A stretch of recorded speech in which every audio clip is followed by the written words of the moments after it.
The silver blade pressed against her throat was the least of Autumn Hayes' problems.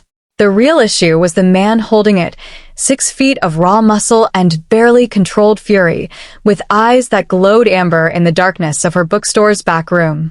"You have exactly 10 seconds to explain why you smell like my missing pack mate," he growled, his voice carrying an inhuman edge that made every survival instinct she possessed scream in terror. Autumn's hands trembled as she clutched the leather-bound journal she'd found hidden in a shipment of rare books. The journal that had led 3 dead bodies to her doorstep and brought this dangerous stranger into her carefully ordered world. "I don't know what you're talking about," she whispered, even as the metallic scent of blood on his clothes told her exactly what kind of man or creature she was dealing with. His grip tightened on the blade. "Wrong answer." Outside, something howled in the Portland night, long and mournful. More of them were coming.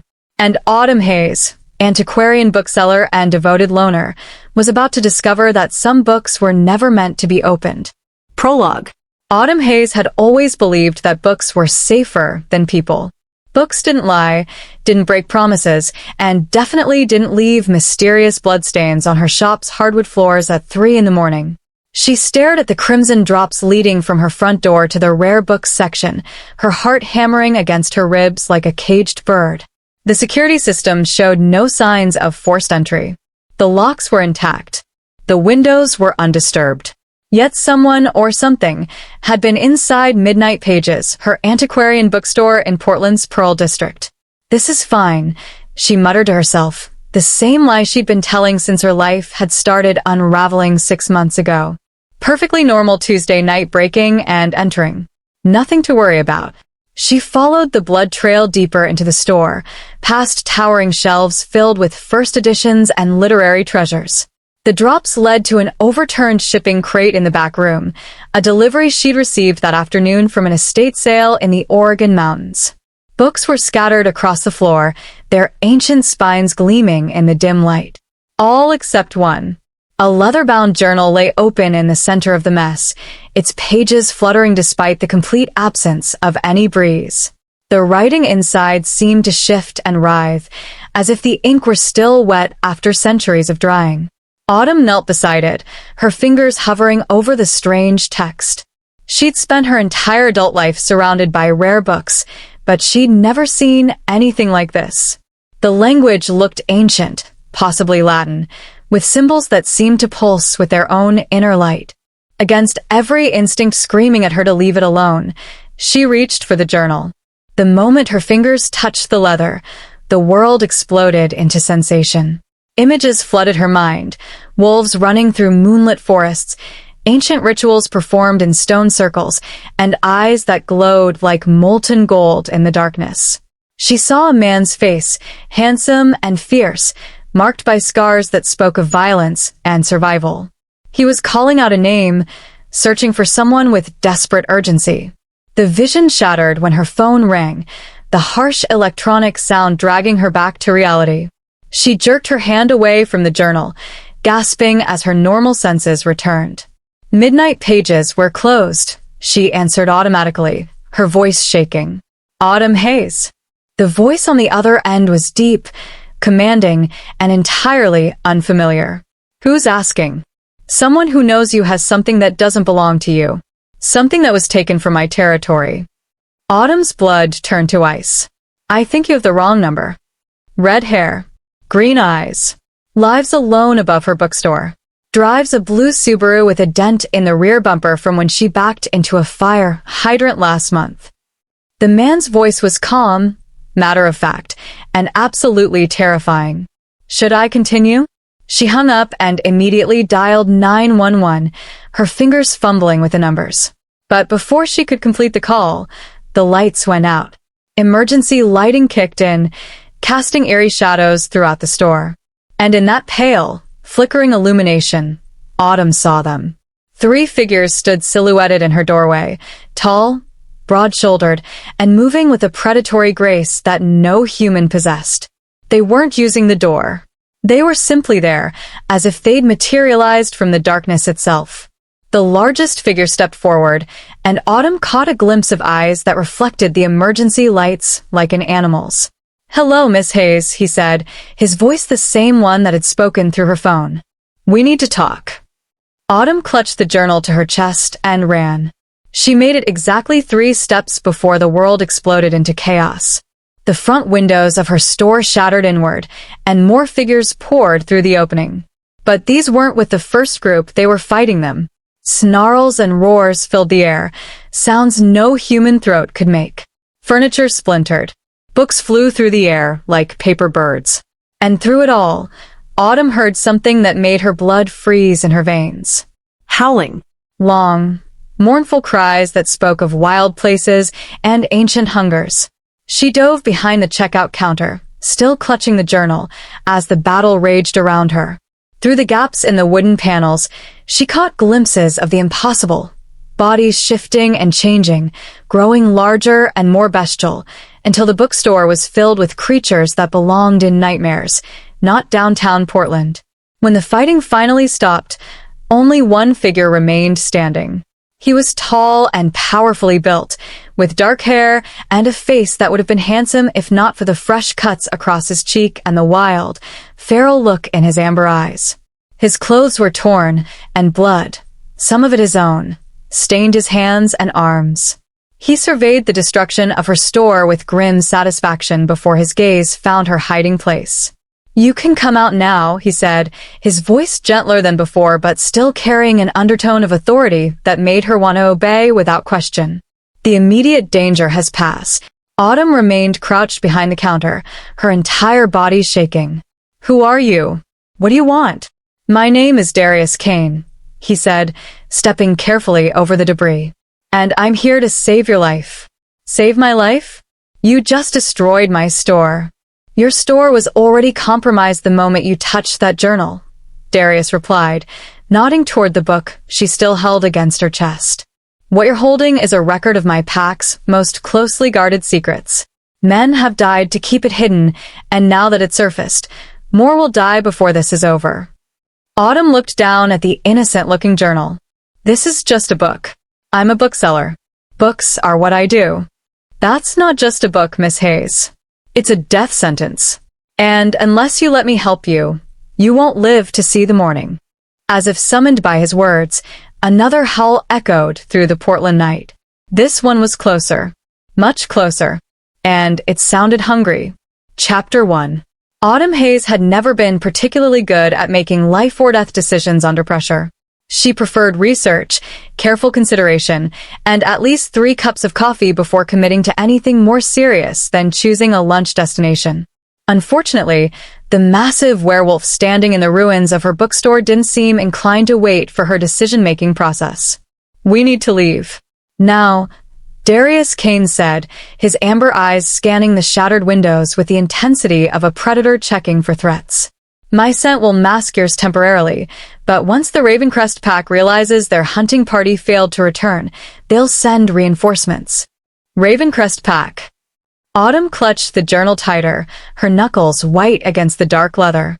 "You're talking about werewolves. Actual werewolves. Like, people who turn into wolves." "Among other things, yes." Darius moved to the destroyed front of her store, his movements fluid and controlled despite the chaos around them. "And right now, the most important thing you need to know is that Marcus Ravencrest wants you dead because of what you're holding." Autumn looked down at the journal that had somehow destroyed her peaceful existence in the span of 20 minutes. "This belonged to your pack. It belonged to my father. It contains information about pack territories, alliance agreements, and strategic weaknesses that could shift the balance of power in the Pacific Northwest." Darius turned back to her, and she caught sight of a long scar running along his jaw. "Marcus has been trying to get his hands on it for months. The fact that it ended up in your possession means someone wanted it found." "Someone? Like who?" "That's what we're going to figure out. But first, we need to get you somewhere safe." Autumn laughed, the sound slightly hysterical. "Safe? My store is destroyed. There are bodies on my floor, and you're telling me werewolves want to kill me over a book I didn't even know I had until an hour ago. Where exactly qualifies as safe in this situation?" Darius studied her with those unsettling amber eyes, and she had the distinct impression he was evaluating her like a battlefield assessment. You're handling this better than most humans would. I'm handling this terribly, Autumn corrected. I'm just in shock. Give me another hour, and I'll probably be curled up in a corner somewhere, rocking back and forth. We don't have another hour.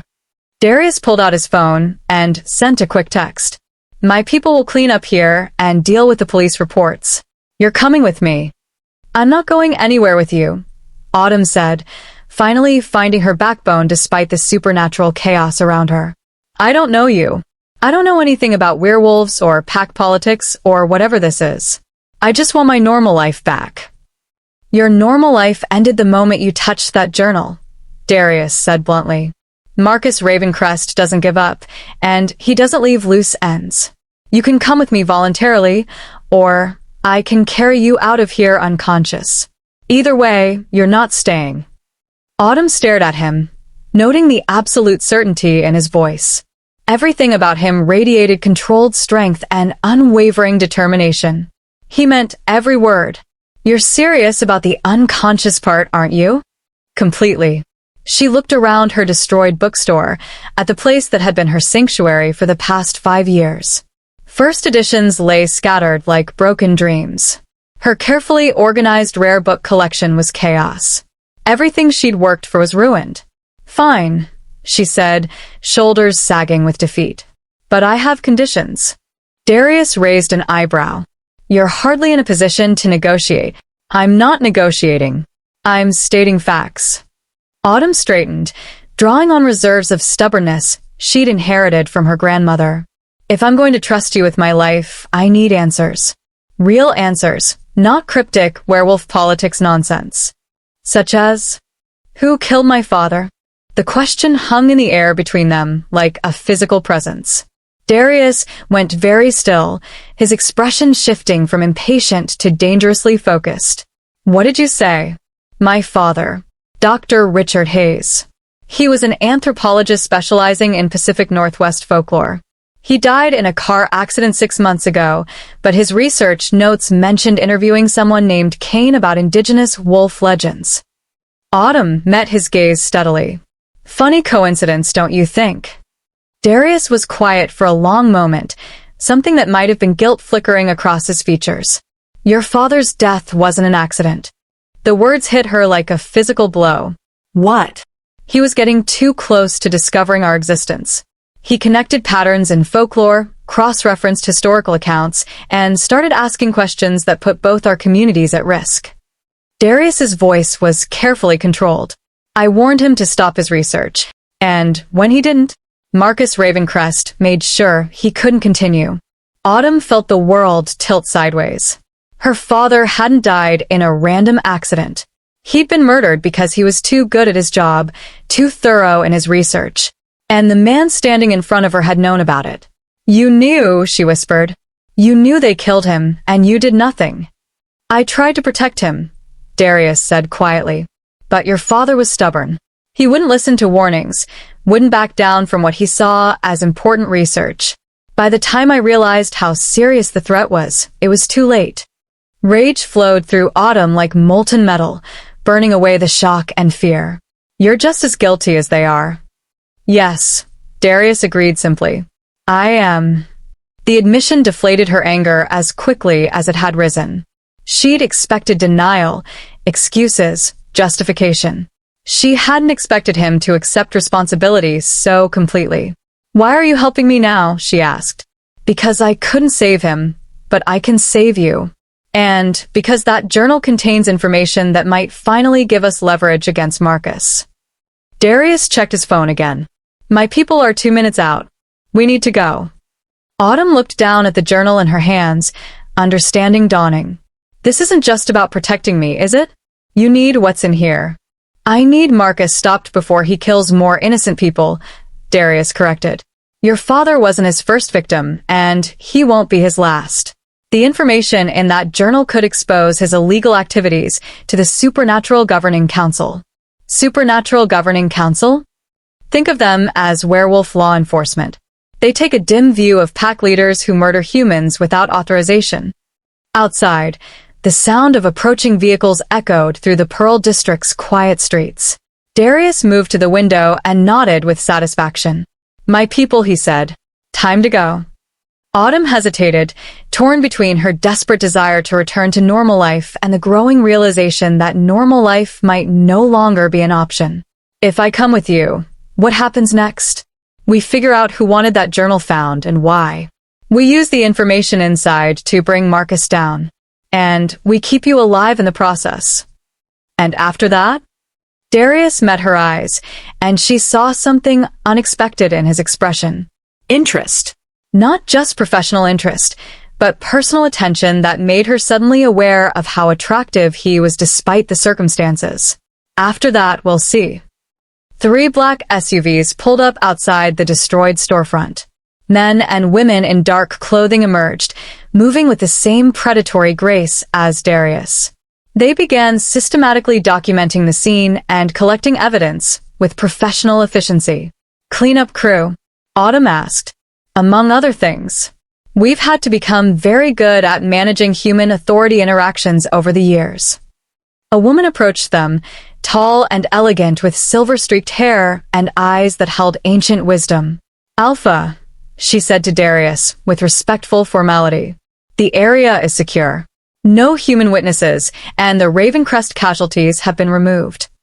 "Thank you, Isabella. This is Autumn Hayes. She'll be staying at the compound until we resolve the situation." Isabella studied Autumn with interest. The human with the journal. "I can see why Marcus wants her eliminated. She's seen too much." "She's under my protection," Darius said firmly. "Anyone who threatens her threatens the pack." Something passed between Darius and Isabella, a communication that didn't require words. Isabella nodded slowly. "Understood, Alpha. I'll have the guest quarters prepared." As they walked toward the waiting vehicles, Autumn felt like she was crossing a threshold from which there would be no return. Her old life lay in ruins behind her. Whatever came next would be entirely different. "One more question," she said as Darius opened the SUV door for her. "What's that? When you said werewolves were among other things, what exactly did you mean by other things?" Darius smiled, and for the first time since meeting him, the expression seemed genuinely warm rather than grimly determined. "Get in the car, Autumn Hayes. You're about to get a very comprehensive education in supernatural politics." As their convoy pulled away from the ruins of Midnight Pages, Autumn caught sight of movement in the shadows between buildings. Eyes that reflected the streetlights like mirrors, watching their departure with predatory interest. They weren't alone at night, and somewhere in the darkness, Marcus Ravencrest was planning his next move. Chapter 2. The Kane Pack compound was nothing like what Autumn had expected. Instead of some remote wilderness retreat, they drove through the hills outside Portland to what appeared to be a modern corporate campus complete with sleek buildings, manicured landscaping, and security that looked more Silicon Valley than supernatural stronghold. "Disappointed?" Darius asked, noting her expression as they passed through a gate that probably cost more than her annual bookstore revenue. "I was expecting something more primitive, I guess. Maybe some cabins in the woods, howling at the moon, that sort of thing." "We save the howling for special occasions," Isabella said from the front passenger seat with dry humor. "And our accountant insists that modern amenities improve both morale and productivity." "Your accountant?" "Margaret Chen, CPA and second-generation PAC member. She has very strong opinions about proper business infrastructure." Darius pulled up to the main building, a structure that managed to be both imposing and elegant. "We're not exactly what most people expect when they think of werewolves." Autumn studied the building as they got out of the SUV. The architecture was contemporary Pacific Northwest, all clean lines and natural materials that blended seamlessly with the surrounding forest. Through large windows, she could see people moving around inside, normal-looking people in business casual attire who could have been employees at any successful tech company. "What kind of business do you actually run?" she asked. "Officially? Kane Security Consulting. We provide personal protection and risk assessment services to high-net-worth individuals and corporations." Darius led her toward the main entrance. "Unofficially, we handle security for the supernatural community throughout the region." "So you're like supernatural bodyguards?" among other things. There was that phrase again. Autumn was beginning to suspect that werewolf society was significantly more complex than popular culture suggested. The interior of the building continued the upscale professional theme. The lobby featured polished hardwood floors, carefully selected art, and a reception desk staffed by a young woman with purple hair and multiple ear piercings who looked up from her computer with genuine enthusiasm. Alpha, you're back. How did the recovery mission go? The receptionist's gaze shifted to Autumn with obvious curiosity. And you must be the human with the journal everyone's talking about. News travels fast around here, Autumn observed. Pack mental link, the receptionist explained casually. Instant communication has its advantages. I'm Crystal, by the way. Office manager, social media coordinator, and pack historian. Social media coordinator? Someone has to maintain our online presence. Kane Security has an excellent rating on Yelp and a very active Instagram account. Good marketing is essential for any modern business. Autumn blinked, trying to reconcile her mental image of werewolves with the reality of Instagram accounts and Yelp reviews. This is all very normal. We prefer it that way, Darius said, guiding her toward an elevator.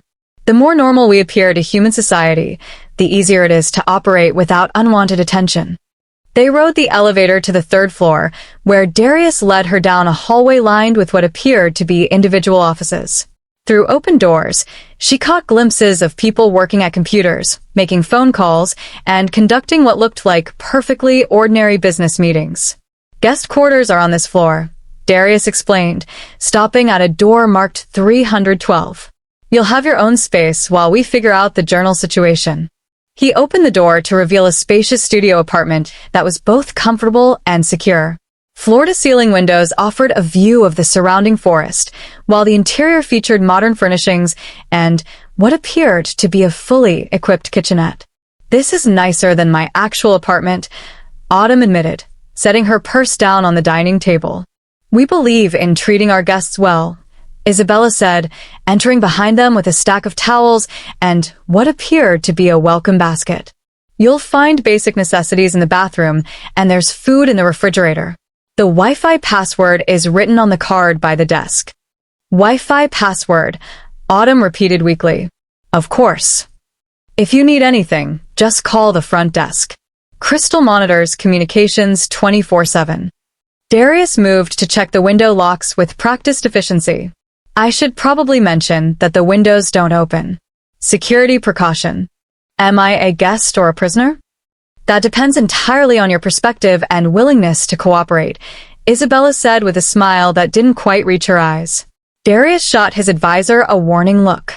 You're under a protection, which means certain security protocols are necessary. Marcus has resources throughout the region, and we can't risk him acquiring you or the journal. Speaking of the journal, Autumn said, pulling the leather-bound book from her purse. What exactly makes this so important? I've looked through it, and most of it appears to be in Latin or some other language I don't recognize. Darius and Isabella exchanged glances that suggested they were having one of those wordless pack communications again.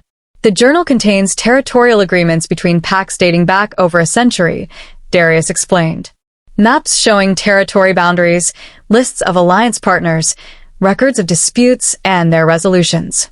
In the wrong hands, that information could be used to destabilize the entire supernatural community structure in the Pacific Northwest. And Marcus wants to destabilize things?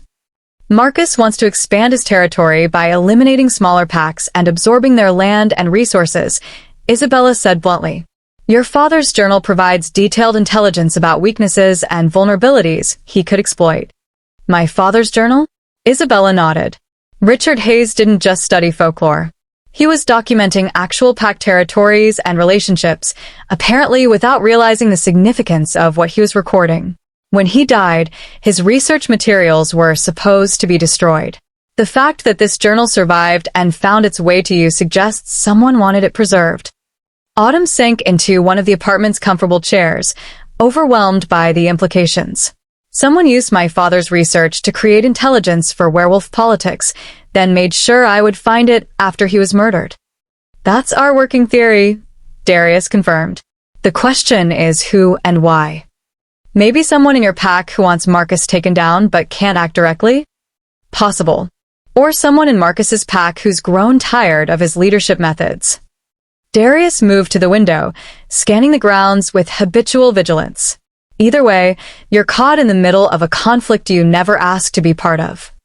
Story of my life lately, Autumn muttered. She looked down at the journal in her hands, this innocent-looking book that had already cost her father his life and destroyed her peaceful existence. What happens now? Now we translate the journal completely and figure out how to use the information it contains, Isabella said. Your father was thorough in his documentation, but he wrote his observations in academic code that requires interpretation. I can help with that, Autumn offered. I spent enough time editing his papers to understand his notation system. That would be extremely helpful, Darius said, and she caught something that might have been respectful in his expression. The sooner we understand what we're dealing with, the sooner we can neutralize the threat.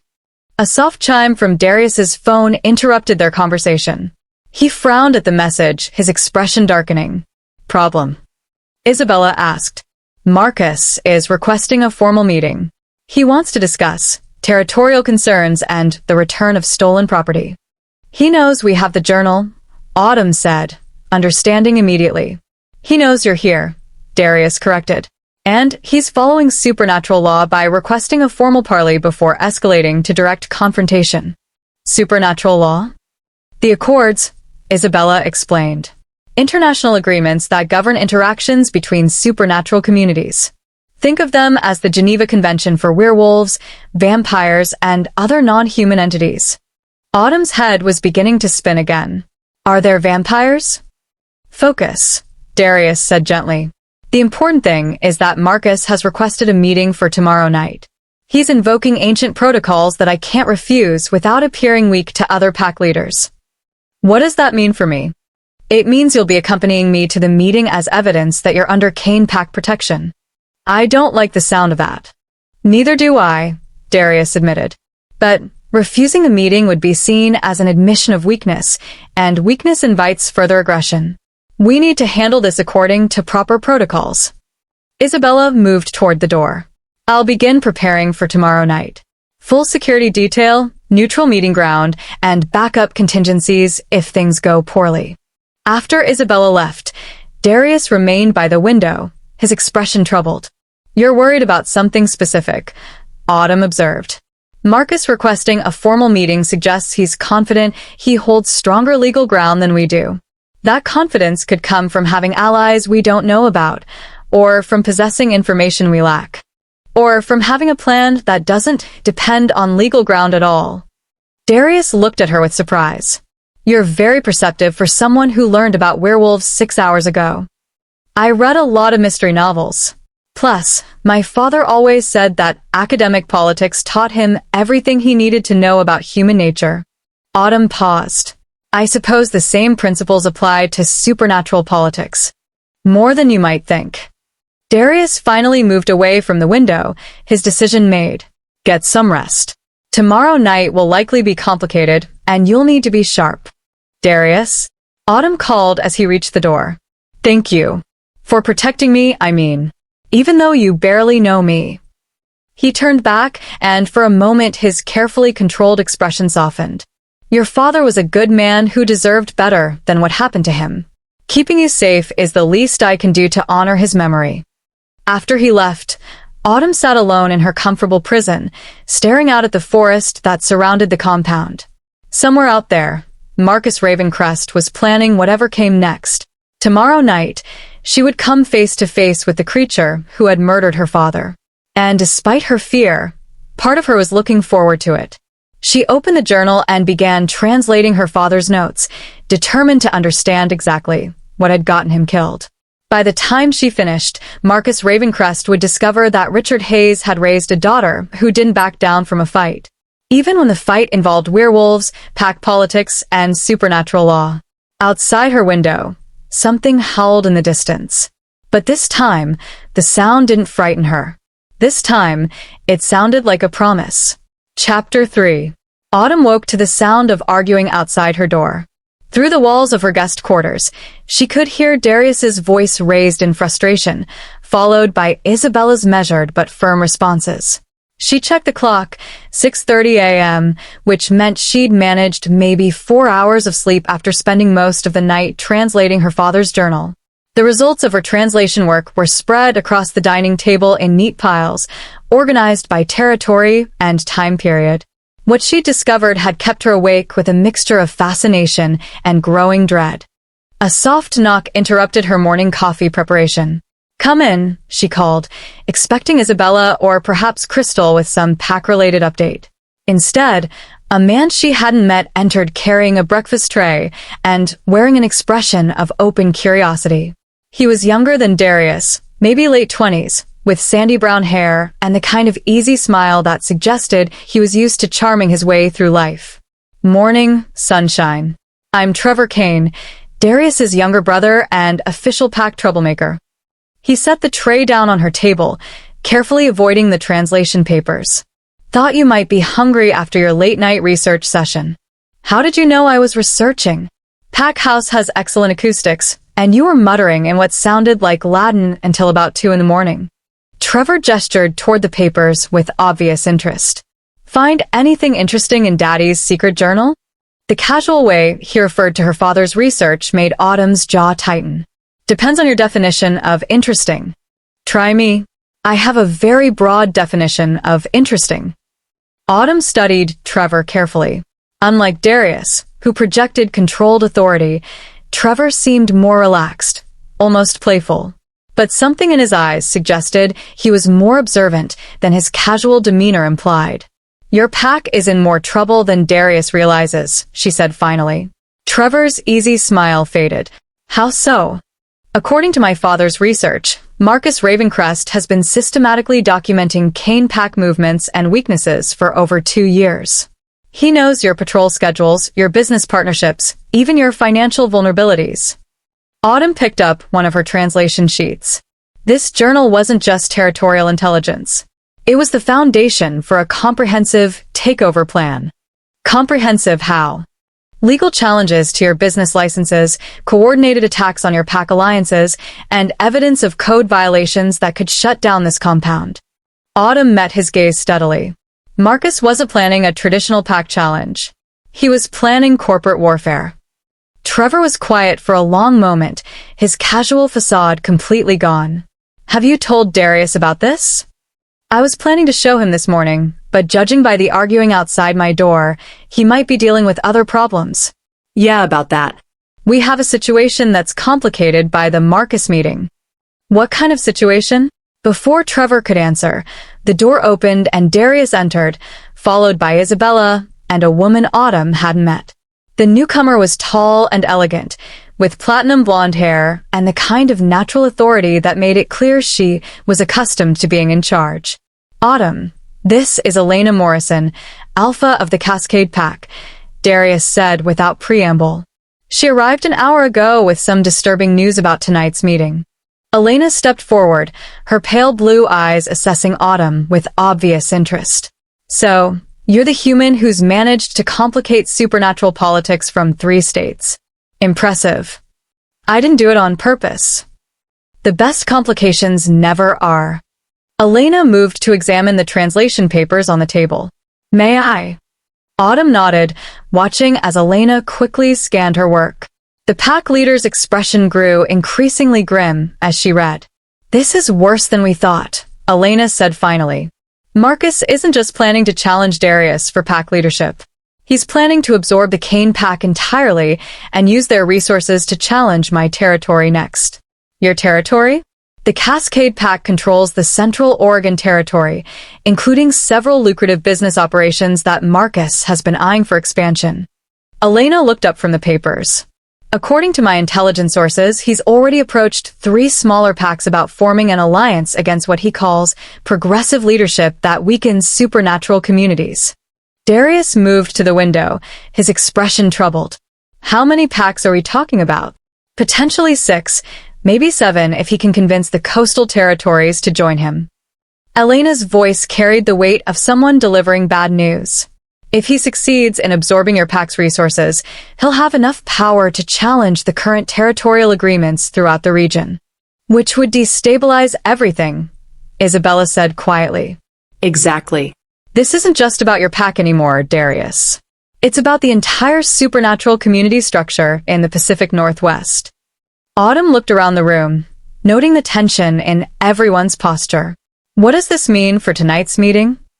It means the stakes are significantly higher than we originally thought, Darius replied. If I show weakness or fail to adequately demonstrate pack strength, Marcus will interpret that as justification for immediate territorial action. And if you show too much aggression, he'll claim I'm the destabilizing influence and use that to justify his alliance building. Darius rubbed his temples like he was getting a headache. Supernatural politics require very careful navigation. Trevor, who had been unusually quiet during the discussion, finally spoke up. What if we change the game entirely? Meaning what? Elena asked. Marcus is expecting a traditional pack meeting, right? Formal protocols, ancient customs, very predictable responses. Trevor's grin returned, but this time it looked distinctly predatory. What if we give him something completely unexpected? Trevor, Darius said warningly. Hear me out. Marcus has built his entire strategy around the assumption that we'll play by traditional rules. He's prepared for formal challenges, territorial disputes, and ancient pack law. Trevor gestured toward Autumn's translation work. But he's not prepared for corporate espionage charges. Corporate espionage? Autumn asked. Your father's journal contains evidence of systematic intelligence gathering against legally established businesses. That's not pack politics. That's federal crime territory. Trevor pulled out his phone and began typing rapidly. What if we approach this from a human legal perspective instead of a supernatural one? Elena raised an eyebrow. That's actually quite clever. It's also dangerous, Isabella pointed out. Involving human authorities in supernatural affairs violates several council regulations. Only if we involve them directly, Trevor countered. But threatening to involve them? That's just a good negotiation strategy. Darius considered his brother's suggestion, clearly weighing risks and benefits. Marcus would have to respond very carefully to avoid human legal scrutiny. It would limit his options significantly. Exactly. And while he's busy trying to navigate human legal complications, we use the time to strengthen our own alliances and expose his expansion plans to other pack leaders. Autumn found herself impressed despite her general wariness of werewolf politics. It's a good strategy.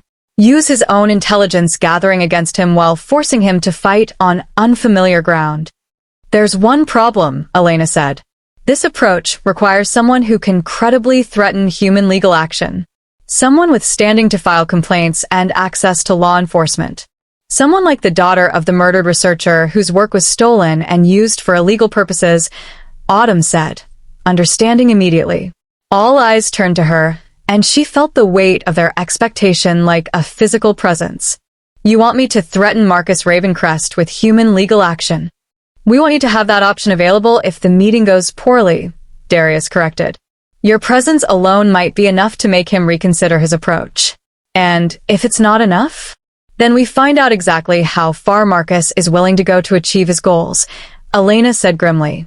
Autumn looked down at her father's translated research, evidence of the systematic planning that had led to his murder. For months, she'd grieved his death as a random tragedy. Now she understood it had been calculated, deliberate, and part of a larger pattern of violence. What do I need to do? Darius stepped closer, his expression serious, but not unkind. You need to understand that once you take this step, there's no going back to your normal life. Marcus will see you as a permanent threat, and threats to pack security are typically handled permanently. He already sees me as a threat. The only question is whether I'm going to be a passive victim or an active participant in stopping him. Active participation carries significant personal risk, Isabella warned. So does passive participation, apparently. Autumn gestured toward the translation papers. At least this way, I have some control over the outcome. Trevor's grin widened. I like her. She's got a spine. She's got survival instincts. Elena corrected, but her tone suggested approval. Which is exactly what we need for this to work. Darius was quiet for a long moment, clearly struggling with the decision to involve Autumn more deeply in pack affairs. Finally, he nodded. All right. We approach tonight's meeting as a business negotiation rather than a traditional pack challenge. Autumn represents human legal interests, Elena provides inter-pack political authority, and I handle direct pack leadership issues. What about backup plans? Isabella asked pragmatically. Trevor coordinates security with our allied packs. If the negotiation fails, we need to be prepared for immediate territorial defense. As the group began discussing specific tactics and contingencies, Autumn found herself watching Darius with growing interest. He was clearly a strong leader, but he was also someone who listened to advice, considered multiple perspectives, and prioritized the safety of his people over personal pride. The combination was both attractive and reassuring. One more thing, she said, interrupting the tactical discussion. I want to see the meeting location beforehand. If I'm going to be your secret weapon, I need to understand the terrain. The meeting is at Riverside Park, neutral territory selected according to supernatural law, Isabella explained. Then we visited Riverside Park this afternoon. I want to know sightlines, escape routes, and potential complications. Autumn met Darius's surprised gaze steadily. If we're going to do this, we're going to do it right. You're taking this very seriously for someone who learned about werewolves yesterday. My father always said that thorough preparation was the difference between academic success and academic failure. Autumn smiled grimly. I suspect the same principle applies to supernatural politics. Outside, another howl echoed through the forest, but this time Autumn thought she detected a different tone, not the mournful call she'd heard the previous night, but something that sounded almost like a challenge. Tonight, she would face the creature who had murdered her father. And she intended to be ready. Chapter 4. Riverside Park at 3 in the afternoon looked deceptively peaceful.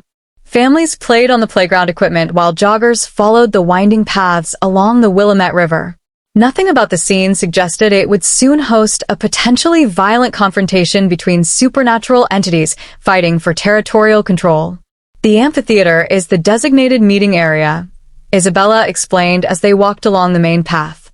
It's far enough from the playground to avoid civilian involvement, but public enough that no one can claim the meeting was conducted in secret. Autumn studied the stone amphitheater built into a natural depression near the riverbank. Good sightlines from multiple directions, but also multiple escape routes if things go wrong. You're thinking tactically, Darius observed, walking beside her with the casual alertness of someone constantly scanning for threats. I'm thinking like someone who doesn't want to die tonight. Autumn counted the pathways leading away from the amphitheater. 5 main exits, plus the river if we're desperate. How fast can werewolves swim? Faster than humans, Trevor said cheerfully. But probably not fast enough to outrun whatever Marcus brings for backup. Trevor, Darius warned. What? She asked a legitimate tactical question. Trevor's expression turned more serious. Besides, if we're asking her to put herself in danger, she deserves to know exactly what kind of danger we're talking about. Elena, who had been examining the amphitheater's acoustics, rejoined their group. The sound carries well, which means any threats or admissions will be heard clearly by all parties. That could work in our favor if Marcus says something incriminating. Assuming he's careless enough to incriminate himself, Isabella pointed out. He might be if we play this correctly, Autumn said, an idea forming. According to my father's research, Marcus has a tendency toward dramatic declarations. He likes to make sure people understand his power and authority. Ego-driven leadership, Elena agreed. It's a common weakness among traditional alphas. How do we exploit that weakness without triggering violence? Darius asked. Autumn pulled out her phone and opened the voice recording app. We get him talking. We ask questions that require him to explain his plans, his justifications, his authority. The more he talks, the more likely he is to say something we can use against him. And we record everything, Trevor added, understanding immediately. Even if supernatural law doesn't recognize recorded evidence, human courts do. That's assuming we survive long enough to present any evidence to human courts, Isabella said dryly. We'll survive, Darius said with quiet certainty. Marcus wants something from us, which means he needs at least some of us alive to get it. What does he want? Autumn asked. Legitimacy, Elena answered. Taking territory by force makes other pack leaders nervous. But if he can claim he's responding to threats or treaty violations, his expansion looks justified rather than aggressive. Autumn considered this as they walked toward the river. The afternoon sun reflected off the water, creating patterns of light that reminded her of the shifting text in her father's journal. So, he needs us to look like the aggressors. Exactly. Which is why tonight's approach is so important. If we remain calm, professional, and focused on legal rather than territorial issues, he'll have trouble justifying escalation. And if he escalates anyway, then we defend ourselves and document everything, Darius replied. Sometimes the best you can do is make sure the truth survives even if you don't. They spent another hour examining the meeting site from different angles, discussing contingencies and establishing communication protocols. As they prepared to leave, Autumn noticed a man sitting on a bench near the river, seemingly reading a newspaper but positioned to observe their entire reconnaissance. We're being watched, she said quietly. Darius followed her gaze and nodded grimly. Marcus's advanced scout. He's been there since we arrived. Shouldn't we do something about him? Like what? We're in a public park conducting perfectly legal reconnaissance of a meeting location. Trevor waved cheerfully at the man with the newspaper. Besides, let Marcus know we're taking this seriously. Preparation can be intimidating. As they walked back toward their vehicles, Elena fell into step beside Autumn. Can I ask you something personal? Sure. Why are you really doing this? You could disappear, change your name, start over somewhere far from supernatural politics. Why stay and fight? Autumn considered the question as they reached the parking area. My father spent his career studying folklore and cultural traditions. He believed that understanding the past was essential for navigating the present. She looked back at the amphitheater where tonight's confrontation would take place. I can't bring him back, but I can make sure his death means something. If stopping Marcus prevents other people from losing their fathers, then this fight is worth it. Elena nodded approvingly. Darius chose his allies well. I'm not his ally. I'm just someone who got caught up in his war. Sometimes that's the same thing. The drive back to the compound was quiet, each person lost in their own thoughts about the approaching meeting. Autumn found herself studying Darius's profile as he drove, noting the tension in his jaw and the way his hands gripped the steering wheel just a little too tightly. Nervous? She asked. Concerned, Darius corrected. There are too many variables we can't control. Such as Marcus's backup plan if the meeting doesn't go his way. The possibility that other pack leaders are already committed to his alliance. The chance that we're walking into a trap despite all our preparation. You could call it off. No, I can't. Refusing the meeting would be seen as weakness, and weakness invites aggression from every ambitious alpha in the region. Darius glanced at her. I'm sorry you got pulled into this. I'm not. The admission surprised her as much as it seemed to surprise him. 6 months ago, my biggest worry was whether I could afford to renew my lease. My life was safe, predictable, and completely ordinary. I thought that was what I wanted. And now I'm about to confront a supernatural creature who murdered my father, using translated research and corporate espionage laws. Autumn smiled.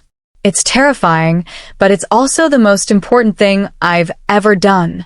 Most people would consider that a sign of poor life choices. Most people don't have werewolf pack leaders asking for their help to prevent territorial wars. They arrived at the compound as the sun was setting, painting the sky in shades of amber and gold that reminded Autumn of Darius's eyes. The evening felt charged with potential energy, like the moment before a thunderstorm when the air itself seems to vibrate with anticipation. Final preparations, Isabel announced as they entered the main building. Security teams are positioned at the park, communication systems are tested, and backup vehicles are ready. What about the legal documentation? Trevor asked. Prepared and filed with appropriate authorities, but not yet submitted, Elena replied. We have everything ready to go if Marcus forces our hand. Autumn checked her phone and recording equipment one more time, making sure everything was functional. "How do I look?" she asked, smoothing down her black dress and checking her reflection in the lobby windows. "Like someone who means business," Darius said, and she caught something in his tone that made her look at him more closely. "Are you sure about this approach? I'm sure that traditional werewolf politics got your father killed and put you in danger. I'm sure that Marcus needs to be stopped before he destabilizes the entire region." Darius moved closer, his expression intense. "And I'm sure that you're braver than you realize." "I'm not brave. I'm angry."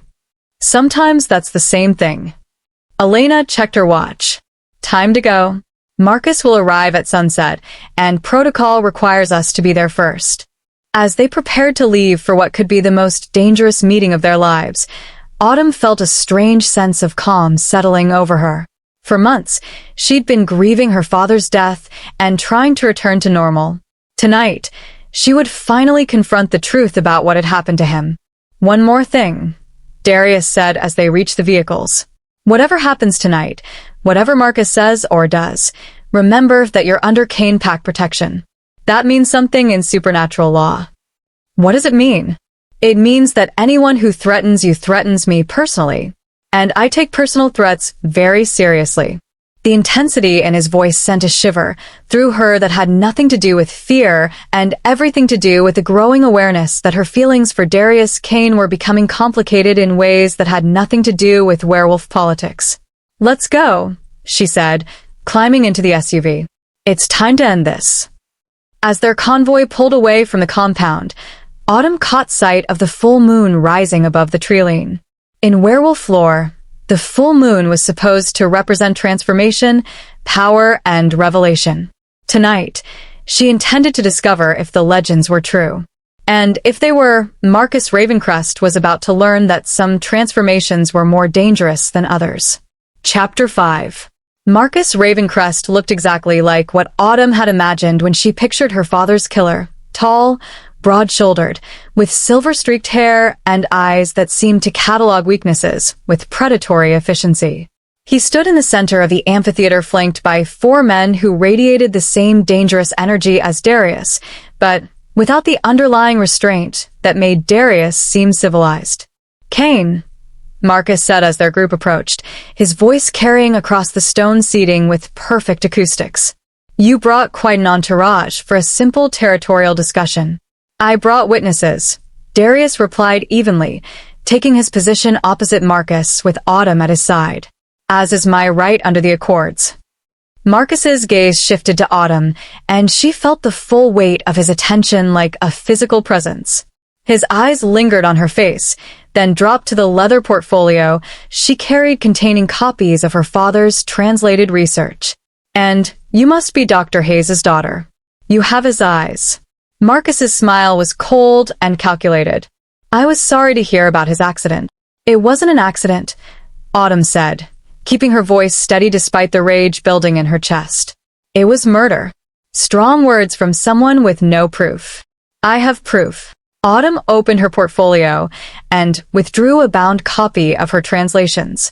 Detailed documentation of systematic intelligence gathering, territorial surveillance, and planned corporate sabotage, all traced back to operations conducted under your authority. Marcus's expression didn't change, but something flickered in his eyes that might have been surprising. "Academic research isn't evidence of wrongdoing. Corporate espionage is." Elena stepped forward, her presence adding political weight to their position.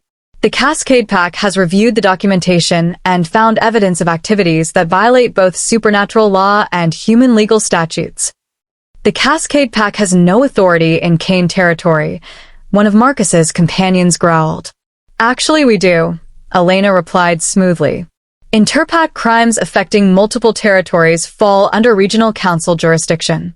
The documentation shows systematic targeting of both Kane and Cascade business operations." Trevor had positioned himself slightly behind and to the left of the group, his casual posture belying the alert attention with which he scanned their surroundings.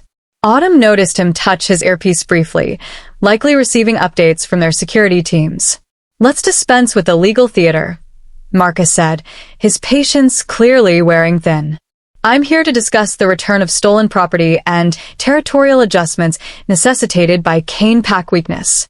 What stolen property? Darius asked. The journal currently in your possession belongs to my research archives. It was acquired through legitimate means and contains information vital to regional security. Legitimate means like murdering the researcher who compiled it. Autumn stepped forward, her recording app running in her pocket. My father was killed because he discovered something you wanted to keep hidden. Your father was a liability who couldn't distinguish between academic curiosity and practical necessity, Marcus replied, his mask of civility slipping. He was warned to cease his investigations and chose to ignore those warnings. You're admitting you threatened him? I'm stating that he was advised of the security risks his research posed to communities he didn't understand. Elena moved closer to Autumn, a subtle show of pack alliance. Communities that include murder among their security protocols? Communities that prioritize survival over sentiment, Marcus corrected. Your father's death was regrettable but necessary. Just as certain territorial adjustments are now necessary to maintain regional stability. Autumn felt her hands shaking with rage, but forced herself to remain focused on gathering evidence. What territorial adjustments? The Kane pack has demonstrated inability to maintain proper security or discipline. Their business operations have become liabilities, their territorial boundaries inadequately defended.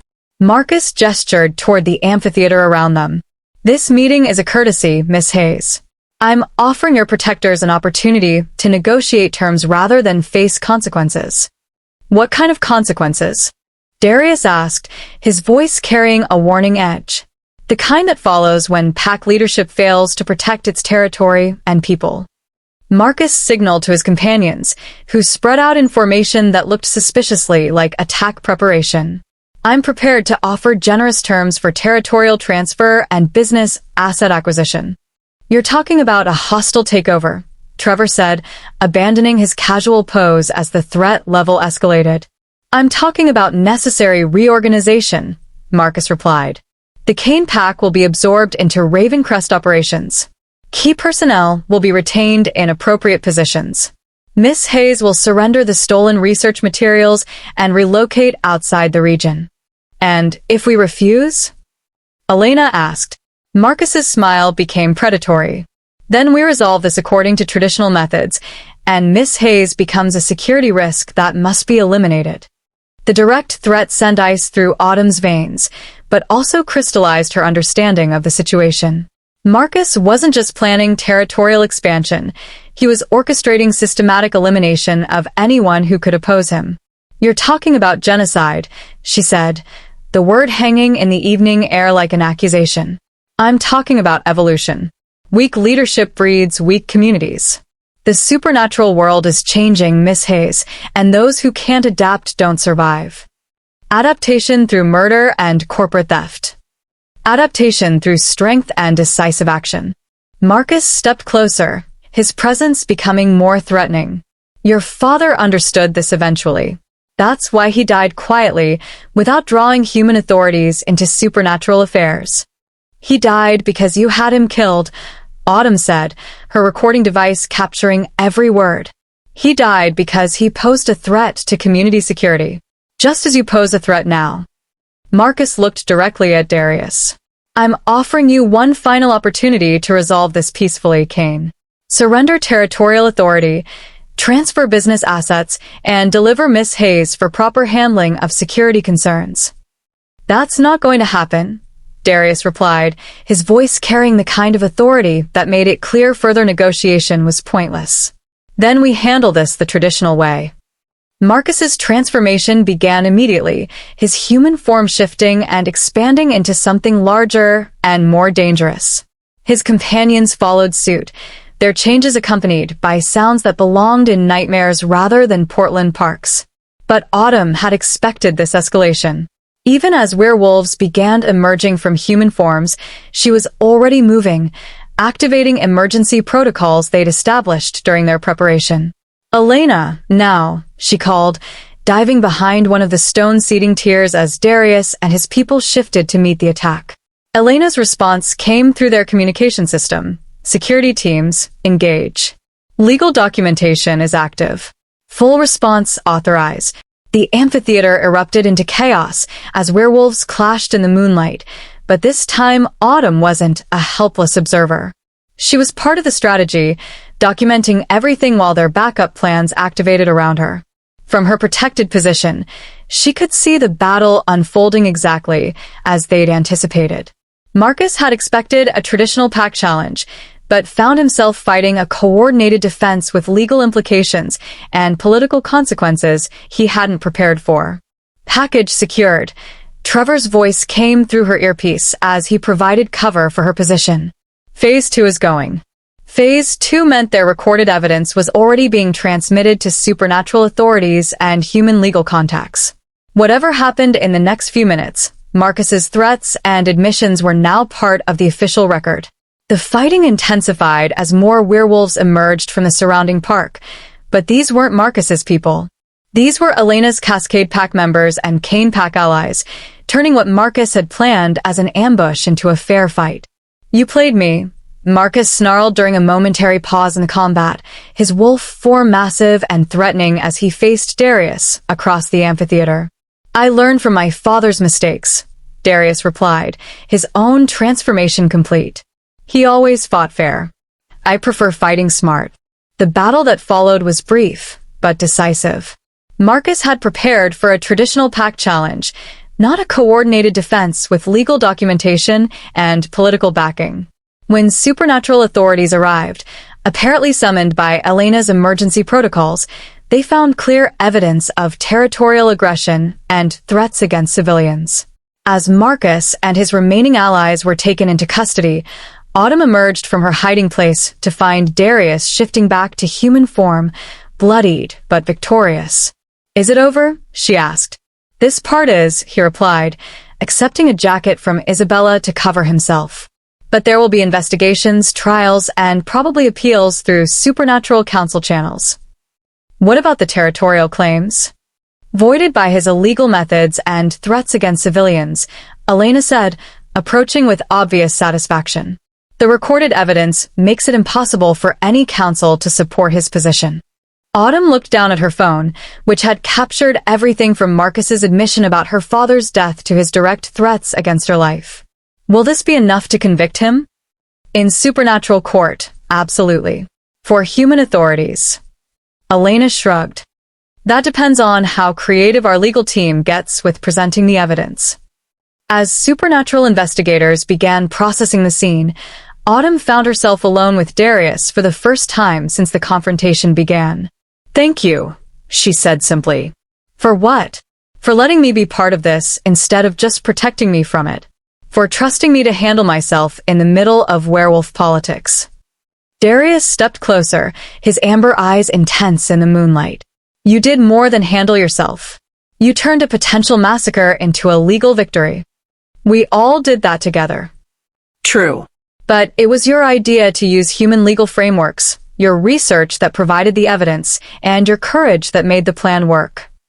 They stood facing each other in the aftermath of battle, surrounded by the controlled chaos of supernatural law enforcement and political cleanup. Autumn was acutely aware of how close Darius was standing, of the way the moonlight highlighted the planes of his face, of the fact that they had just survived something that could have killed them both. "So what happens now?" she asked. "Now we go home," Darius said. "And tomorrow, we figure out what comes next." But as they walked away from the amphitheater together, Autumn had the distinct feeling that what came next would be far more complicated than either of them anticipated. Behind them, under the full moon that had witnessed their victory, the night held promises of transformation, revelation, and possibilities that neither of them had expected when this all began. Chapter 6. 3 days after the confrontation at Riverside Park, Autumn woke up in her guest quarters at the Kane compound to find her entire life had become surreal in ways she was still struggling to process. Marcus Ravencrest was in supernatural custody awaiting trial. Her father's murder had been officially acknowledged by werewolf authorities, and she was apparently now considered a consulting expert on human supernatural legal integration. The stack of consultation requests on her dining table had grown to include inquiries from pack leaders across 3 states, a vampire coven in San Francisco, and something called the Pacific Northwest Supernatural Commerce Council. "This is insane," she muttered, flipping through letters that offered everything from legal consulting fees to pack alliance positions to what appeared to be a marriage proposal from a werewolf in Alaska who was impressed by her strategic thinking and courage under pressure. A knock at her door interrupted her morning coffee and existential crisis. "Come in," she called, expecting Isabella with another briefing about legal proceedings. Instead, Darius entered carrying 2 cups of coffee and wearing an expression that suggested he hadn't slept much in the past 3 days. "Busy morning?" he asked, noting the consultation requests scattered across her table. "Apparently saving 1 pack from a hostile takeover makes you popular in supernatural circles," Autumn replied, accepting the coffee gratefully. "I've gotten job offers from everyone except the vampires, and only because they're still evaluating my qualifications for daylight operations. The vampire thing is complicated. They prefer to handle their own legal issues internally." Darius sat down across from her, his eyes scanning the various letters. "What are you thinking about all this?" "I'm thinking I need to go home and pretend none of this ever happened." "Is that what you really want?" Autumn considered the question while sipping her coffee. The truth was that she'd been avoiding thinking about what she really wanted because the answer was both terrifying and impossible. "I want my father back," she said finally. "I want my bookstore to not be destroyed. I want to understand how my quiet life became supernatural politics overnight. And I want to go back and handle Marcus's threat differently so your father never got hurt and you never got pulled into this," Darius replied. "But we can't change what happened. We can only decide what to do next." "What do you think I should do next?" "I think you should consider the consulting position with the Commerce Council. The supernatural community needs people who understand both worlds, and you've proven you can navigate political complexity while maintaining ethical standards." Autumn looked at him closely, noting the carefully neutral way he was presenting the suggestion. "You think I should stay?" "I think you should do whatever makes you happy." "That's not an answer." Darius was quiet for a moment, clearly weighing his words carefully. "The truth is that I've gotten used to having you here. You ask questions that make me think differently about pack leadership. You challenge assumptions I didn't realize I was making. And you make excellent coffee. So, this is about coffee quality? Among other things." There was that phrase again, but this time it carried a different weight. Autumn found herself studying Darius's face, noting the way he was avoiding direct eye contact and the tension in his shoulders that suggested this conversation was more difficult for him than he was letting on. "Darius, are you trying to ask me something?" "I'm trying to figure out how to ask you something without it sounding like pack politics or protective instincts or territorial behavior. Try asking it as yourself rather than as an alpha." He looked up at her then, and she saw something in his amber eyes that made her heart race. "Autumn Hayes, would you be interested in staying in Portland long enough to see if there's something worth exploring between us that has nothing to do with werewolf politics?" The question hung between them like a bridge she could either cross or turn away from. 3 days ago, her biggest romantic concern had been whether to respond to her neighbor's dinner invitation. Now she was being asked to consider a relationship with a werewolf pack leader who lived in a world of supernatural law and territorial disputes. "That's a very complicated question," she said finally. "Most worthwhile questions are. What would that look like exactly? Dating someone who turns into a wolf during full moons and has people trying to kill him for political reasons?" "Well, the people trying to kill me for political reasons should be temporarily resolved now that Marcus is in custody," Darius said with a slight smile. "As for the werewolf part, I was hoping we could figure that out together." Before Autumn could respond, Trevor burst through the door without knocking, his expression urgent. "Sorry to interrupt whatever romantic moment is happening here, but we have a problem," he announced. "A big one." "What kind of problem?" Darius asked, immediately shifting into alpha mode. "The kind where Marcus's trial just got postponed indefinitely because someone challenged the supernatural court's jurisdiction over crimes involving humans." Trevor pulled out his phone and began reading from what appeared to be a legal document. A coalition of traditional pack leaders is claiming that human involvement in supernatural legal proceedings violates the foundational principles of the Accords. Autumn felt her stomach drop. They're saying I can't testify against Marcus? They're saying that any evidence gathered with human involvement or presented by human witnesses is inadmissible in supernatural court, Trevor confirmed. Which means Marcus's confession, the recordings, all of it becomes legally worthless. Who filed the challenge? Darius asked grimly. Coalition led by someone named Thaddeus Blackmore, alpha of the Northern California Traditional Alliance. Apparently, he's been building support for a return to proper supernatural governance for months. Darius exchanged a look with Autumn that suggested this name meant something significant to him. Blackmore is Marcus's mentor. He's the one who taught Marcus that werewolf superiority was more important than integration with human society. So this was always part of the plan, Autumn realized. Even if Marcus got caught, they had a backup strategy to invalidate any evidence against him. It gets worse, Trevor continued. The legal challenge includes a formal request to have you declared a security risk who needs to be properly contained for community safety. Contained how? Autumn asked, though she suspected she didn't want to know the answer. Supervised relocation to a secured facility pending evaluation of your knowledge about supernatural community operations. They want to kidnap me legally, Autumn said flatly. Essentially, yes. Darius stood up abruptly, his controlled demeanor cracking to reveal the fury underneath. That's not going to happen. The challenge hearing is set for next week, Trevor said. If Blackmore's coalition wins, Marcus goes free and Autumn becomes a legal prisoner of the supernatural court system. Autumn looked between the two brothers, noting the way they seemed to be communicating without words again. There's something you're not telling me. Blackmore has political influence that extends beyond werewolf communities, Darius explained reluctantly.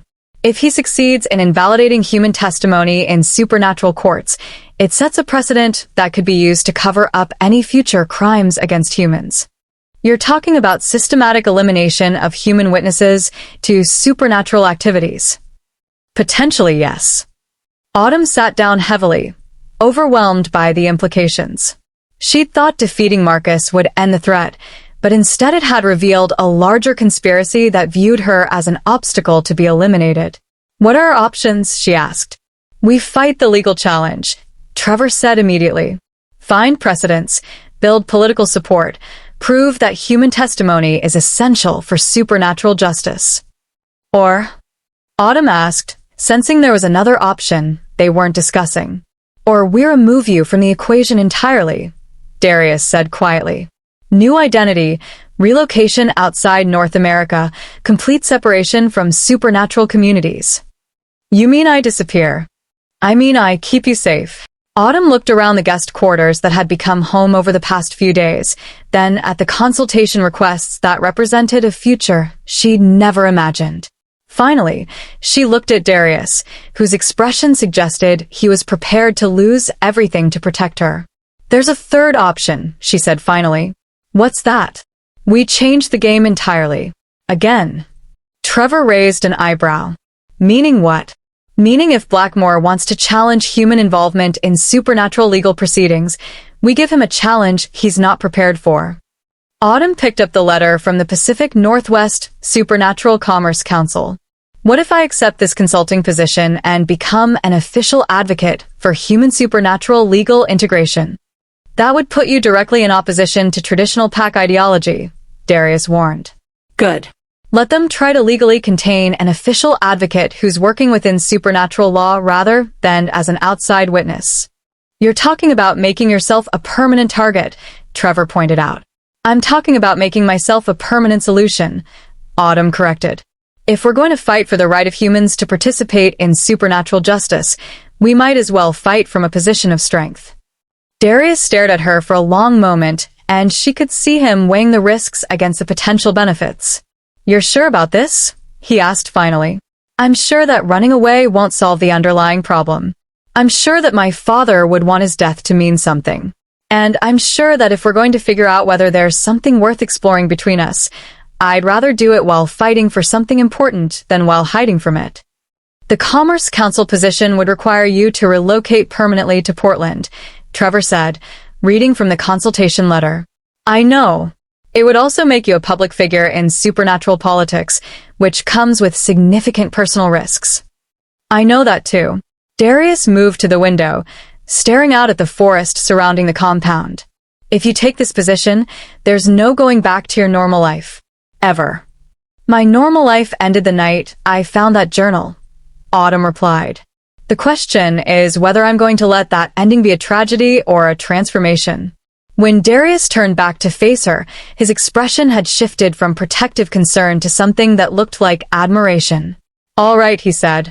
Let's change the game. Outside, storm clouds were gathering over the Portland hills, but for the first time since her father's death, Autumn felt like she could see clearly. The fight was just beginning, but she was no longer fighting alone. Chapter 7.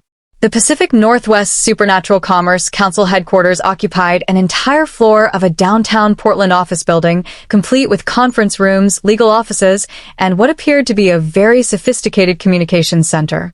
Autumn stood in the lobby, briefcase in hand, trying to reconcile her mental image of supernatural governance with the reality of modern corporate infrastructure. First day nerves? Asked Margaret Chin, the woman who had been assigned as Autumn's orientation coordinator. Margaret was petite, professionally dressed, and, according to her business card, served as both senior legal counsel and PAC relations specialist for the council. Something like that, Autumn replied. I keep expecting this to feel more mystical, I suppose. Magic and bureaucracy aren't mutually exclusive, Margaret said with a slight smile. Though I'll admit the paperwork can feel supernatural in its complexity. Shall we begin your orientation? The tour revealed an organization that handled everything from interpac territory disputes to vampire business licensing to coven intellectual property rights. Conference rooms hosted video calls with supernatural leaders across North America, while legal researchers worked on precedent cases involving everything from shapeshifter employment discrimination to fake contract interpretation. Your position as Human Supernatural Legal Integration Specialist is newly created, Margaret explained as they reached Autumn's assigned office. The council recognizes that human involvement in our communities is increasing, and we need advocates who understand both legal systems. What exactly will I be doing? Initially preparing for the Blackmore Challenge. If we can establish precedent for human testimony in supernatural courts, it opens possibilities for broader integration initiatives. Autumn's office was spacious and well-equipped, with windows overlooking the Willamette River and a conference table sized for small group meetings. What caught her attention, however, was the stack of case files already waiting on her desk. Background research, Margaret explained. Previous cases involving human witnesses, mixed community disputes, and legal precedents from other supernatural jurisdictions. Your challenge hearing is scheduled for next Friday, which gives us exactly 1 week to build our case. 1 week to establish legal precedent that could affect supernatural justice for decades, Autumn said, feeling the weight of responsibility settling on her shoulders. No pressure, Margaret replied dryly. Though I should mention that the council has assigned you a research team. 3 of our best legal analysts, plus liaison support from allied PAC leaders who oppose Blackmore's traditionalist agenda. Over the next several hours, Autumn immersed herself in supernatural legal history, discovering a complex world of international agreements, territorial treaties, and jurisdictional precedents that rivaled any human legal system in complexity. The more she learned, the more she understood why Blackmore's challenge posed such a significant threat. If he succeeds in invalidating human testimony, she said during an afternoon strategy session with her research team, it essentially creates 2 separate legal systems with no oversight between them. Exactly, agreed Dr. Sarah Kim, a vampire who specialized in constitutional supernatural law. Supernatural communities could commit crimes against humans with no legal recourse, since human witnesses couldn't testify in supernatural courts and supernatural crimes wouldn't be recognized by human courts. It's systematic impunity, added Marcus Torres, a werewolf who handled interpac legal disputes. Which is exactly what traditionalists like Blackmore want. Autumn looked around the conference table at her team, vampire, Werewolf, and human working together on legal strategy that could affect thousands of lives. What's our strongest argument? Historical precedent, Sarah replied immediately.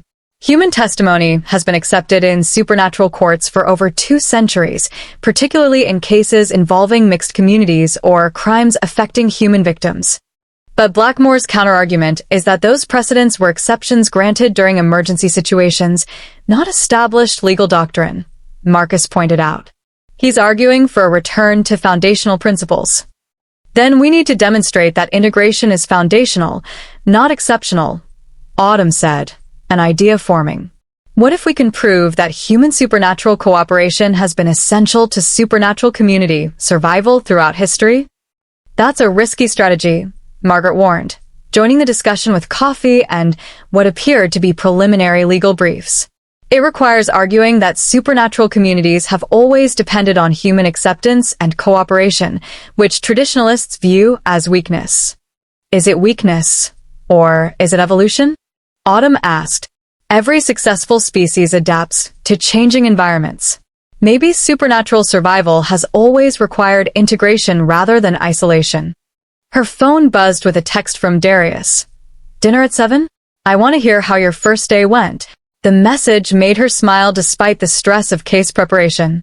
Their relationship was developing in the spaces between supernatural politics and legal strategy, quiet moments of connection that felt both normal and extraordinary. I need to leave for the day, she announced to her team. But I want everyone to think about historical examples of successful integration. Not just legal precedents, but cultural, economic, and social cooperation between supernatural and human communities. The evening drive to meet Darius took her through Portland neighborhoods she was beginning to recognize as home. The city felt different now that she understood the hidden supernatural infrastructure that operated alongside human society, werewolf-owned businesses, vampire cultural centers, and community gardens integrated seamlessly into urban life. She found Darius waiting at a small restaurant in the Pearl District, only a few blocks from where her bookstore had been destroyed. He looked less formal than usual, wearing jeans and a sweater that made him seem more approachable despite the inherent authority in his posture. How was your first day as a supernatural civil rights lawyer? He asked as she joined him at a corner table. Overwhelming, fascinating, and terrifying, Autumn replied. How much do you know about constitutional supernatural law? Enough to know that you're taking on a case that could change everything or destroy your career before it starts. Those seem to be my only 2 options lately. They ordered dinner while Autumn described her research findings and the legal strategy her team was developing. Darius listened with a focused attention of someone who understood the political implications of every decision. Blackmore isn't just challenging human testimony, he said finally. He's challenging the entire model of supernatural community integration that progressive pack leaders have been building for decades. Is that why you're supporting my position? Because it aligns with your political agenda?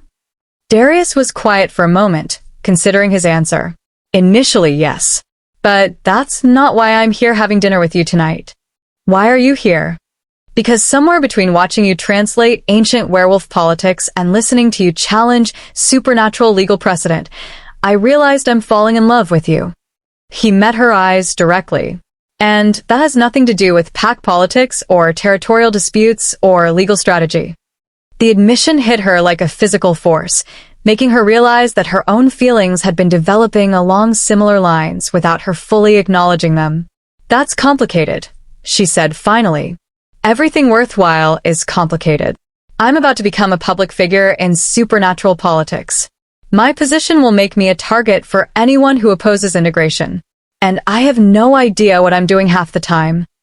I'm the alpha of a werewolf pack with enemies throughout the region, responsibilities that require life or death decisions, and a tendency to turn into a wolf during stressful situations. Darius smiled. I'd say we're evenly matched in the complications department. What if the hearing doesn't go well?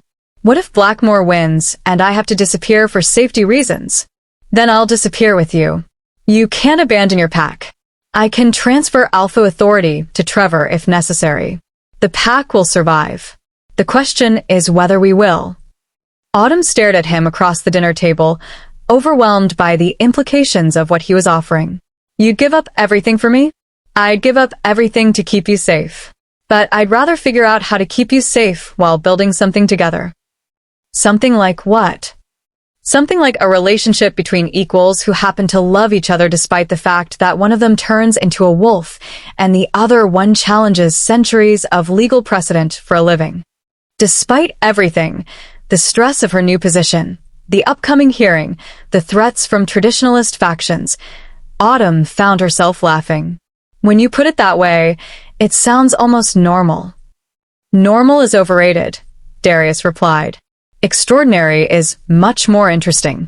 As they walked back to their cars after dinner, Autumn felt the weight of the decision she was facing. In 1 week, she would argue a case that could change supernatural law forever. The outcome would determine not just her future, but the future of human supernatural relations throughout North America. Are you ready for this? Darius asked as they reached her car. I'm ready to try, she said. And I'm ready to see what happens next between us, whatever that looks like. Even if it involves werewolf pack politics and supernatural legal precedent. Especially if it involves werewolf pack politics and supernatural legal precedent. Darius kissed her then, there in the parking lot under the Portland streetlights, and for a moment everything else faded away. The legal challenges, the political pressures, the threats from traditionalist factions.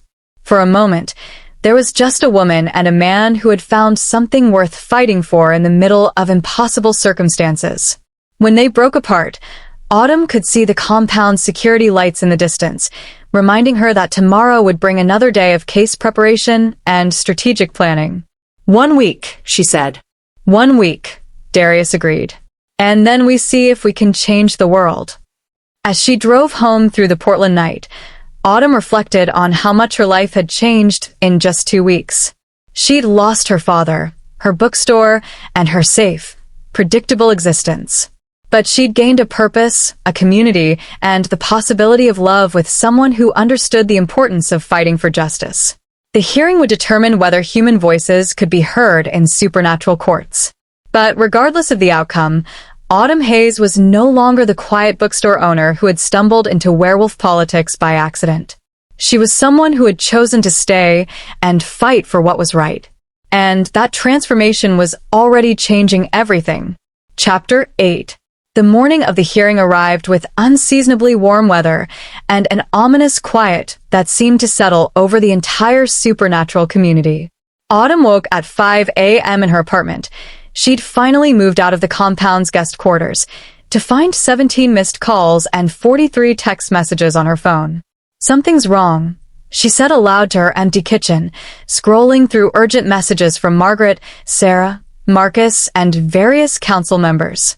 The most recent text from Darius simply read, "Emergency meeting at compound. Come immediately." She dressed quickly in the professional suit she'd planned to wear for the hearing, grabbed her briefcase filled with legal documents, and drove through Portland's empty streets with growing anxiety.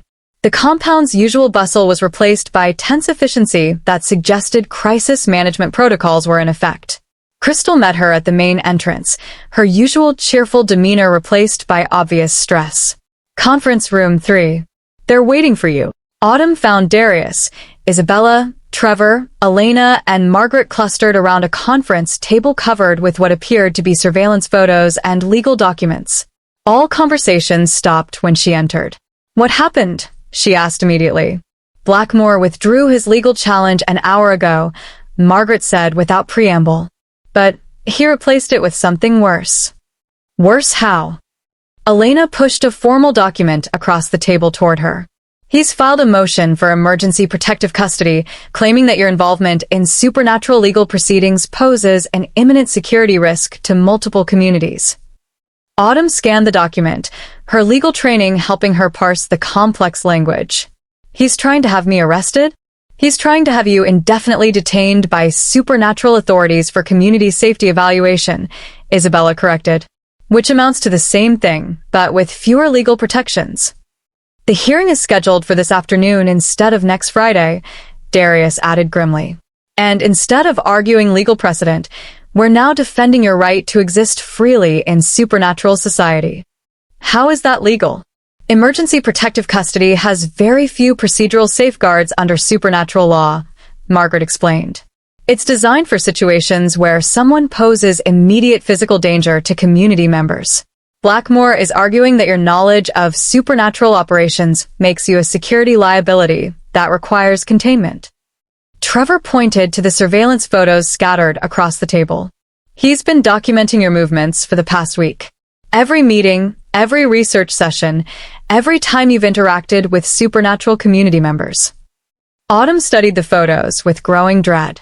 Someone had been following her constantly, photographing her entering the council offices, meeting with her research team, even having dinner with Darius.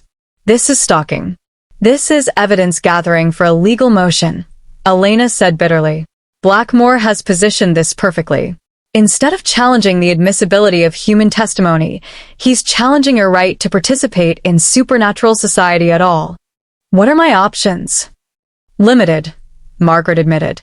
Emergency custody hearings have expedited procedures and reduced evidentiary standards. We have 4 hours to prepare a defense. Or, Isabella said quietly, you could disappear. New identity, relocation outside North America, complete separation from supernatural communities. Running away won't solve the underlying problem. Autumn replied immediately. If Blackmore succeeds with me, he'll use the same tactics against other human advocates. If he succeeds with you, there won't be other human advocates, Darius pointed out. This sets a precedent that allows supernatural authorities to detain any human who knows too much about our operations. Autumn looked around the conference room at the faces of people who had become her friends, her colleagues, her chosen family. The thought of losing all of this, her new purpose, her community, her relationship with Darius, was devastating. There has to be something we can do. There might be, Trevor said, producing another set of documents. But it's risky, and it requires you to make a commitment you might not be ready for. What kind of commitment? Formal alliance membership, Elena explained. If you were an official member of an allied pack or supernatural community, Blackmore couldn't claim you're an outside security risk. Alliance membership with whom? With the Kane pack, Darius said quietly. Trevor's suggesting that we offer you formal pack associate status, which would give you legal standing in supernatural courts and protection under interpack agreements. Autumn stared at him. You're talking about adoption into a werewolf pack. Not adoption exactly. Associate membership for non-shifters who contribute significantly to pack welfare, Margaret clarified. It's an established legal category, though it's rarely used. What would that mean exactly? It means you'd be legally considered part of our pack family, Isabella explained, with all the protections and responsibilities that entails. Including the part where threats against pack members are considered acts of war, Trevor added with satisfaction. Autumn felt overwhelmed by the implications. I'd essentially be marrying into your pack. You'd be accepting permanent integration into supernatural society, Darius corrected. The question is whether you're ready for that level of commitment. Before Autumn could respond, Crystal's voice came through the conference room intercom. Alpha, we have a problem. Blackmore's people are here with a detention order. They're demanding immediate custody transfer. How much time do we have? Darius asked. Maybe 10 minutes before they can legally compel compliance. Autumn looked around the room at the people who had become her world in the space of 2 weeks. The choice wasn't really about legal strategies or pack membership. It was about choosing the life she wanted to live and the community she wanted to belong to. Where do I sign? She asked. Are you sure? Darius asked. Once you accept pack associate status, there's no going back to your human life. You'll be part of supernatural society permanently, with all the dangers and complications that entails. I've been part of supernatural society since the night I found that journal, Autumn replied. The only question is whether I'm going to be a victim of supernatural politics or a participant in supernatural justice. Margaret was already preparing documents with efficient speed. The pack association ceremony requires formal acceptance from both parties and witness confirmation from allied pack representatives. Elena can serve as an allied pack witness, Isabella said. Trevor and I can represent Kane pack acceptance. What about Darius? Autumn asked, realizing that the Alpha's agreement was conspicuously absent from the requirements. Alpha consent is required for pack association, Margaret explained. But there are additional considerations when the Alpha has personal feelings for the prospective associate. What kind of considerations? The kind where pack association could be interpreted as a preliminary mating bond, Trevor said with a grin, which adds romantic implications to what could otherwise be a purely political alliance. Autumn felt her cheeks flush as she understood the implications. So, accepting pack associate status is essentially accepting a formal relationship with Darius. Not necessarily, Darius said carefully. Pack association doesn't require romantic involvement, but it does create bonds that are difficult to dissolve if the relationship doesn't work out. How difficult? Think of it as supernatural marriage law, Elena said dryly. Lots of legal protections, but significant complications if you want to separate later. Crystal's voice came through the intercom again. Alpha, they're in the building. Conference room 3 in 2 minutes. Decision time, Margaret said, holding out the association documents. Autumn looked at Darius, seeing uncertainty in his expression despite his obvious desire to protect her. Are you asking me to marry you? I'm asking you to trust me enough to tie your legal status to mine permanently, Darius replied. Everything else we can figure out as we go. That's either the most romantic thing anyone's ever said to me, or the most terrifying. It can be both. The sound of footsteps in the hallway indicated that Blackmore's people were approaching. In 30 seconds, they would be faced with a detention order that could separate her from everything she'd built in the supernatural community. I trust you, Autumn said, taking the documents from Margaret and signing them without reading the fine print. The ceremony that followed was brief and surprisingly moving. Elena spoke for Allied Pack recognition, Isabella and Trevor confirmed Kane Pack acceptance, and Darius formally acknowledged her as a protected member of his Pack family. By the authority vested in me as Alpha of the Kane Pack, I accept Autumn Hayes as an associate member with full rights and protections under supernatural law, Darius said, his voice carrying the formal authority of centuries-old tradition. And I accept the responsibilities and commitments of the Kane Pack Association, Autumn replied, the words feeling both foreign and familiar. When Blackmore's representatives entered the conference room, they found a very different situation than they had expected. Autumn Hayes is now under the protection of Kane Pack law, Margaret announced, presenting the newly signed association documents. Any detention order must be filed through Interpack dispute resolution procedures. The lead representative, a stern-faced woman with silver hair, examined the documents with obvious frustration. This is a transparent attempt to circumvent legitimate security procedures. This is legitimate pack business conducted according to established supernatural law, Elena replied with authority that made it clear she would not be intimidated. The emergency custody motion will be amended to reflect these changed circumstances, the woman said finally. But this doesn't end our concerns about human integration into sensitive community operations. After Blackmore's people left, the conference room erupted in celebration and relief. But Autumn found herself staring at the association documents, suddenly aware of the magnitude of what she'd just committed to. Any regrets? Darius asked, joining her by the window as the others discussed next steps. Ask me in a few months, when the reality sets in, Autumn replied. But right now, I'm just grateful to still be free. We're going to face more challenges from traditionalist factions. Probably. But we'll face them together. Together as pack associates, legal partners, or something more? Autumn turned to face him, seeing the vulnerability beneath his alpha confidence. Together as people who care about each other enough to sign supernatural legal documents without reading the fine print. That might be the most romantic thing anyone's ever said to me. Or the most terrifying. It can be both, Darius agreed, echoing her earlier words. As Portland settled into evening outside the conference room windows, Autumn reflected on how quickly her life continued to change. This morning she'd been preparing for a legal hearing about human testimony rights. Tonight, she was a formal member of a werewolf pack with permanent ties to supernatural society. But as she looked around the room at her chosen family, Isabella coordinating next steps, Trevor joking with Elena about traditionalist politics, Margaret updating legal databases. She realized that belonging to this community felt more like coming home than giving up her human life. The fight with Blackmore was far from over, but now they would face it as a unified pack with legal standing and political support. And whatever came next, Autumn Hayes would face it as someone who belonged exactly where she was. Chapter 9. 2 weeks after becoming an official Kane Pack associate, Autumn discovered that supernatural marriage law was significantly more complicated than anyone had bothered to explain during the emergency ceremony.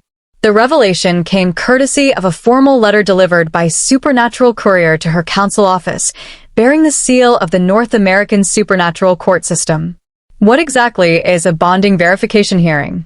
She asked Margaret, who had gone visibly pale upon reading the official notification. It's a legal proceeding to determine whether your pack association constitutes a legitimate alliance or a fraudulent attempt to circumvent custody orders, Margaret explained carefully. Blackmore filed a motion claiming that your association with Darius was a sham marriage designed to avoid detention. Sham marriage. Autumn stared at the legal document with growing dread. We haven't even been on a proper date since the association ceremony. That might actually be part of the problem. Supernatural law requires pack associations to demonstrate genuine personal bonds, not just legal convenience. Margaret pulled out a thick binder labeled Pack Association Verification Procedures. The court can order dissolution of the association if they determine it was created under false pretenses. And if they dissolve it, you lose all supernatural legal protections and become subject to the original emergency custody order. Autumn sank into her desk chair, overwhelmed by the implications. So I have to prove I'm genuinely committed to Darius and the pack, or I get detained indefinitely for community safety evaluation. Essentially, yes. The hearing is scheduled for next month, which gives us time to prepare, but the verification process can be invasive. Invasive how? Before Margaret could answer, Autumn's office door opened and Darius entered, carrying what appeared to be his own copy of the legal notification. His expression suggested he was having the same reaction she was. Did you know about bonding verification requirements when you suggested pack association? Autumn asked immediately. I knew they existed, but I've never seen them actually enforced, Darius replied, sitting down across from her desk. Blackmore is using every possible legal maneuver to challenge your status. What exactly does verification involve? Character witnesses, relationship documentation, demonstration of genuine pack integration, Margaret listed grimly. The court wants to see evidence that your association represents real commitment rather than legal convenience. Evidence like what? Shared living arrangements, combined financial decisions, participation in pack social structures, witness testimony about the authenticity of your relationship, Darius said, clearly having reviewed the requirements already. Basically, they want proof that we're actually building a life together. Autumn looked between Margaret and Darius, understanding beginning to dawn. They want us to act like a real couple. They want you to be a real couple, at least legally speaking, Margaret corrected. The verification process assumes that pack association involves genuine personal bonds that extend beyond mere political alliance. Which means what exactly? Which means we need to start living like pack associates who care about each other personally, not just professionally, Darius said carefully. Shared residence, joint decision-making, integration into each other's daily lives. You're talking about moving in together. Among other things. Autumn stared out her office window at the Portland skyline, trying to process the situation. 2 weeks ago, she'd signed pack association documents to avoid detention. Now she was being asked to essentially enter into a committed relationship to avoid having that association invalidated. What if we can't convince them we're genuine? She asked. Then you lose supernatural legal protection and I lose credibility as an alpha who can't maintain legitimate pack alliances, Darius replied bluntly. Blackmore wins, traditionalist factions gain political momentum, and human integration efforts get set back by decades. No pressure, Autumn muttered. There's another option, Margaret said reluctantly. You could voluntarily dissolve the association and accept relocation outside North America. The council would provide new identity documentation and financial support for resettlement. Running away again. Starting over safely, Margaret corrected. Autumn considered the choice she was facing. Accept the verification process and commit to a relationship that had begun as legal necessity, or abandon everything she'd built in a supernatural community to protect herself from further legal challenges. What do you think I should do? She asked Darius. I think you should do whatever makes you feel safe and happy, he replied. But I should probably mention that the idea of actually building a life with you doesn't terrify me the way it probably should. It doesn't. We've already survived werewolf politics, supernatural legal proceedings, and emergency pack integration. Living together and figuring out whether we're compatible long-term seems relatively straightforward by comparison. Despite everything, Autumn found herself smiling. You realize that most people date for months before moving in together? Most people don't have supernatural courts evaluating the authenticity of their relationships, Darius pointed out. True. Autumn looked down at the verification requirements, noting the extensive documentation needed to prove genuine commitment. If we do this, we do it properly. Real relationship, real commitment, real attempt to build something together. Agreed. Even if it means dealing with pack politics, legal complications, and traditionalist factions trying to destroy us? Especially then. Margaret cleared her throat diplomatically. I should mention that the verification process includes interviews with pack members about the authenticity of your relationship. Isabella, Trevor, and other pack associates will be asked to testify about their observations of your interactions. What kind of observations? Autumn asked warily. Whether you seem genuinely affectionate, how you communicate with each other, if you appear to be building a shared future rather than maintaining separate lives connected only by legal documents. So we need to convince your pack that we're actually falling in love, Autumn said to Darius. Are we? He asked quietly. The question hung in the air between them, carrying the weight of everything they'd been through together and everything they might face in the future. I don't know, Autumn admitted. But I know I care about you enough to find out. That's a start. A start that involves moving in together, combining our lives, and probably dealing with more supernatural legal drama than any relationship should have to handle.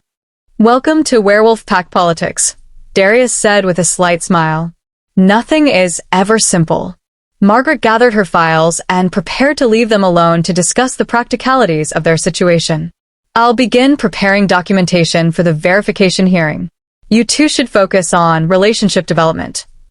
After Margaret left, Autumn and Darius sat in her office, looking at each other across the desk that had become the center of their professional collaboration. So, Autumn said finally, want to move in together and see if we can convince a supernatural court that we're genuinely committed to each other? Are you asking me out? I'm asking you to take the biggest relationship risk either of us has ever considered for the sake of supernatural justice and legal precedent. That might be the most romantic proposal I've ever received. It's also the most complicated. I'm beginning to think complicated is our specialty, Darius said, standing up and moving around the desk to where she sat. Autumn Hayes, would you like to try building a real relationship in the middle of supernatural legal proceedings while under political pressure from traditionalist factions? When you put it that way, how could I possibly refuse? Is that a yes? Autumn looked up at him, seeing the mixture of hope and uncertainty in his amber eyes. A month ago, the most complicated decision in her life had been choosing between different coffee suppliers for her bookstore. Now she was being asked to commit to a relationship that would be scrutinized by supernatural courts and could determine the future of human integration in supernatural society. It's a yes, she said, standing up to face him. But I have conditions. Such as, we take this seriously. Not just the legal performance, but the actual relationship. If we're going to convince people we're genuine, we need to actually try to be genuine. Agreed. What else? We communicate honestly about what's working and what isn't. No pretending everything is fine if we're struggling with the pressure. Makes sense. And we remember that regardless of how the verification hearing goes, we tried to build something real instead of just going through the motions. Darius stepped closer, his expression serious but warm. Autumn, I want you to know that even if there were no legal requirements, no verification hearings, and no political pressure, I would still want to explore what's possible between us. Even though I'm human and you're a werewolf alpha with more responsibilities than any person should have to handle? Especially because you're someone who walked into my world by accident and chose to stay and fight for what's right. That sounds like the beginning of something important. It sounds like the beginning of something worth protecting. As evening settled over Portland outside her office windows, Autumn realized that once again, her life was about to change in ways she couldn't predict. But this time, the change felt like choosing her future rather than having it chosen for her. "When do we start?" she asked. "How about dinner tonight?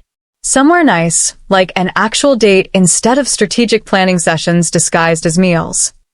A real date with my pack associate who I'm potentially falling in love with while preparing for a supernatural legal hearing that will determine our future." "Exactly. I'll pick you up at 7, Autumn said, surprising herself with her decisiveness. Looking forward to it. As Darius left her office, Autumn reflected on the strange turns her life had taken. 6 weeks ago, she'd been a quiet bookseller grieving her father's death. Tonight, she had a date with a werewolf alpha who might be the love of her life, if they could survive the political and legal complications long enough to find out. But as she gathered her files and prepared to leave work, Autumn realized she was no longer afraid of the complications. She was looking forward to them. Chapter 10. Their first official date lasted exactly 37 minutes before supernatural politics crashed the party. Autumn had chosen a small Italian restaurant in the Hawthorne district, far enough from downtown supernatural headquarters to feel normal but close enough to Kane territory that Darius wouldn't be completely on edge about security protocols. They'd managed to order wine, discuss the verification hearing requirements, and even have a few moments of actual conversation about non-werewolf topics before everything went sideways. "This is nice," Darius said, reaching across the table to take her hand. "Talking about books and travel plans instead of legal strategies and territorial disputes." "We should do this more often," Autumn agreed, enjoying the simple pleasure of his fingers intertwined with hers. "Assuming we survive the bonding verification process and whatever Blackmore throws at us next. We'll survive. We're good at adapting to impossible situations." The moment was interrupted by Trevor's arrival at their table, moving with a kind of urgent energy that suggested pack emergency rather than social interruption. "Sorry to crash the romantic dinner," he said without preamble, "but we have a problem that can't wait until morning." "What kind of problem?" Darius asked, immediately shifting into alpha mode despite their surroundings. The kind where 3 Kane Pack businesses were hit with simultaneous health department inspections this afternoon, all resulting in immediate closure orders. Trevor pulled out his phone and showed them photos of official notices taped to storefront windows. "Someone with serious political connections is targeting our legitimate operations." Autumn studied the photos, her legal training helping her identify the pattern. "These aren't random inspections. The violations listed are all technical compliance issues that could be manufactured by a hostile regulatory authority." Exactly. "And the timing isn't coincidental," Trevor continued. "All 3 businesses were scheduled to provide character witness testimony for your verification hearing. They're systematically eliminating our support network," Darius realized. "It gets worse. Elena called an hour ago.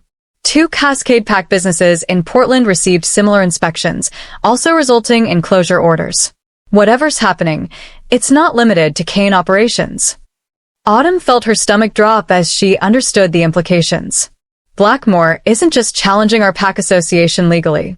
He's attacking the economic foundation that supports supernatural integration.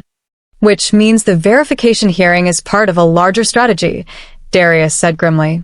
"Destabilize progressive pack businesses, eliminate pro-integration witnesses, and demonstrate that human involvement leads to regulatory problems."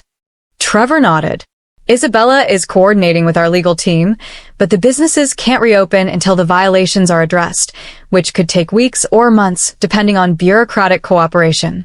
Bureaucratic cooperation that will depend on whether human authorities view supernatural businesses as legitimate community assets or security risks," Autumn added.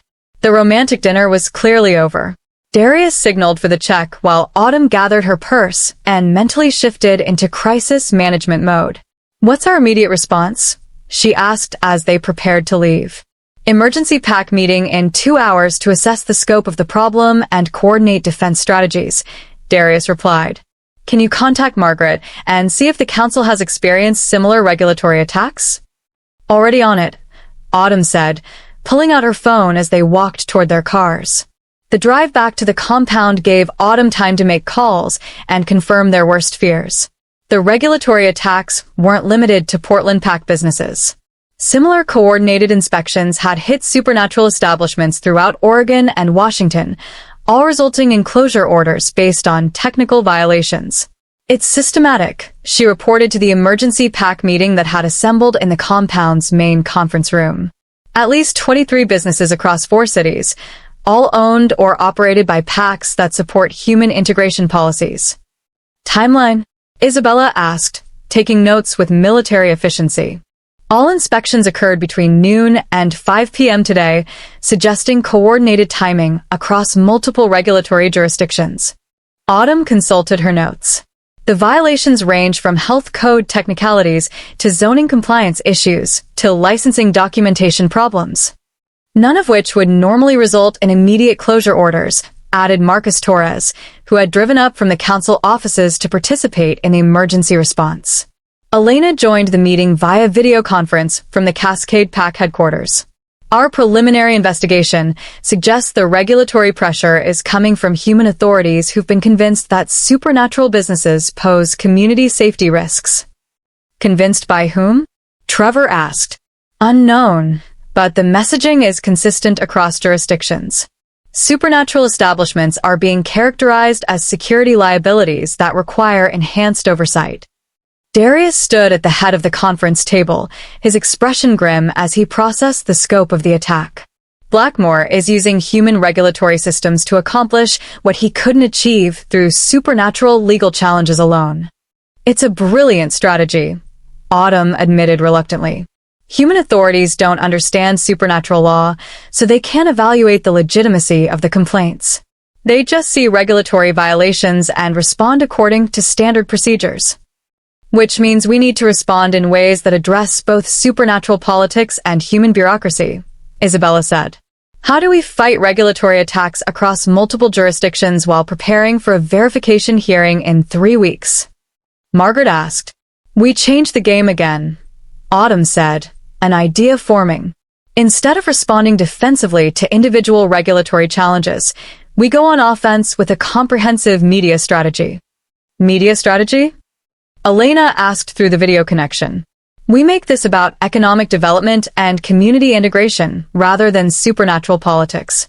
Human authorities understand economic impact and community benefit. They don't understand werewolf territorial disputes. Trevor leaned forward with interest. You're talking about public relations warfare. I'm talking about demonstrating that supernatural businesses contribute positively to human communities, while the regulatory attacks harm economic development and community cohesion. Autumn moved to the whiteboard and began outlining her strategy.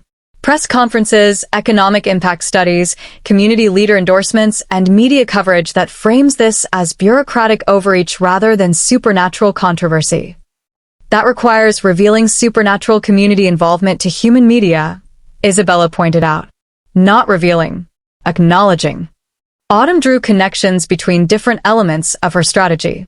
We don't hide the fact that some business owners are supernatural, but we emphasize their contributions to human communities rather than their magical abilities. Normalization through visibility, Darius said, understanding immediately. Exactly. Makes supernatural business ownership as normal as any other community diversity initiative. Margaret was already taking notes on legal implications. This approach requires significant coordination with human political and media contacts. Do we have those contacts? Autumn asked. Some. The council has worked to build relationships with progressive human politicians who support supernatural integration policies. Margaret paused. But going public with this approach means we can't go back to operating in secrecy. Maybe it's time to stop operating in secrecy, Darius said quietly. The conference room fell silent as everyone processed the implications of what he was suggesting. You're talking about coming out publicly as supernatural business leaders, Elena said through the video connection. I'm talking about acknowledging that supernatural communities have always been part of human society, and it's time to stop pretending otherwise. That's a massive strategic shift, Isabella warned. Once supernatural communities become public knowledge, everything changes. Everything is already changing, Autumn pointed out. Blackmore is forcing these issues into public attention whether we want it or not. The question is whether we control the narrative or let him control it. Trevor grinned with obvious excitement. I like it. Instead of defending against regulatory attacks, we turn this into a community integration success story. It's risky, Margaret said. Public attention brings scrutiny from human authorities, potential religious opposition, and political complications we can't predict. As opposed to the current situation where we're getting systematically destroyed by regulatory attacks while preparing for supernatural legal proceedings that could eliminate human involvement in our communities entirely? Autumn asked. Point taken. Darius looked around the conference room at his pack members and allies, weighing the risks of a strategy that could transform supernatural community relations permanently. All right, he said finally. We go public. Controlled disclosure, positive messaging, and coordinated media strategy across all allied packs. Elena, are you willing to coordinate Cascade pack participation? Autumn asked. If it stops Blackmore's regulatory attacks and demonstrates that supernatural communities contribute positively to human society, yes. Margaret, can the Council provide legal and political support for a public integration campaign? The Council has been preparing for eventual public disclosure for years. This accelerates our timeline, but we have frameworks in place. As the meeting continued past midnight, Autumn found herself coordinating a campaign that would fundamentally change how supernatural communities interacted with human society. The verification hearing had become secondary to a larger struggle over whether supernatural integration would happen through cooperation or conquest. One question, she said as the meeting finally began to wind down. What happens if this doesn't work? If public disclosure backfires and human communities reject supernatural integration? Then we find out whether centuries of coexistence have built enough foundation for open cooperation, Darius replied. Or whether we're about to discover that humans and supernatural creatures can't share the same world peacefully. No pressure, Autumn muttered. We've handled pressure before, Darius reminded her. True.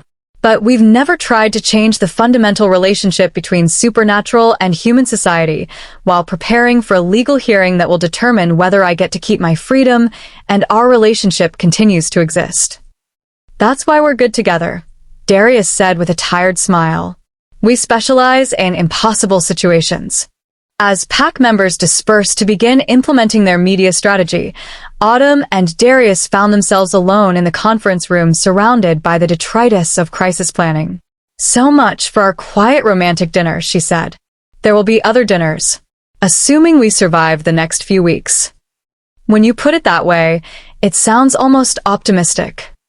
I prefer to think of it as realistic confidence. Autumn looked at the man who had become her partner in both supernatural politics and personal relationship building, noting how naturally they'd fallen into collaborative problem-solving even under extreme pressure. Are we going to be okay? She asked. We're going to fight for what we believe in, support each other through whatever happens, and try to build something worthwhile in the middle of political chaos, Darius replied. Beyond that, we'll have to see. That sounds like a pretty good foundation for a relationship. Even if it's a relationship that's about to become public knowledge as part of a supernatural community integration campaign? Especially then, Autumn said, surprising herself with how certain she felt. If we're going to change the world, we might as well do it together. As they finally left the compound near dawn, Autumn realized that their interrupted dinner had actually accomplished exactly what they'd needed, confirmation that they could handle crises as partners, maintain their connection under pressure, and support each other's goals, even when those goals carried enormous personal and political risks. The verification hearing was still 3 weeks away, but they'd already proven the authenticity of their commitment to each other and their shared future.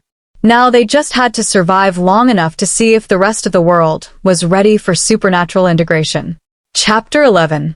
The press conference was scheduled for Tuesday morning at the Portland Community Center, carefully chosen as neutral territory that symbolized human supernatural cooperation rather than pack dominance. Autumn stood in front of the bathroom mirror in her new shared apartment with Darius, adjusting her blazer for the third time while trying to calm her nerves about speaking publicly for the first time as an official supernatural community advocate. "You're going to be fine," Darius said from the doorway, looking impeccable in a charcoal gray suit that managed to make him appear both authoritative and approachable. "You've handled hostile werewolf pack leaders and supernatural court proceedings. A few human reporters should be straightforward by comparison." "Human reporters don't usually threaten to kill me if they disagree with my statements," Autumn pointed out, checking her notes one final time. "They just destroy my reputation and career in print. Different kinds of violence, same survival principles apply." Moving in together the previous week had been surprisingly easy, despite the artificial circumstances that had prompted the decision. Darius's penthouse apartment was spacious enough to accommodate both their belongings without feeling crowded, and they'd fallen into domestic routines with minimal conflict. The only awkward moments came when they both remembered that supernatural courts would be evaluating their living arrangement for evidence of genuine romantic commitment. "Ready?" Autumn asked, gathering her briefcase and the press materials Margaret had prepared. "As ready as anyone can be for publicly acknowledging that werewolves run successful businesses throughout the Pacific Northwest," Darius replied. "Elena will meet us there with Cascade Pack representatives, and the council has confirmed that 3 other allied packs will participate via video connection." The drive to the community center took them through neighborhoods where Kane Pack businesses had operated quietly for years, serving human and supernatural customers without drawing attention to the diversity of their clientele.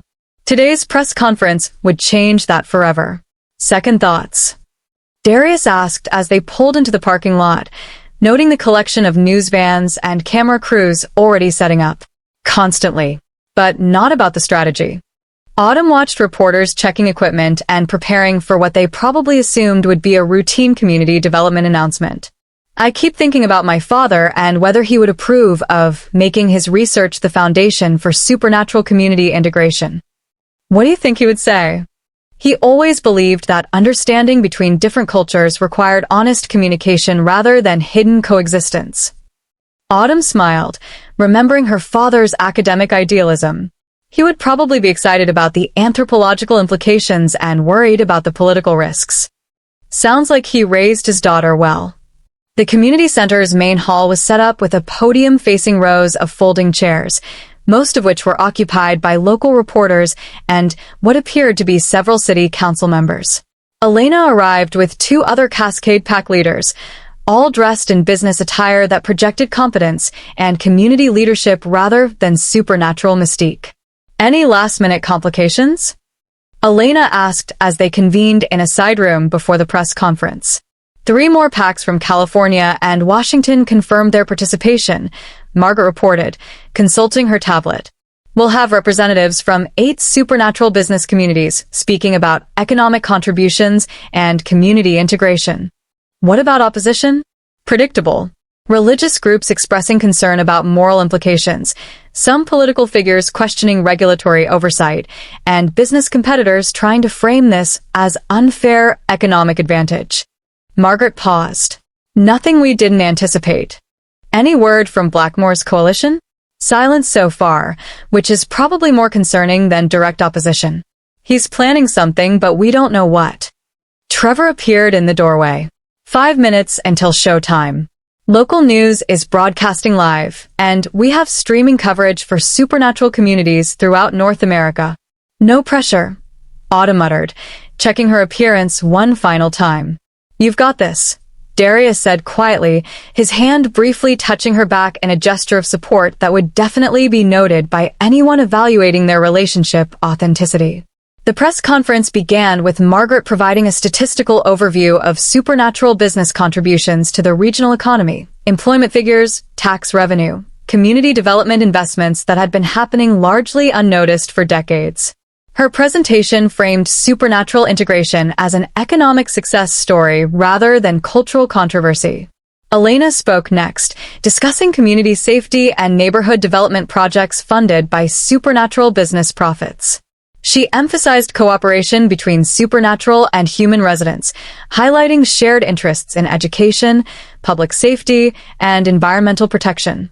When Autumn's turn came to speak, she walked to the podium carrying the weight of her father's research, her personal transformation, and the future of human supernatural relations.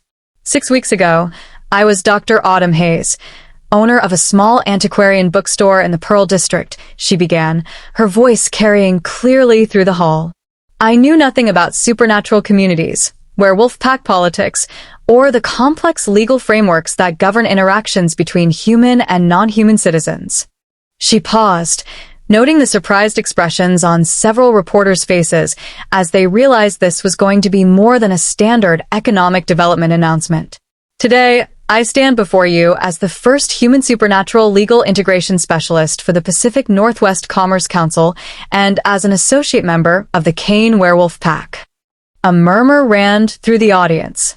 I'm here to discuss the economic, social, and legal benefits of acknowledging what has always been true, that supernatural communities have been contributing members of human society for generations. The questions that followed were predictably intense. Reporters demanded proof of supernatural claims, questioned the legitimacy of non-human business ownership, and asked pointed questions about public safety implications. Autumn fielded each inquiry with a combination of academic precision and practical experience she'd developed over the past month. Are you claiming that werewolves and other supernatural creatures have been operating businesses in Portland without proper disclosure to human authorities? Asked a reporter from the local NBC affiliate. I'm stating that supernatural citizens have been operating legitimate businesses while complying with all applicable regulations and contributing positively to community development, Autumn replied. The question isn't whether they've been present, but whether formal acknowledgement of their contributions benefits everyone involved. What about public safety concerns? Pressed another reporter. Supernatural communities have detailed self-governance protocols that prioritize both community safety and integration with human society, Elena answered, stepping forward to provide pack leader perspective. Our safety record compares favorably to any other business community in the region. Can you provide evidence of these supernatural business operations? Asked a reporter who seemed skeptical of the entire premise. Darius moved to the podium, his presence immediately commanding attention. Kane Security Consulting has operated in Portland for 15 years, providing personal protection and risk assessment services to over 300 clients. Our employees include both human and supernatural staff members, and our client base represents successful integration between communities. You're claiming to be a werewolf? The reporter asked directly. I'm acknowledging that I'm a werewolf who has built a successful business that employs 47 people and contributes over $2 million annually to the local economy, Darius replied calmly. The audible reaction from the audience suggested that many people were still processing the reality of what they were hearing. But as the press conference continued, questions shifted from skepticism about supernatural existence to practical concerns about regulation, economic impact, and community integration. What happens next? Asked a reporter from the Portland Business Journal. We continue building the cooperative relationships that have always existed, but with transparency that allows for better communication and mutual support, Autumn answered. Supernatural communities want the same things human communities want: economic opportunity, public safety, and community development that benefits everyone. As the formal press conference concluded, reporters clustered around individual speakers for follow-up interviews.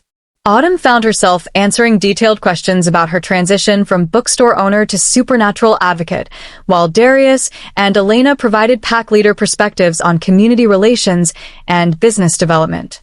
How do you respond to critics who say this announcement is a publicity stunt? Asked a reporter from the Oregonian.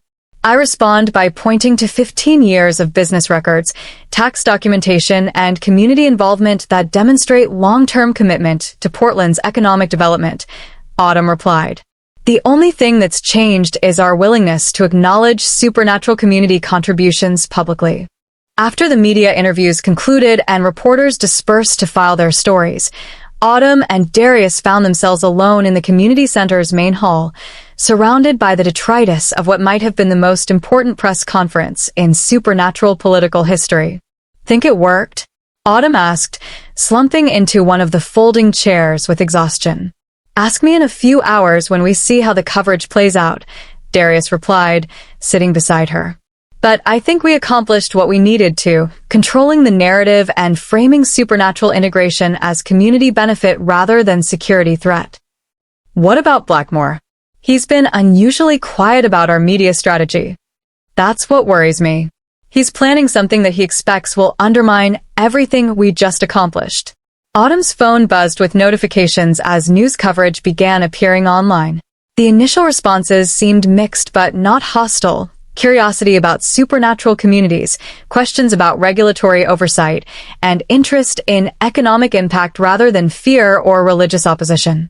Portland Business Journal is running a positive piece about supernatural business contributions, she reported, scrolling through news alerts. Local NBC led with community safety questions, but included positive statements from city council members. Any negative coverage? Some religious groups expressing concern, and a few political figures calling for enhanced oversight, but nothing that seems designed to incite panic or opposition. Darius checked his own phone for PAC communications. Isabella reports that our businesses haven't experienced any immediate backlash. No protesters, no threatening calls, no regulatory visits. That's better than I expected. Me too. Which makes me think Blackmore's response is going to come from a different direction entirely. As they prepared to leave the community center, Autumn reflected on how much their relationship had evolved in just the past week. Living together had revealed daily habits and personal quirks that couldn't be performed for supernatural court evaluation. Their partnership during crisis management had demonstrated genuine compatibility under pressure. And their shared commitment to supernatural integration had created a common purpose that extended beyond legal necessity. Can I ask you something personal? She said as they walked toward their car. Always. If there were no verification hearings, no political pressure, and no supernatural legal complications, would you still want to be building this relationship with me? Darius stopped walking and turned to face her in the community center parking lot. Autumn. Everything about our relationship has developed under pressure from external circumstances. But what I feel for you, respect, admiration, attraction, genuine affection, those feelings are separate from PAC politics and legal requirements. How can you be sure? Because even if we solved every supernatural integration problem and eliminated every political threat tomorrow, I would still want to wake up next to you and figure out what comes next in our lives together. That's either very romantic or very practical. It can be both. As they drove home through Portland streets where supernatural and human communities had coexisted quietly for generations, Autumn realized that their public announcement had accomplished more than strategic political objectives. It had also forced them to articulate their commitment to each other in ways that transcended legal necessity. The verification hearing was still 2 weeks away, but they'd already demonstrated the authenticity of their partnership through crisis management, shared decision-making, and mutual support under extreme pressure. Whatever Blackmore planned to throw at them next, they would face it as genuine partners rather than political allies performing relationship authenticity for supernatural courts. And that transformation might be the most important victory they'd achieved yet. Chapter 12. Blackmore's counterattack came exactly 1 week before the verification hearing, but not in any form they had anticipated. Autumn discovered it at 6 a.m. when her phone started ringing with calls from reporters, council members, and what appeared to be every supernatural business owner in the Pacific Northwest. There's a video, Margaret said without preamble when Autumn answered the first call she recognized. Posted anonymously on every major social media platform about 2 hours ago. It's problematic. What kind of video? Security footage from the Riverside Park confrontation with Marcus Ravencrest. Clear images of werewolf transformations, supernatural combat, and you in the middle of what looks like a violent supernatural turf war. Autumn felt her stomach drop as she understood the implications. How much of the fight did they capture? All of it. Marcus's threats, the transformations, the battle, everything. It's edited to make the supernatural community look dangerous, and you look like either a victim or a collaborator in violence against humans. Darius appeared in their bedroom doorway, already dressed and holding his own phone. His expression confirmed that he'd received similar calls. "How bad is the coverage?" Autumn asked Margaret while watching Darius pace, with controlled fury. "Bad." The video is trending on Twitter with hashtags like #SupernaturalThreat and #WerewolfWars. Cable news is running it as breaking coverage about secret supernatural violence in American cities. Any chance we can get it removed? We're trying, but it's been reposted too many times across too many platforms. The damage is already done. After Margaret hung up, Autumn and Darius sat on their bed watching the viral video on her laptop. The footage was clearly authentic, high-quality security camera captures that showed the entire confrontation in devastating detail. But the editing presented a narrative that painted supernatural communities as violent threats hiding among human populations. "This is exactly what Blackmore wanted," Darius said, his voice tight with frustration. "Our press conference positioned supernatural integration as a community benefit. This video makes it look like a community threat." Who had access to park security footage from that night? The footage should have been confiscated by supernatural authorities as part of Marcus's trial proceedings, which means someone with access to supernatural court evidence leaked it. Autumn scrolled through social media reactions, watching in real time as public opinion shifted from curiosity about supernatural communities to fear and suspicion. #WerewolfWars was indeed trending, with thousands of posts expressing concern about supernatural creatures living in secret among human populations. Religious groups are calling for investigations into supernatural business operations, she reported. Politicians are demanding federal oversight of non-human entities. And someone started a petition to revoke business licenses for any company owned by supernatural individuals. "It gets worse," Darius said, checking his PAC communications. "3 of our business locations have protesters outside." Elena reports similar demonstrations at Cascade PAC establishments. The regulatory attacks were just the beginning. What about the verification hearing? Still scheduled for next week, but the political climate has shifted completely. Instead of defending the authenticity of our relationship, we'll be defending the legitimacy of supernatural community integration entirely. Autumn closed her laptop and tried to think strategically despite the panic building in her chest. "We need immediate damage control. Press statements, community leader endorsements, expert commentary that provides context for what people saw in that video." The video shows werewolves fighting in a public park and making direct threats against a human civilian, Darius pointed out. Context isn't going to eliminate the visual impact of supernatural creatures engaged in violence. Then we need to control the narrative around self-defense and community protection. "Marcus was planning to murder me and destroy your pack. The fight was defensive action against criminal activity." Good luck convincing human audiences that werewolf pack politics justifies supernatural combat in public parks. Their crisis strategy session was interrupted by Trevor's arrival, carrying coffee and what appeared to be preliminary polling data on public reactions to the video. "Situation assessment," he announced, settling into their living room with the efficiency of someone who had experience managing pack emergencies. Public opinion has shifted dramatically negatively in the past 6 hours. Supernatural business boycotts are organizing, political figures are calling for investigations, and religious groups are mobilizing opposition campaigns. "Any positive responses?" Autumn asked hopefully. Some civil rights organizations are expressing support for supernatural community protection, and a few academic institutions are calling for rational discussion rather than panic responses. Trevor consulted his notes. But the overwhelming reaction is fear-based concern about supernatural creatures hiding among human populations. What's our immediate response strategy? Coordinated media appearances emphasizing community safety, legal compliance, and positive economic contributions. Elena is scheduling interviews with local news outlets. Margaret is preparing legal statements about regulatory compliance, and Isabella is coordinating with other pack leaders for unified messaging.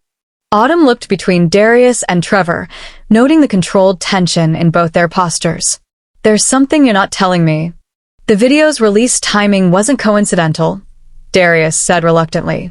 1 week before our verification hearing, Blackmore expects the public backlash to influence supernatural court proceedings. How could public opinion affect supernatural legal decisions? Supernatural courts consider community stability when evaluating pack associations and territorial agreements, Trevor explained. If our integration efforts are seen as causing human community disruption, it undermines our legal position. So Blackmore releases footage that makes supernatural communities look dangerous, which generates human community backlash, which supernatural courts interpret as evidence that integration policies are destabilizing. Autumn felt the elegance of the strategy, even as she resented its effectiveness. He turned our own transparency against us. The next several hours blurred together in a series of crisis management activities. Autumn found herself giving interviews to 3 different news outlets, explaining supernatural self-governance protocols and emphasizing the defensive nature of the park confrontation. Darius participated in a panel discussion about supernatural business contributions to community development. Elena coordinated with other pack leaders for unified messaging about community safety and legal compliance. But as the day progressed, it became clear that their damage control efforts were insufficient to counter the visual impact of the viral video. Social media sentiment remained overwhelmingly negative. Business boycotts gained momentum, and political figures began calling for federal investigations into supernatural community operations.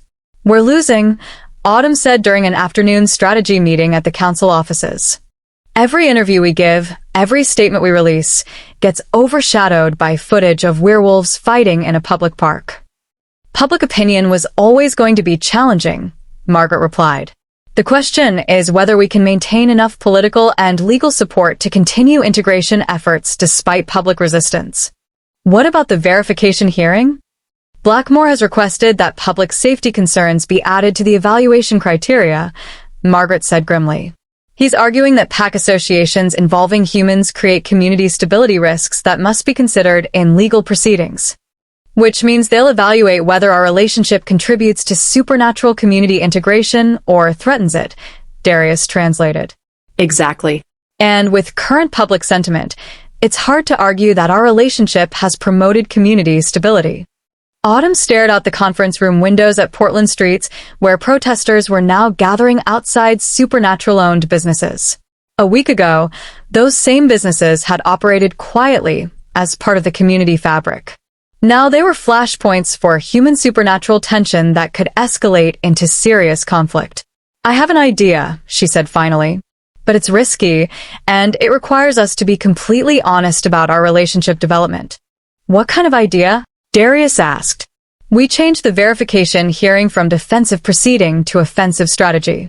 Instead of defending our relationship authenticity, we use the hearing to demonstrate successful human supernatural cooperation under extreme pressure." How?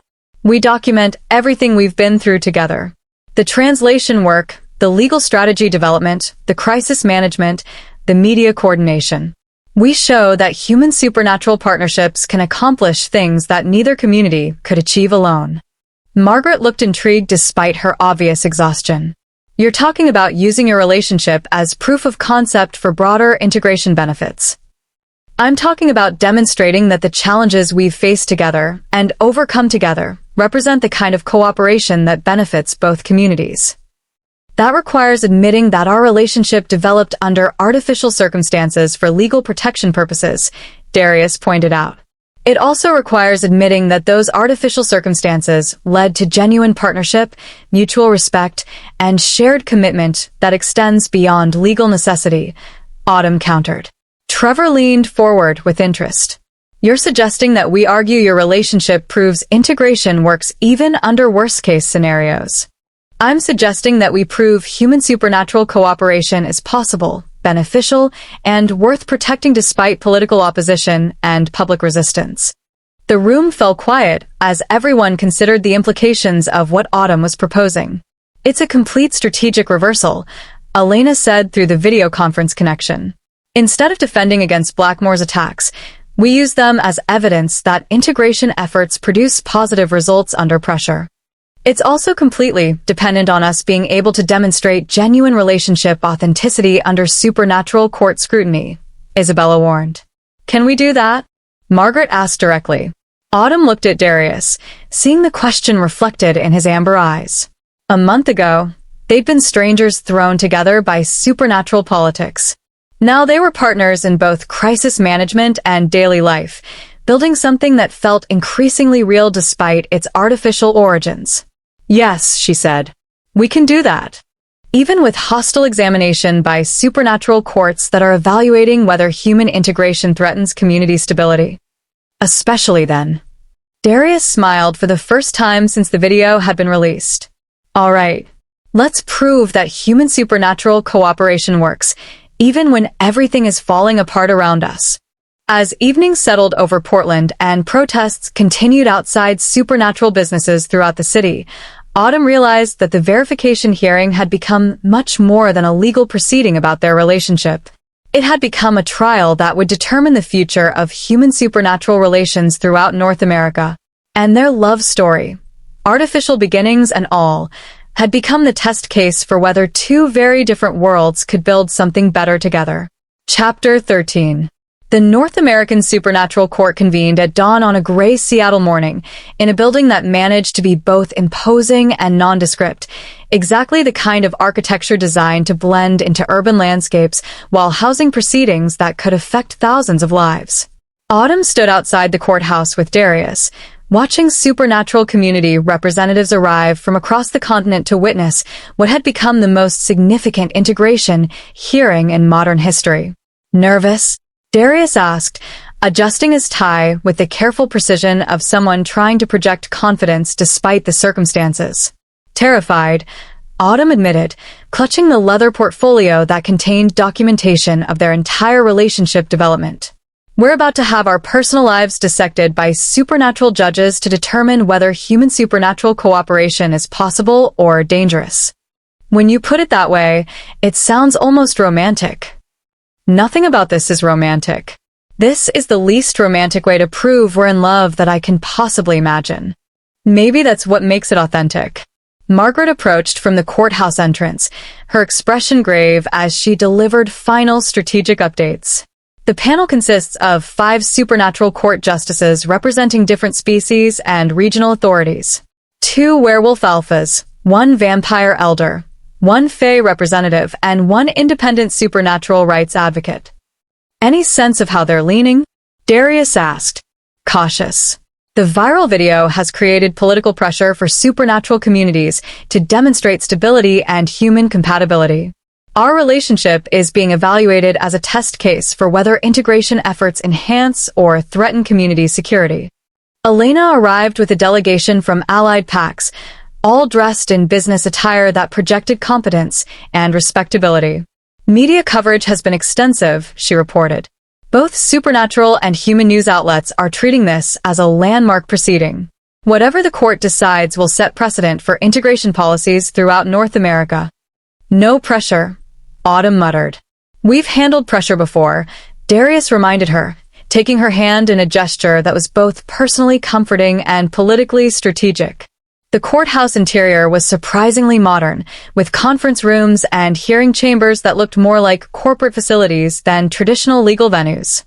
Their proceedings were assigned to a large hearing room with gallery seating for observers and media representatives, emphasizing the public nature of what had originally been intended as a private legal evaluation. All rise for the honorable justices of the North American Supernatural Court, announced a court official as 5 distinguished figures entered and took their positions at the judicial panel. Justice Lydia Blackthorne, a werewolf alpha from the Canadian territories, served as panel chair. Her silver hair and commanding presence suggested centuries of leadership experience. Beside her sat Justice Victor Ravenclaw, a vampire elder whose pale complexion and ancient eyes marked him as significantly older than any werewolf in the room. This hearing will determine the validity of the pack association between Darius Kane, alpha of the Kane Pack, and Autumn Hayes, human legal advocate, Justice Blackthorne announced. The court will evaluate whether this association represents genuine commitment that enhances supernatural community stability or legal manipulation that threatens established protocols. Additionally, added Justice Ravenclaw, the court will consider evidence regarding human integration policies and their impact on community security, given recent public events that have raised concerns about supernatural community exposure. Blackmore's attorney, a severe-looking woman named Victoria Sterling, rose to present the challenge case. Your Honors, the PAC Association under review was clearly created to circumvent legitimate security concerns about human involvement in sensitive supernatural operations. Miss Hayes was facing emergency custody for community safety reasons when she suddenly became a Kane PAC associate, providing legal protection that was not earned through genuine relationship development. Sterling proceeded to present evidence of the artificial timeline of their relationship, emergency circumstances, legal convenience, and strategic necessity that had prompted their PAC association. Furthermore, Sterling continued, recent events demonstrate that human integration efforts create community security risks. The viral video showing supernatural combat in public spaces resulted directly from Miss Hayes' involvement in PAC territorial disputes. Human participation in supernatural affairs leads to exposure that threatens all our communities. Margaret rose to present their defense, beginning with documentation of Autumn's contributions to supernatural legal advocacy and community development. Your Honors, Miss Hayes has demonstrated exceptional commitment to supernatural community welfare through legal advocacy, crisis management, and policy development that has strengthened rather than weakened community security, Margaret argued. Her integration with the Kane PAC represents successful human-supernatural cooperation under extreme circumstances. Cooperation forced by legal necessity rather than genuine relationship development, Sterling countered. All relationships develop under some form of external circumstances, Margaret replied. The question is whether those circumstances produced authentic commitment and mutual benefit. Justice Blackthorne looked directly at Autumn and Darius. The court will hear direct testimony from the parties involved. Miss Hayes, please describe the development of your relationship with Alpha Kane and your integration into supernatural community affairs. Autumn stood, acutely aware that her words would be analyzed for authenticity by judges who could sense deception and evaluate emotional truth in ways human courts couldn't match. Your Honor, my relationship with Darius began under crisis circumstances when my father's research made me a target for supernatural political violence, she began. But over the past 2 months, we've built partnership, mutual respect, and genuine affection that extends far beyond legal protection. Describe this partnership, Justice Ravenclaw requested. We've collaborated on legal strategy, crisis management, and policy development. We've learned to communicate effectively under pressure, support each other's professional goals, and navigate the complications of building a relationship while managing supernatural political responsibilities. Autumn paused, choosing her words carefully. More importantly, we've discovered that we genuinely enjoy each other's company, share similar values about justice and community service, and want to continue building a life together regardless of legal requirements. How can the court distinguish between performed affection for legal benefit and authentic emotional commitment? Asked Justice Marina Cortez, the Faye representative. Because authentic emotional commitment can't be performed consistently under the kind of pressure we've faced, Autumn replied. Crisis reveals character, and 2 months of supernatural political emergencies have shown us who we are as individuals and as partners. Justice Blackthorne turned to Darius. Alpha Kane, do you view your association with Miss Hayes as beneficial to PAC welfare and supernatural community interests? Absolutely, Your Honor.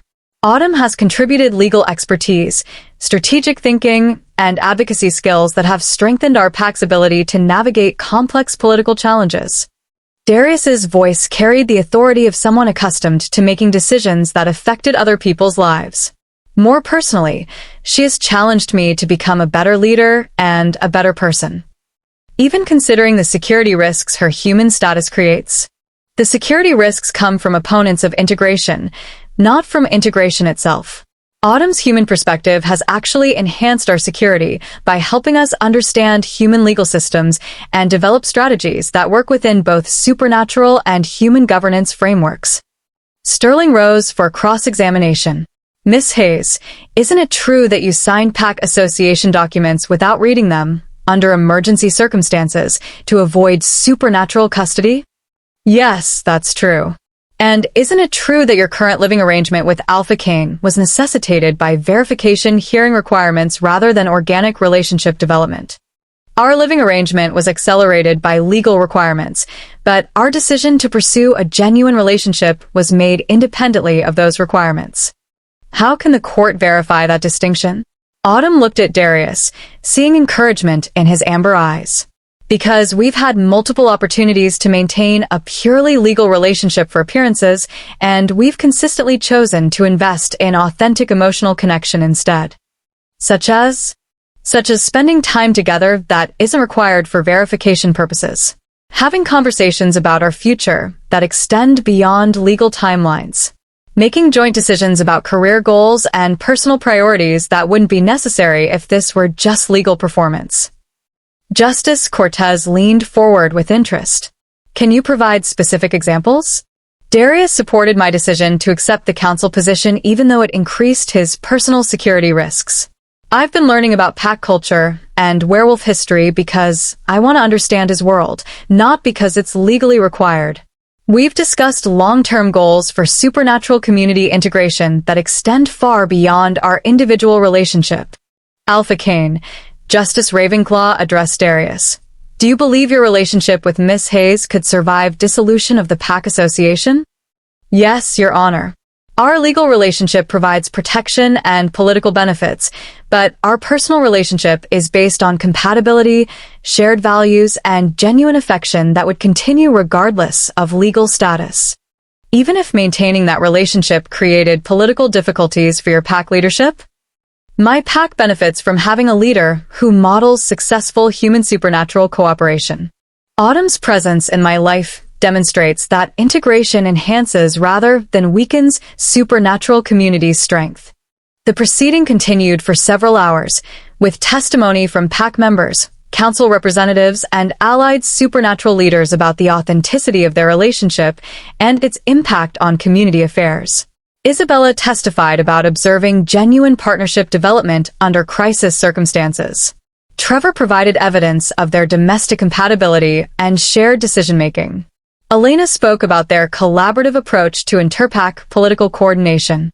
But the most significant moment came when Justice Blackthorne asked the question that would determine the entire proceeding's outcome. Miss Hayes, Alpha Kane, this court must determine whether your association represents the future of human supernatural relations or a cautionary example of integration risks. What do you want the court to understand about your relationship and its implications for our communities? Autumn and Darius exchanged glances, communicating without words the way couples do when they've learned to trust each other completely. Your Honor, Autumn said, our relationship began under impossible circumstances and developed despite political pressure, legal complications, and opposition from multiple sources. If we can build something authentic and beneficial under those conditions, it demonstrates that human supernatural cooperation is not only possible, but resilient enough to survive worst-case scenarios. Furthermore, Darius added, our partnership has accomplished things that neither supernatural communities nor human advocates could achieve independently. Legal innovation, crisis management, and political strategy that benefits everyone involved.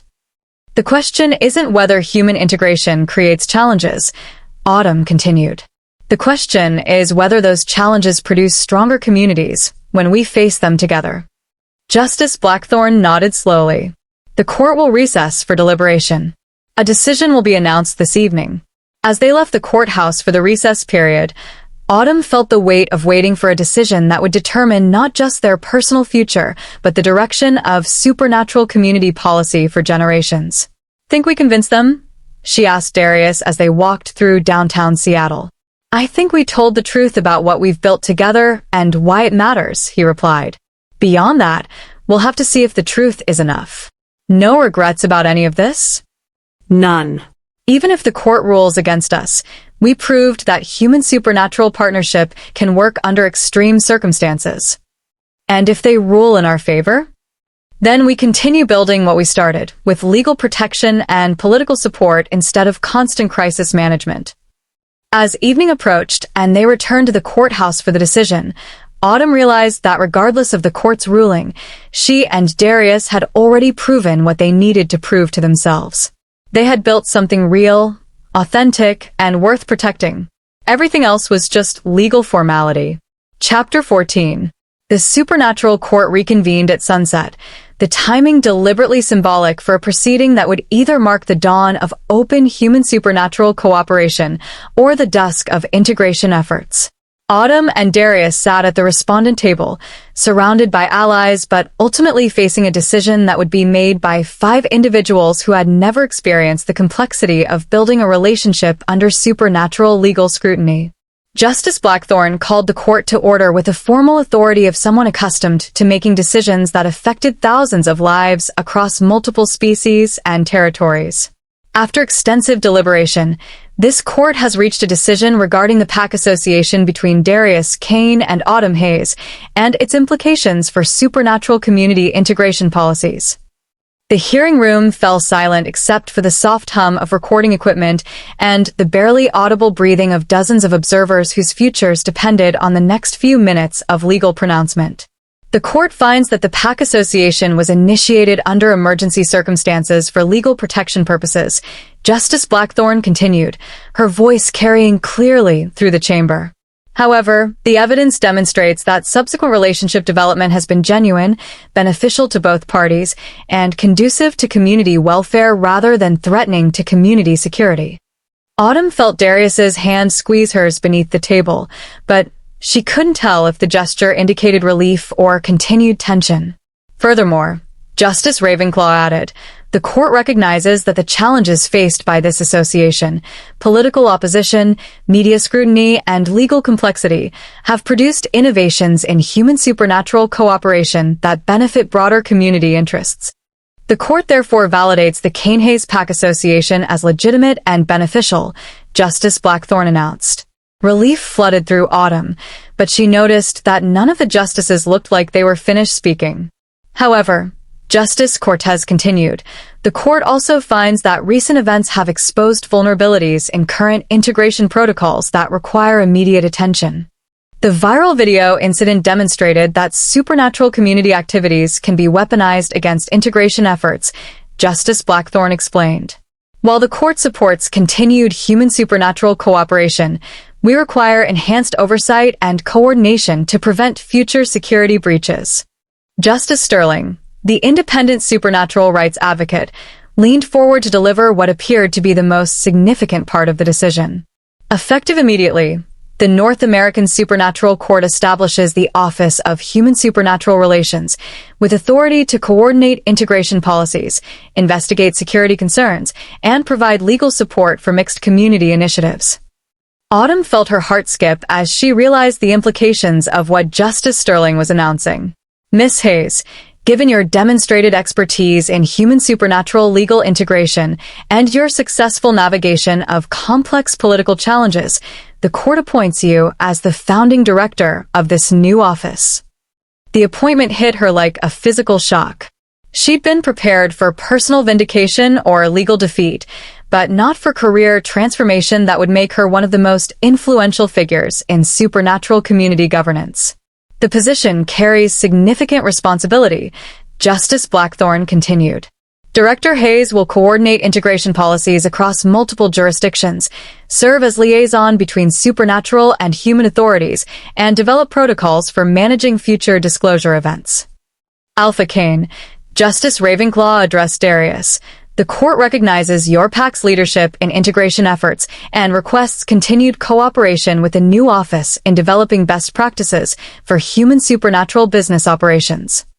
Of course, Your Honor, Darius replied, though Autumn could hear the controlled surprise in his voice. Additionally, Justice Cortez added, the court orders the establishment of regional integration committees in major metropolitan areas, with representation from both human and supernatural communities. Justice Sterling concluded the formal decision. The court finds that human supernatural integration is not only possible but beneficial when conducted with appropriate coordination and oversight. The Kane-Hayes Association serves as proof of concept for policies that will guide future community development. This court is adjourned, Justice Blackthorne announced. As observers began filing out of the hearing room, Autumn sat in her chair trying to process what had just happened. They'd won the verification hearing, but she'd also been appointed to a position that would make her responsible for supernatural community integration throughout North America. "Congratulations, Director Hayes," Margaret said, approaching their table with a mixture of satisfaction and concern. "Though I should mention that your new position comes with complexity that makes pack association verification look simple by comparison." "What kind of complexity?" Autumn asked. "Budget authority over supernatural community programs, coordination with federal human authorities who still don't officially acknowledge supernatural existence, and political responsibility for integration policies that affect millions of people across multiple species." Elena joined their group with obvious excitement. This is exactly what the progressive supernatural community has been hoping for: official recognition and political support for integration efforts. "It's also exactly what traditionalist factions have been trying to prevent," Isabella pointed out. "Autumn's appointment makes her a target for everyone who opposes human involvement in supernatural governance." Trevor appeared with his characteristic grin. "Look at it this way. At least now, when people try to kill you for political reasons, you'll have federal authority to respond with." "That's oddly comforting," Autumn said dryly. As they prepared to leave the courthouse, Darius pulled her aside for a private conversation away from their supporters and advisors.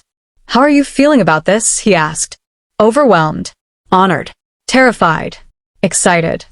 Autumn paused to consider her emotional state more carefully. "Mostly amazed that my life went from antiquarian bookseller to director of supernatural integration in less than 3 months." "Any regrets? About the appointment or about us?" Either. Both. Autumn looked at the man who had become her partner in crisis management, legal strategy, domestic life, and now federal supernatural policy coordination. "No regrets. But I should probably mention that dating the director of human supernatural relations is going to come with complications we haven't even imagined yet." "Dating a federal supernatural official definitely wasn't in my pack leadership training," Darius agreed. "But I'm willing to figure it out as we go.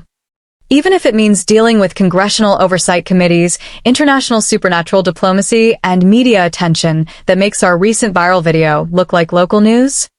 "Especially then." As they walked out of the courthouse together, Autumn realized that their relationship had evolved far beyond the emergency circumstances that had brought them together. They'd become genuine partners who could handle political pressure, legal complexity, and personal challenges with mutual support and shared commitment. "So what happens now?" she asked as they reached their car. "Now we go home, open a bottle of wine, and celebrate surviving supernatural legal proceedings while planning how to revolutionize human supernatural relations throughout North America." That sounds like the perfect date for a newly appointed federal director and her werewolf pack leader boyfriend. It sounds like the beginning of a very interesting partnership.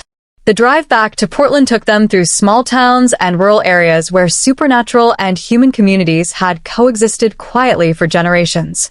Soon, those communities would have official support, legal protection, and coordination that could transform their relationships permanently. "Are you ready for this?" Darius asked as they passed a sign welcoming them back to Oregon. "I'm ready to try," Autumn replied. "And I'm ready to do it with someone who understands both the importance of the work and the complexity of building a relationship in the middle of political chaos. Even if that relationship is about to become significantly more public than either of us originally planned." "Especially then." As Portland's skyline appeared in the distance, illuminated by the lights of supernatural and human businesses operating side by side, Autumn reflected on the transformation that had brought her from grief over her father's death to purpose in continuing his work toward understanding between different communities. The verification hearing had ended with legal victory, but it had also begun a new chapter in supernatural community relations that would require everything she'd learned about crisis management, strategic thinking, and partnership under pressure. "One more question," she said as they pulled into their apartment building parking garage. "What's that? When we tell people how we met, do we start with 'I accidentally discovered her father's research and had to save her from werewolf politics,' or 'she accidentally got involved in supernatural legal proceedings and we fell in love during federal court hearings'?"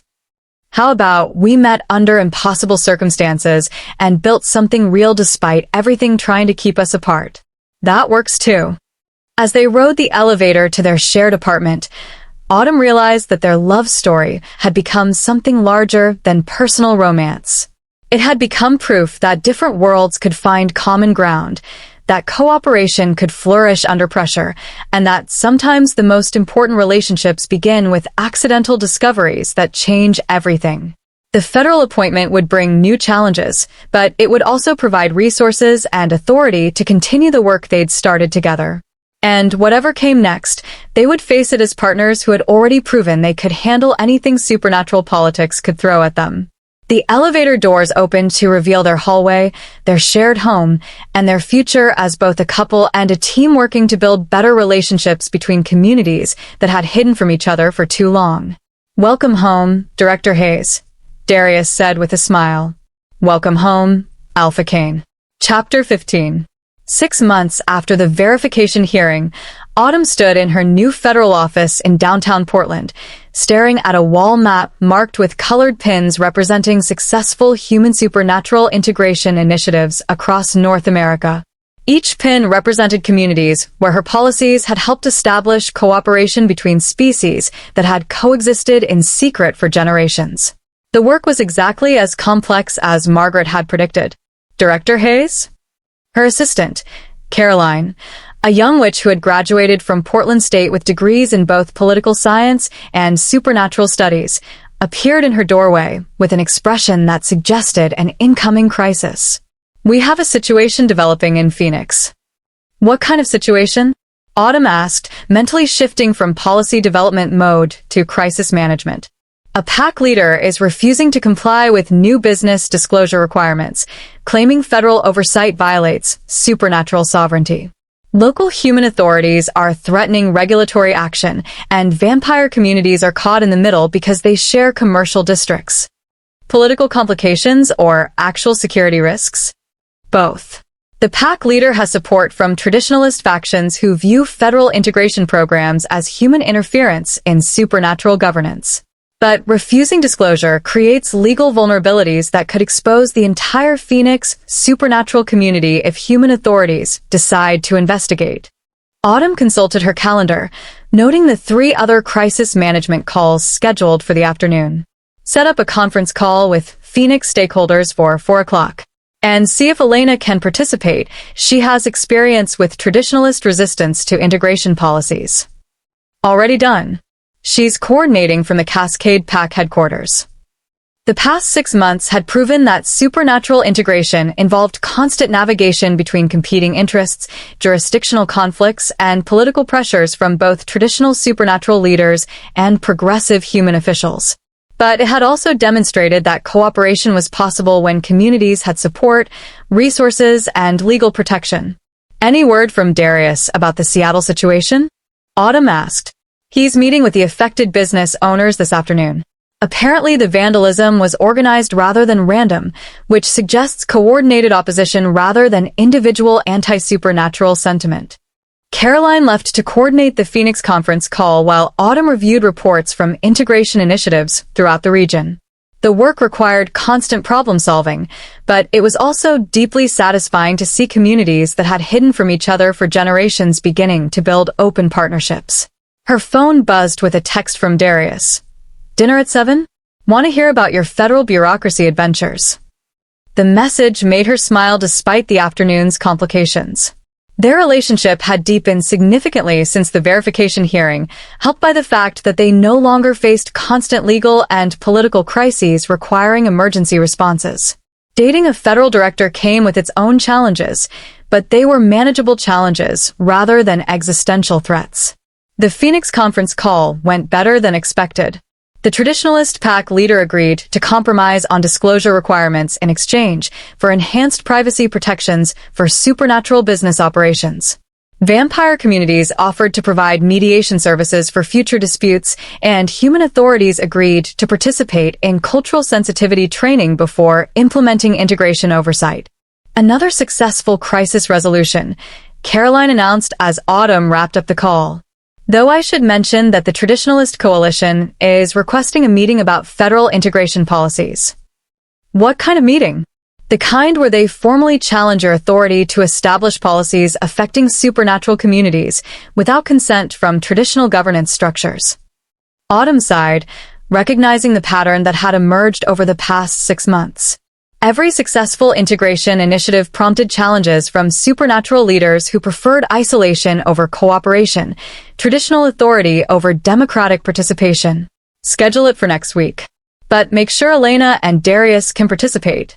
If traditionalists want to challenge integration policies, they can do it in a forum that includes progressive pack leadership.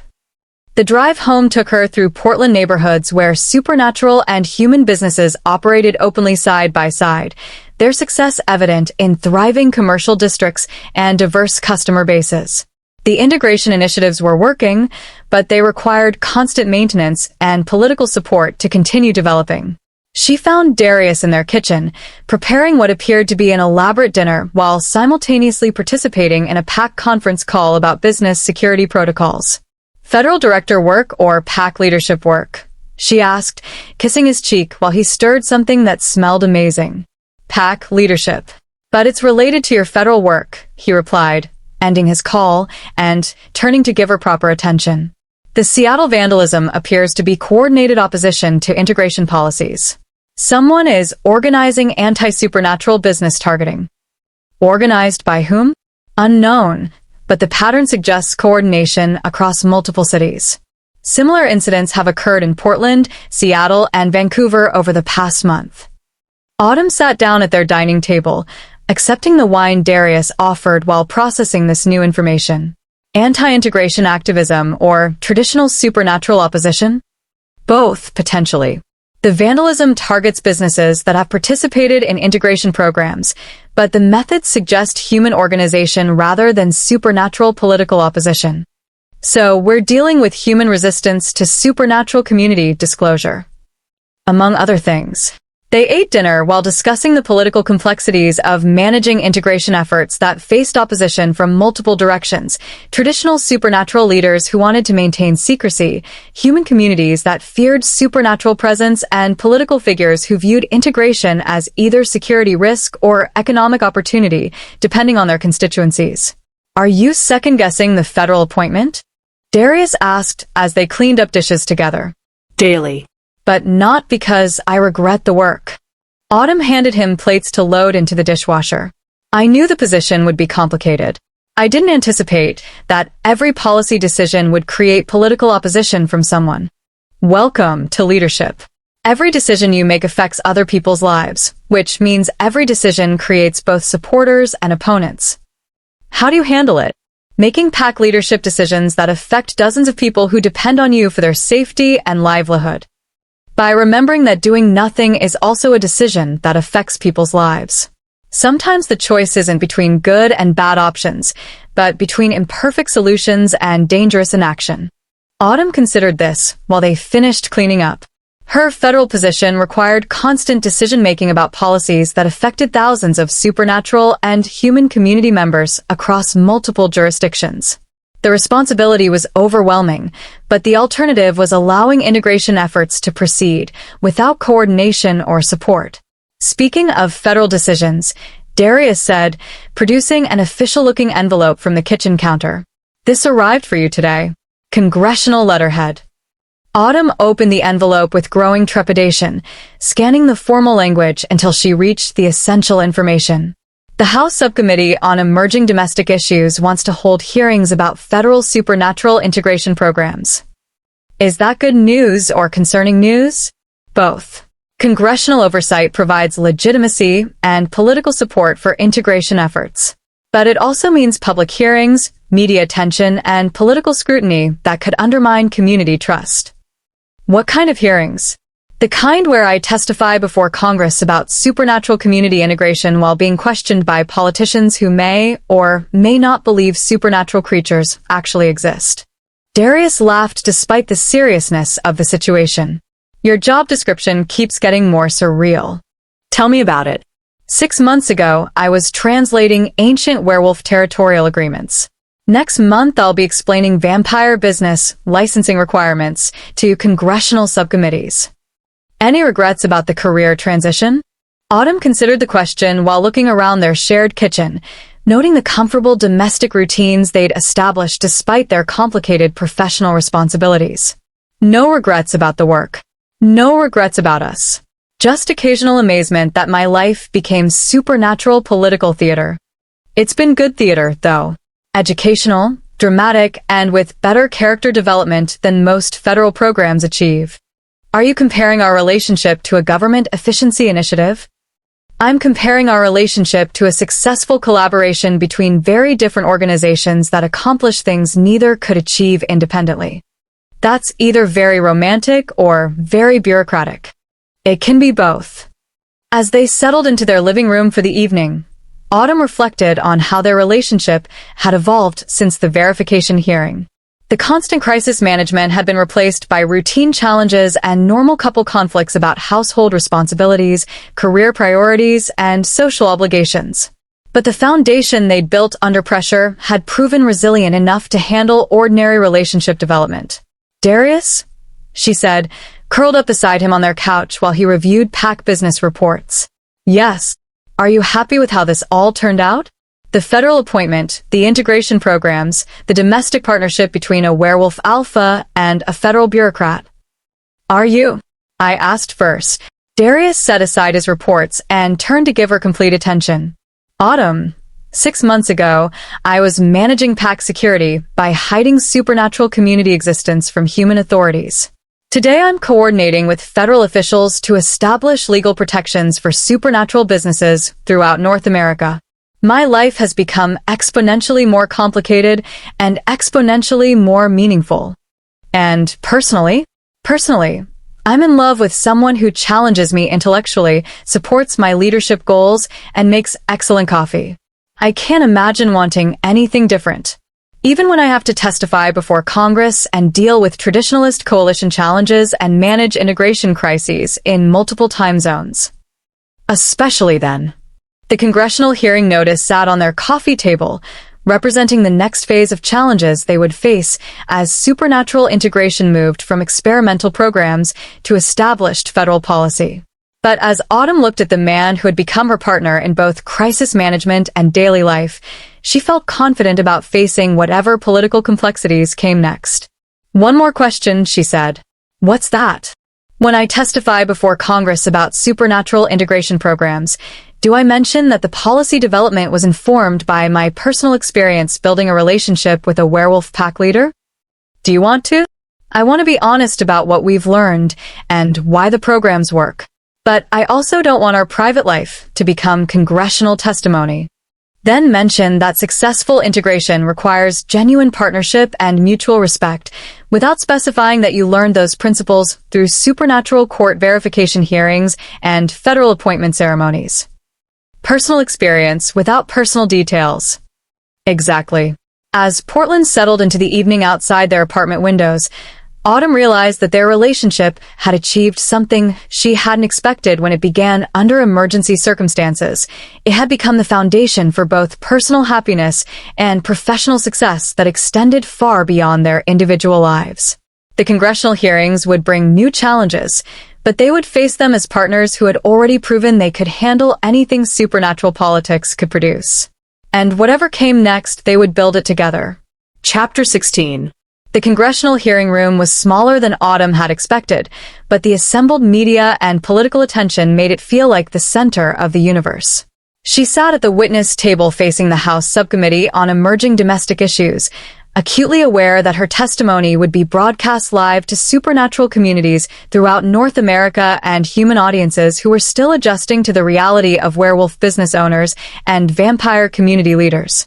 "Director Hayes," began Congressman Richard Martinez, the subcommittee chair, "thank you for appearing before this committee to discuss the Federal Human Supernatural Relations Program. Can you begin by explaining the scope and goals of your office's work?" "Thank you, Congressman Martinez. The Office of Human Supernatural Relations coordinates integration policies that support economic cooperation, community safety, and legal protections for mixed human supernatural populations in metropolitan areas throughout North America. When you say mixed populations, are you referring to American citizens who happen to be supernatural creatures, or to foreign supernatural entities operating within U.S. borders? Autumn had prepared for this question, understanding that the legal status of supernatural citizens was central to congressional authority over integration programs. I'm referring to American citizens and legal residents who happen to be werewolves, vampires, witches, and other supernatural individuals. Many supernatural families have lived in the United States for generations, contributing to local economies and communities while maintaining cultural traditions specific to their species. How many supernatural citizens are we talking about? Asked Congresswoman Sarah Chin.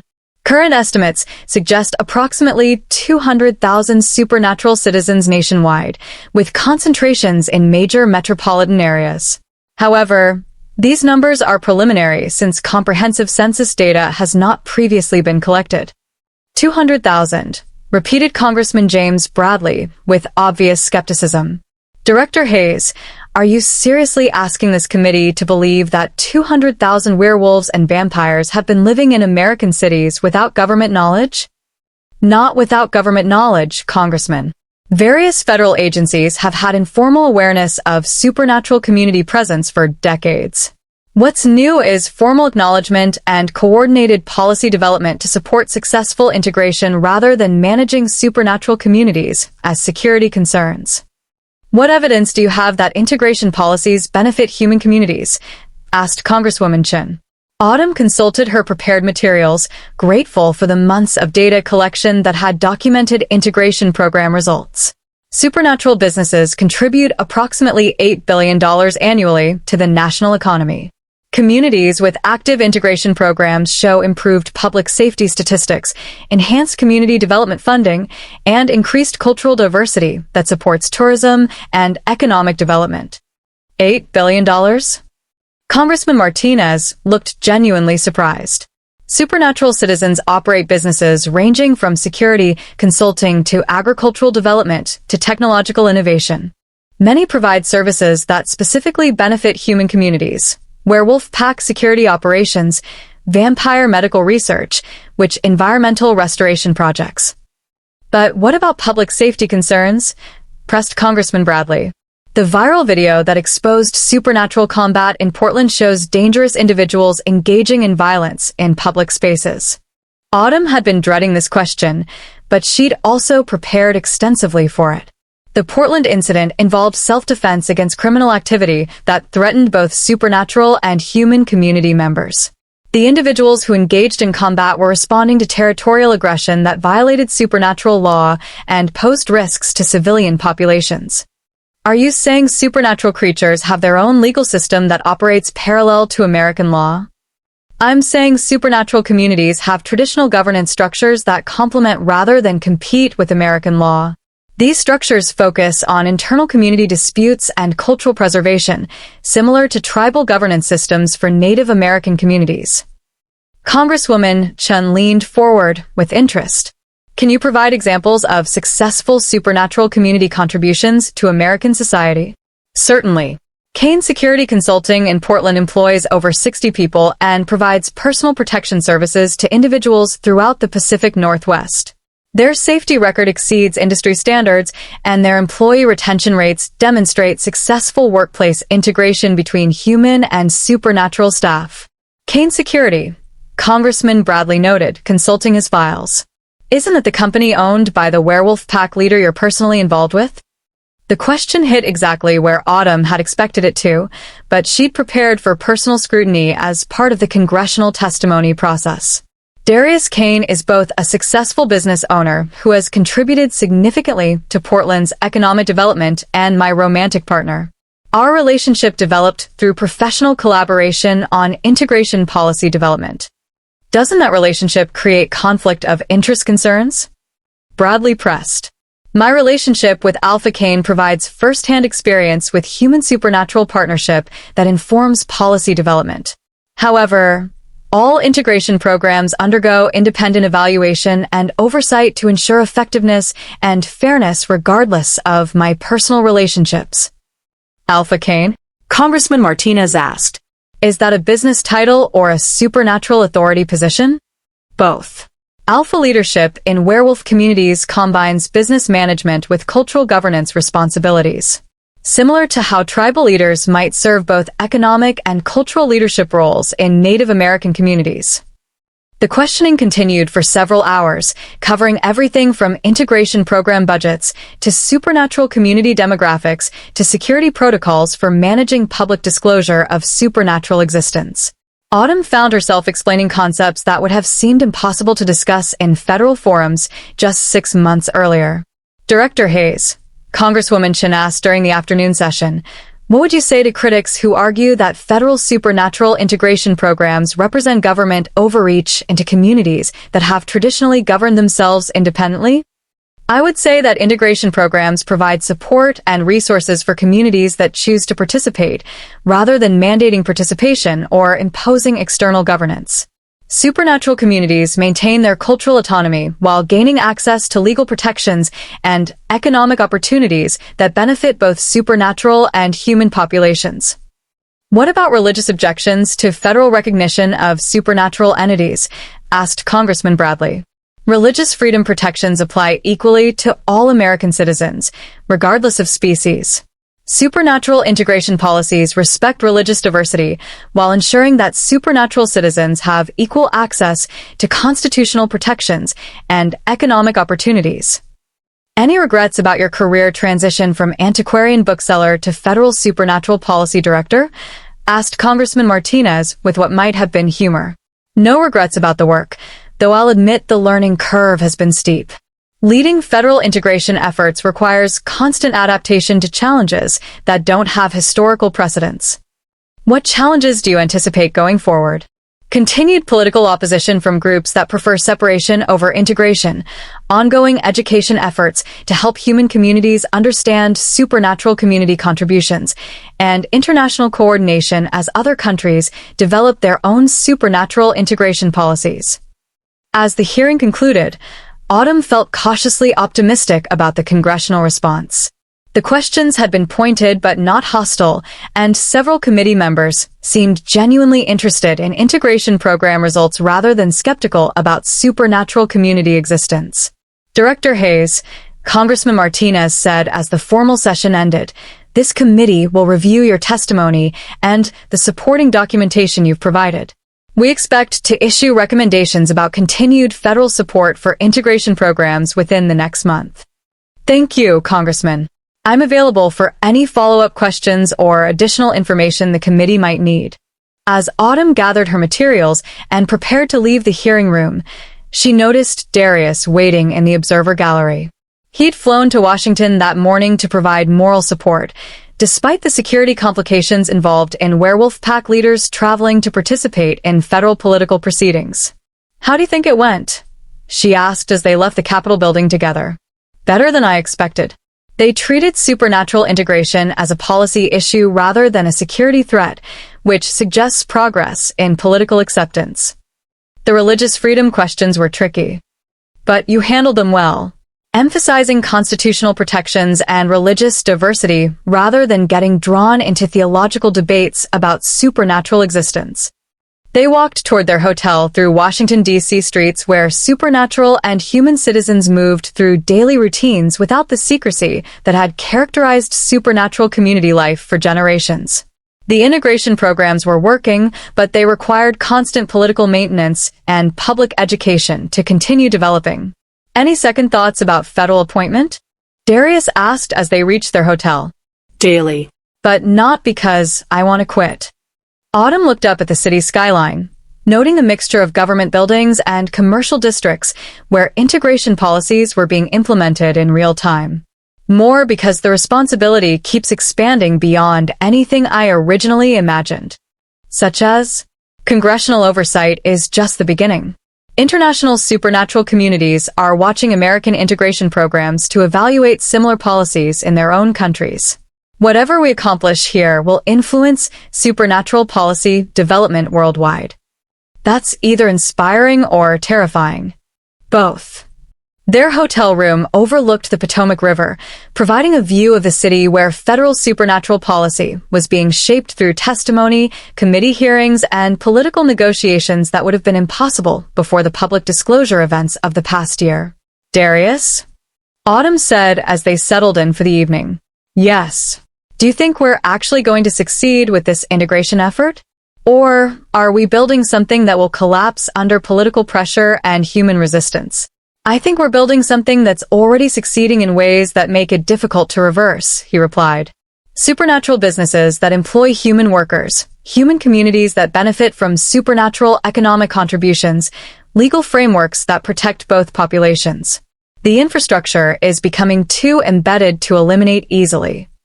But what about opposition from traditionalist supernatural leaders and human religious groups?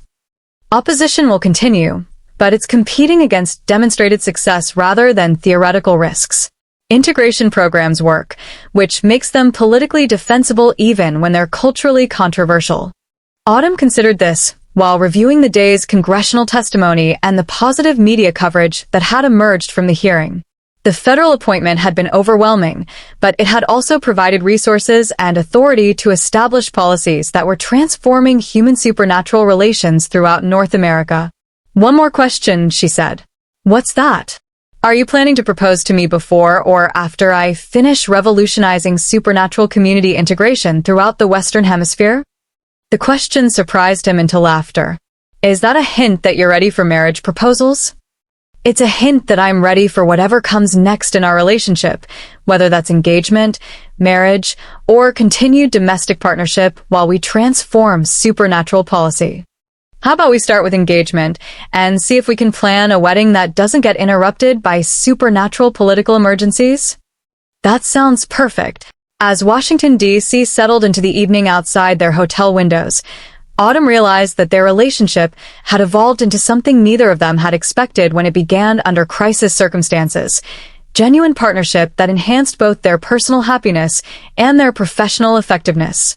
The congressional hearing had been successful, but it was just one milestone in ongoing efforts to establish sustainable cooperation between communities that had coexisted in secret for generations. Whatever challenges came next, they would face them as partners who had already proven they could handle anything supernatural politics could produce. And soon, as an engaged couple building a future together in the middle of transforming the world. Chapter 17.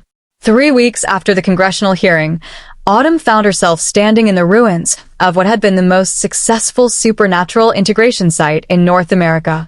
The Portland Community Development Center had housed the first official human supernatural business cooperative, operated jointly by werewolf, vampire, and witch entrepreneurs alongside human partners. Now it was a smoking crater surrounded by federal investigators and evidence collection teams. Domestic terrorism, Special Agent Rebecca Torres explained as they surveyed the destruction. Professional explosive devices, coordinated timing with similar attacks in Seattle and Vancouver. This wasn't random anti-supernatural violence. "Any casualties?" Autumn asked, though she dreaded the answer. 3 injured, no fatalities. The bombing occurred after hours, which suggests the attackers wanted to destroy property rather than kill people. Agent Torres consulted her preliminary report. But the symbolism is clear. They targeted the most visible examples of successful human supernatural cooperation. Darius arrived with Isabella and Trevor, having driven from Seattle where they'd been assessing damage to another Kane Pack business location. His expression combined fury with the kind of controlled anger that suggested someone was going to pay for this attack. "Status report?" he asked without preamble. "Coordinated domestic terrorism targeting integration program sites," Agent Torres replied. "At least 6 locations hit simultaneously across 3 cities. Professional level planning and execution. Any suspects?" "We're investigating connections to several anti-supernatural groups that have emerged since public disclosure began. But the sophistication suggests either military training or external funding." Autumn walked through the debris that had been conference rooms where human and supernatural business leaders had planned joint ventures, cultural exchanges, and community development projects that were transforming how different species interacted in urban environments. "Director Hayes," Agent Torres called. We found something you should see. She led them to what had been the center's main conference room, where investigators had uncovered a metal placard that had survived the explosion. The message etched into the steel was clear and chilling. Integration is invasion. Separation is survival. Humanity first. Humanity first. Trevor repeated. That's the slogan for the extremist groups that have been organizing since the viral video incident. The same groups that have been vandalizing supernatural businesses and organizing boycotts, Isabella added. Have you been tracking their activities? Agent Torres asked. Through public social media and protest permits, yes. But nothing that suggested capability for coordinated bombing attacks. Autumn pulled out her phone to contact her staff. Caroline, I need threat assessment reports on all active anti-supernatural organizations, cross-referenced with any military or explosives expertise among known members. This changes everything, Darius said as they walked back toward their vehicles. Random vandalism and protest activity is one thing. Coordinated bombing attacks are acts of war. War against whom? Autumn asked. Supernatural communities? Federal integration programs? The concept of human-supernatural cooperation entirely. All of the above. Agent Torres approached with an update from her field team. Director Hayes, we've received reports of suspicious activity near integration sites in Chicago, Denver, and Phoenix. Local law enforcement is coordinating with federal teams to assess potential threats. How many sites are we talking about? Autumn asked. Potentially dozens. Any location that's been publicly identified as participating in integration programs could be at risk. The scope of the threat was staggering. Over the past year, integration programs had established cooperative businesses, cultural centers, and community development projects in major cities throughout North America. If extremist groups were targeting all of them systematically, thousands of supernatural and human community members could be in danger. What's our immediate response? Darius asked. Enhanced security for all integration sites, coordination with local law enforcement, and emergency protocols for supernatural businesses that might be targeted. Autumn was already mentally organizing crisis response procedures.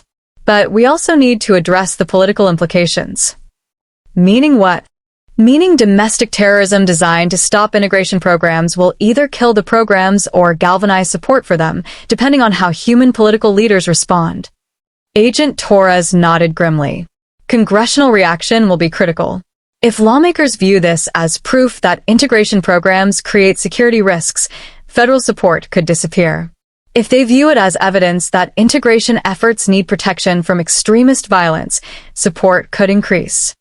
Which response are we likely to get? Trevor asked. That depends on whether the next bombing kills people, Autumn replied. The drive back to her federal office took them through Portland neighborhoods where supernatural and human businesses operated side by side, their success evident in thriving commercial districts and diverse customer bases. But now every storefront carried the potential for being targeted by extremists who viewed cooperation as betrayal of human interests. Emergency staff meeting in 1 hour, Autumn announced to Caroline as she entered her office. I need threat assessment updates from all regional coordinators, security protocol reviews for integration sites, and communication strategies for managing public responses to domestic terrorism. Already in progress. Margaret is coordinating legal responses with supernatural community leaders. Elena is organizing enhanced security protocols for PAC businesses, and federal law enforcement has established a task force for investigating anti-supernatural terrorism. Any political responses from Congress? Mixed. Some lawmakers are calling for suspension of integration programs pending security reviews. Others are demanding enhanced federal protection for targeted communities. Congressman Martinez wants to schedule emergency hearings. Of course he does. The emergency staff meeting revealed the full scope of the challenge they were facing. Anti-supernatural extremist groups had evolved from protest organizations to domestic terrorist networks capable of coordinated attacks against federal programs and civilian targets. Intelligence suggests the bombing attacks were designed to provoke supernatural community retaliation, reported Dr. Kim from the threat assessment team. If werewolf packs or vampire communities respond with violence against suspected extremists, it creates justification for expanded anti-supernatural campaigns. Brilliant strategy, Margaret said reluctantly. Use terrorism to provoke responses that can be characterized as supernatural aggression against human communities. What's our counter-strategy? Autumn asked. Enhanced security, federal law enforcement coordination, and political messaging that frames this as terrorism against American communities rather than conflict between species, Margaret replied. We need bipartisan congressional support for treating anti-supernatural terrorism as a domestic security threat rather than cultural conflict. Can we get that support? If we can prevent supernatural community retaliation and demonstrate that integration programs enhance rather than threaten community security. The meeting continued past midnight as they developed comprehensive responses to threats that had evolved far beyond the scope of integration policy coordination. Autumn found herself coordinating with federal law enforcement, international security agencies, and supernatural governance councils about protecting communities from violence motivated by species-based hatred. Director Hayes? Caroline appeared with another urgent update. The president's office called. They want to schedule a briefing about domestic terrorism threats to federal integration programs. When? Tomorrow morning. The president wants to understand whether integration efforts are creating security risks or whether security risks are threatening integration efforts. Subtle distinction with enormous political implications. Exactly. As her staff dispersed to implement emergency security protocols, Autumn found herself alone in her office at 2 a.m., staring at maps marked with integration sites that had become potential terrorist targets. Her phone buzzed with a text from Darius. Security sweep of our apartment complete. Come home when you can. The personal message reminded her that the terrorist attacks weren't just threatening federal programs, they were targeting the life she'd built with someone she loved, the communities they'd worked to create, and the future they'd planned together. She gathered her files and prepared to leave for what might be a few hours of sleep before briefing the president about domestic terrorism motivated by supernatural hatred. The work had evolved far beyond policy coordination into crisis management that could determine whether human supernatural cooperation survived or became another casualty of extremist violence. The drive home took her past the bombed community center, where federal investigators worked under portable lighting to collect evidence from what had been a symbol of successful integration. Tomorrow, she would have to explain to the president why protecting that symbol was worth the political and security risks involved. But tonight, she just wanted to go home to the man who had become her partner in building something worth protecting, even when that protection required facing down domestic terrorists who viewed their love as species betrayal. As Portland settled into the early morning hours, Autumn realized that their relationship had once again become a test case for whether different worlds could coexist peacefully. Only this time, the stakes included not just legal recognition or political acceptance, but physical survival in the face of organized violence designed to destroy everything they'd built together. Chapter 18.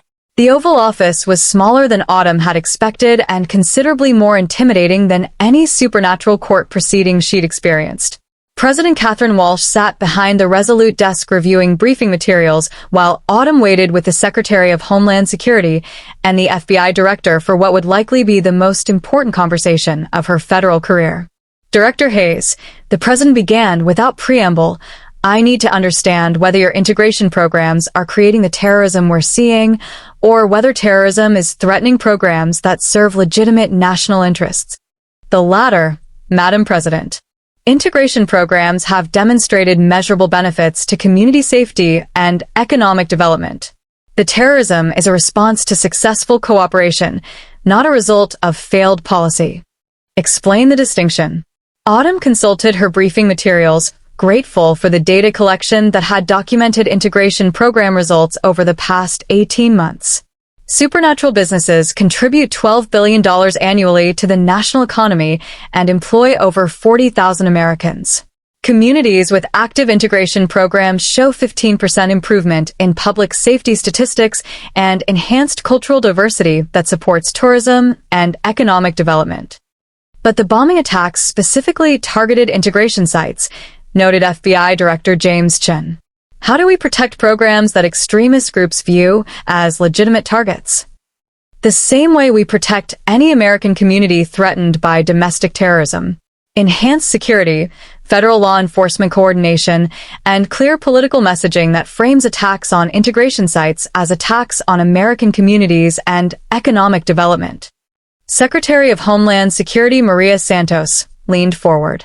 Director Hayes, our intelligence suggests these extremist groups are planning escalated attacks.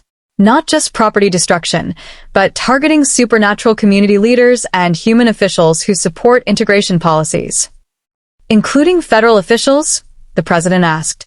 Including federal officials. Autumn felt a chill as she understood the implications. The terrorists weren't just opposing policy, they were planning to eliminate people who implemented integration programs. Madam President, she said carefully, if domestic terrorists are targeting federal officials for assassination, this becomes a national security issue that extends far beyond supernatural community affairs. Which brings me to my central question, President Walsh replied. Are integration programs worth the security risks they're creating? Would American communities be safer if we suspended federal supernatural policies and returned to previous secrecy arrangements? The question hung in the air, like a physical presence. 18 months of work, thousands of jobs, billions in economic activity, and the future of human supernatural cooperation throughout North America all depended on how Autumn answered. Madam President, returning to secrecy would eliminate the transparency that allows federal oversight of supernatural community activities. It would also abandon American citizens to domestic terrorists who would interpret policy reversal as validation of their extremist ideology. Elaborate. Supernatural citizens who have operated businesses openly for the past year can't return to hiding without destroying their economic contributions and employment of human workers. Abandoning integration policies would economically damage our communities while encouraging extremist groups to escalate attacks against any remaining supernatural presence. But continued integration policies make federal officials targets for assassination. Continued integration policies demonstrate that American democracy doesn't surrender to domestic terrorism. Reversing successful programs because extremists threaten violence sets a precedent that undermines federal authority over any controversial policy. President Walsh was quiet for a long moment, clearly weighing political risks against national security implications. Director Hayes, what would successful anti-terrorism efforts look like while maintaining integration programs? Enhanced federal protection for integration sites and participants, coordinated law enforcement operations to arrest domestic terrorist networks, and bipartisan political messaging that frames attacks on supernatural communities as attacks on American economic development and community safety. Can we get bipartisan support for that approach? Congressional reaction to my testimony has been more positive than anticipated. Lawmakers who might oppose supernatural integration on cultural grounds still support federal action against domestic terrorism and protection of American economic interests. Secretary Santos consulted her security briefing materials. Madam President, our threat assessment indicates that suspending integration programs wouldn't eliminate extremist violence. These groups have evolved beyond anti-supernatural focus to general anti-federal sentiment. They view integration policies as a symbol of government overreach that threatens traditional American values. So, we're dealing with anti-government terrorism that's using supernatural issues as a recruiting tool and political justification, FBI Director Chin added. Exactly. Which means the threat continues regardless of supernatural policy decisions. President Walsh stood and moved to the windows overlooking the White House grounds, clearly weighing decisions that would affect millions of lives and potentially determine her political future. Director Hayes, if I authorize enhanced federal protection for integration programs, can you guarantee they'll continue producing positive results without creating additional security risks? I can guarantee that integration programs work when communities have support, resources, and protection from extremist violence. I can't guarantee that success won't continue attracting opposition from groups that prefer conflict over cooperation. That's an honest answer. It's the only answer I can give. The president returned to her desk and looked directly at Autumn. Director Hayes, your personal story has become part of the public narrative about human supernatural integration.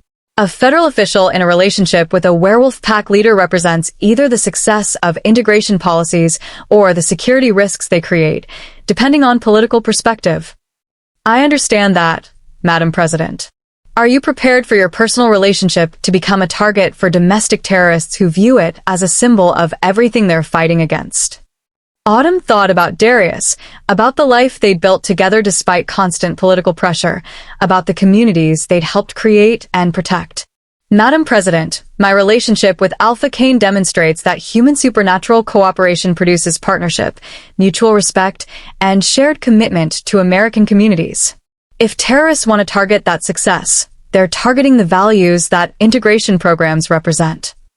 Which are, that cooperation works better than conflict, that diversity strengthens communities rather than threatening them, and that American democracy is resilient enough to include citizens regardless of species. President Walsh smiled slightly. Those are good values to defend. They're values worth the security risks involved in defending them. The meeting concluded with presidential authorization for enhanced federal protection of integration programs, expanded law enforcement operations against domestic terrorist networks, and continued political support for policies that had proven their effectiveness despite extremist opposition. Director Hayes, the president said as Autumn prepared to leave, "You've built something important here. Don't let terrorists destroy it." "We won't, Madam President." The flight back to Portland gave Autumn time to process the magnitude of what had been decided. Integration programs would continue with enhanced federal support, but everyone involved, supernatural community leaders, federal officials, and human participants, would face increased security risks from domestic terrorists who view their success as existential threat to traditional American society. She found Darius waiting at the airport with a security escort that hadn't been necessary 6 months earlier. The terrorist threats had transformed their daily lives in ways that extended far beyond policy work into personal safety concerns that affected everything from travel plans to public appearances. "How did it go?" he asked as they settled into the armored vehicle that now transported federal officials working on integration programs.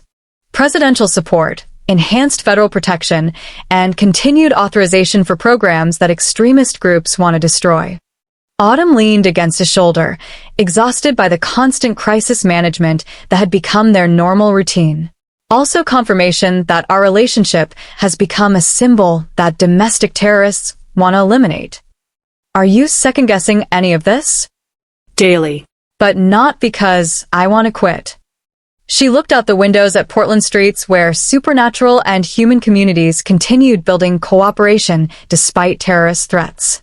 Because the stakes keep getting higher than anything I originally imagined. Such as the possibility that domestic terrorists will succeed in killing people we care about to prevent integration policies from continuing. They won't succeed. How can you be sure? Because what we've built is stronger than what they're trying to destroy. Communities, relationships, economic partnerships that benefit everyone involved. That kind of success is difficult to eliminate with violence. Autumn considered this as they drove through neighborhoods where integration programs had created thriving businesses, cultural centers, and community development projects that were transforming how different species interacted in urban environments. "Darius," she said as they reached their apartment building, now equipped with enhanced security measures that included supernatural community protection as well as federal law enforcement coordination. "Yes. Are you still planning to propose marriage, or are you waiting until domestic terrorists stop trying to kill us for political reasons?" "I'm planning to propose marriage because domestic terrorists are trying to kill us for political reasons. If extremists want to destroy what we've built together, I want to make sure it's legally protected and officially recognized before they try." That's either very romantic or very practical. It can be both. As they rode the elevator to their shared apartment, Autumn realized that their relationship had evolved into something neither of them had expected when it began under crisis circumstances. Genuine partnership that enhanced both their personal happiness and their effectiveness in protecting communities from violence motivated by hatred and fear. The terrorist threats were real and dangerous, but they were also confirmation that integration efforts had succeeded well enough to threaten groups that preferred conflict over cooperation. "One more question," she said as they reached their door. What's that? When you propose, are you going to mention that accepting your proposal means I'm committing to a lifetime of supernatural political emergencies and federal crisis management? I'm going to mention that accepting my proposal means you're committing to a lifetime of building something worth protecting, regardless of what tries to destroy it. That sounds perfect. As Portland settled into evening outside their windows, Autumn reflected on how their love story had become part of a larger narrative about whether different communities could coexist peacefully or whether cooperation would always face opposition from those who view diversity as threat rather than strength. The presidential meeting had been successful, but the real test would be whether integration programs could survive and flourish despite organized violence designed to eliminate them. Whatever came next, they would face it as partners who had already proven they could handle anything supernatural politics or domestic terrorism could produce. And soon, as an engaged couple building a future together in the middle of protecting the world they'd helped create. Chapter 19. The assassination attempt came on a Tuesday morning, disguised as a routine coffee delivery to Autumn's federal office. If Caroline hadn't noticed that the delivery driver's uniform didn't match the company logo on the van, and if federal security hadn't implemented enhanced screening protocols after the bombing attacks, Autumn would have been drinking poison coffee while reviewing integration program budgets. Instead, she was standing in a secure conference room 3 hours later, watching FBI agents dismantle what appeared to be a sophisticated plot to eliminate federal officials through coordinated chemical attacks. Ricin, Agent Torres explained, showing Autumn the laboratory analysis of the coffee that had been intercepted. Professional-grade preparation, untraceable delivery method, and timing designed to avoid detection until symptoms appeared. How many targets? Autumn asked, though she suspected she didn't want to know the answer. At least 12 federal officials working on integration programs across 6 cities. Coordinated delivery times, identical preparation methods, and backup plans if initial attempts failed. The scope of the assassination plot was staggering. Domestic terrorists had evolved from bombing empty buildings to systematically targeting federal officials for elimination, using methods that would have been nearly impossible to trace if the attacks had succeeded. Any idea who's behind this? Same extremist network responsible for the bombing attacks, but with significantly enhanced capabilities. Military-grade planning, professional chemical weapons preparation, and coordination across multiple time zones. Darius arrived with enhanced security escort, having been contacted immediately when the assassination attempt was discovered. His expression combined relief that Autumn was safe with fury that domestic terrorists had escalated to attempted murder of federal officials. Status, he asked without preamble. Coordinated assassination attempts against integration program officials. Professional-level execution that was stopped by enhanced security protocols. Agent Torres consulted her preliminary reports. But this represents a significant escalation in domestic terrorism capabilities. Who else was targeted? Margaret Chen at the council offices, Elena Morrison in Seattle, several regional coordinators, and at least 3 congressional staff members who support integration legislation. Autumn felt sick as she realized the implications. The terrorists weren't just opposing policy, they were systematically eliminating people who made integration programs possible. Any casualties? None. Enhanced security protocols identified the threat before any deliveries were completed. But the coordination suggests they'll try again with different methods. Different methods like what? Unknown. But groups capable of coordinated chemical weapons attacks probably have other capabilities we haven't discovered yet. The emergency response meeting that followed involved federal law enforcement, supernatural community leaders, and political officials from across North America. What had begun as policy coordination had evolved into crisis management for communities under assault by domestic terrorists with military-grade capabilities. Enhanced protection isn't sufficient, declared Justice Blackthorne, participating via secure video conference from the supernatural court headquarters. These attacks represent warfare against supernatural communities and federal authority. Agreed, replied Congressman Martinez, who had flown to Portland specifically to coordinate congressional response to the assassination attempts. Federal officials being targeted for elimination requires maximum law enforcement response. What does maximum response look like? Autumn asked. Joint task force with federal agencies, military intelligence support, and international cooperation if extremist networks cross borders, Agent Torres explained. But it also means acknowledging that integration programs are now operating under wartime security conditions. Wartime conditions for coffee deliveries and business meetings, Trevor observed grimly. Wartime conditions for building relationships between communities that some people view as existential threats to human civilization, Elena corrected via video link. The meeting continued past midnight as they developed comprehensive security protocols for federal officials, supernatural community leaders, and integration program participants who had become targets for domestic terrorism. Autumn found herself coordinating protection details, secure communication systems, and emergency response procedures that would have been impossible to imagine when she'd first accepted the federal appointment. Director Hayes, Agent Torres said as the meeting concluded, I need to discuss personal security arrangements. The ricin attack specifically targeted you, which suggests you're considered a primary threat by extremist leadership. What kind of personal security arrangements? Enhanced protection detail, secure transportation, and evaluation of residential security measures. Also consideration of temporary relocation to protected facilities.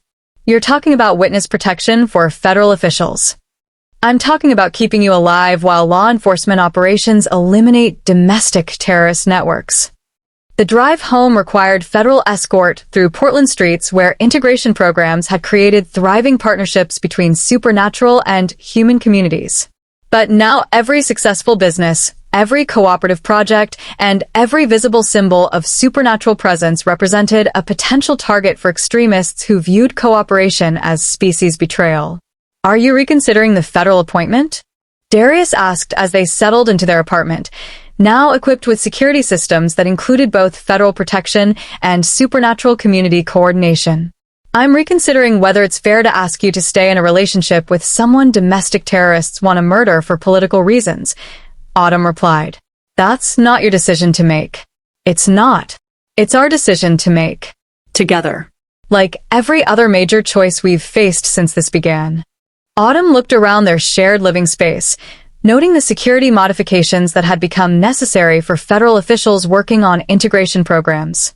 Darius, if I continue in this position, our entire life will be shaped by protection from domestic terrorism. Armored cars, security details, background checks for anyone we interact with socially. And if you resign, domestic terrorists win. Integration programs lose their most effective advocate, extremist groups gain credibility, and everything we've built gets destroyed by people who prefer hatred over cooperation. But you'd be safer. We'd all be safer if we eliminated everything that extremist groups oppose. No supernatural businesses, no integration programs, no federal policies that support cooperation between different communities. Darius moved closer, his expression serious, but determined. But safety achieved by surrendering to domestic terrorism isn't actually safe. It's capitulation that encourages more extremism. So, we continue building something worth protecting despite people trying to kill us for it. We continue building something worth protecting because people are trying to kill us for it. Success that threatens extremist ideology is exactly the kind of success worth defending. Their conversation was interrupted by Caroline calling with an update from the Emergency Response Coordination. Director Hayes, FBI has arrested 17 suspected terrorists in connection with the assassination plot. Raids conducted simultaneously in 8 cities with evidence of expanded extremist capabilities. Any immediate threats? Unknown. But the arrests have uncovered communication networks that suggest additional cells operating independently. Which means eliminating the current threat doesn't guarantee eliminating future threats. After Caroline hung up, Autumn and Darius sat in their living room contemplating a future that would include constant security concerns, ongoing threats from domestic extremists, and political pressure from groups that viewed their relationship as symbolic targets for ideological warfare. One more question, Autumn said. What's that? Are you planning to propose before or after we eliminate domestic terrorist networks that want to murder us for building successful human supernatural cooperation? I'm planning to propose now, while domestic terrorist networks are being eliminated and while we're building successful human supernatural cooperation. Darius stood up and moved to their bedroom, returning with a small box that suggested he'd been planning this conversation for some time. Now. Right now. While we're discussing security threats and political implications and the possibility that extremists will continue targeting us for defending integration policies. He knelt beside her chair with the ring box. Autumn Hayes, will you marry me despite domestic terrorism, federal security requirements, and supernatural political complications that will probably continue for the rest of our lives? That's either the least romantic proposal ever or the most practical. It's the most honest proposal I can make. I'm asking you to commit to building a life together while everything we care about is under attack by people who view our love as a political threat. Autumn looked at the man who had become her partner in crisis management, policy development, domestic life, and now resistance to domestic terrorism motivated by hatred of everything they represented together. Yes, she said simply. I'll marry you despite domestic terrorism, federal security requirements, and supernatural political complications. Because what we've built together is worth protecting from people who want to destroy it. Even if protection requires armored cars, security details, and background checks for wedding guests. Especially then. As Darius slipped the engagement ring onto her finger, Autumn realized that their relationship had achieved something she hadn't expected when it began under emergency circumstances. It had become the foundation for both personal happiness and professional effectiveness that could survive anything domestic extremists could devise to destroy it. The assassination attempt had been thwarted, but future threats would require constant vigilance and ongoing protection for communities that had chosen cooperation over conflict. When should we get married? She asked. As soon as possible, before domestic terrorists think of new ways to complicate our lives. That sounds like the perfect plan. As Portland settled into the early morning hours and federal security teams maintained protection details throughout the city, Autumn reflected on how their love story had become proof that partnership could flourish even under extreme pressure from those who preferred hatred over cooperation. The engagement ring caught the light from their security-enhanced windows, reminding her that some transformations were worth defending regardless of the risks involved in protecting them. Tomorrow would bring continued challenges from extremist groups, ongoing coordination with federal law enforcement, and planning for a wedding that would require security measures appropriate for federal officials whose relationship had become a symbol of successful human supernatural integration. But tonight, they were simply two people who had found something worth building together, regardless of what tried to tear it down. Chapter 20. 6 months after the Ricin assassination attempt, Autumn stood in the mirror of her hotel suite adjusting her wedding dress, while federal security teams coordinated protection details for what had been dubbed the most politically significant supernatural wedding in North American history. The ceremony would take place at the Portland Art Museum, chosen for its cultural neutrality and sophisticated security infrastructure that could accommodate both federal protection requirements and supernatural community traditions. Nervous? Elena asked, helping with the final adjustments to Autumn's dress while simultaneously coordinating pack security through her earpiece. Terrified, Autumn admitted.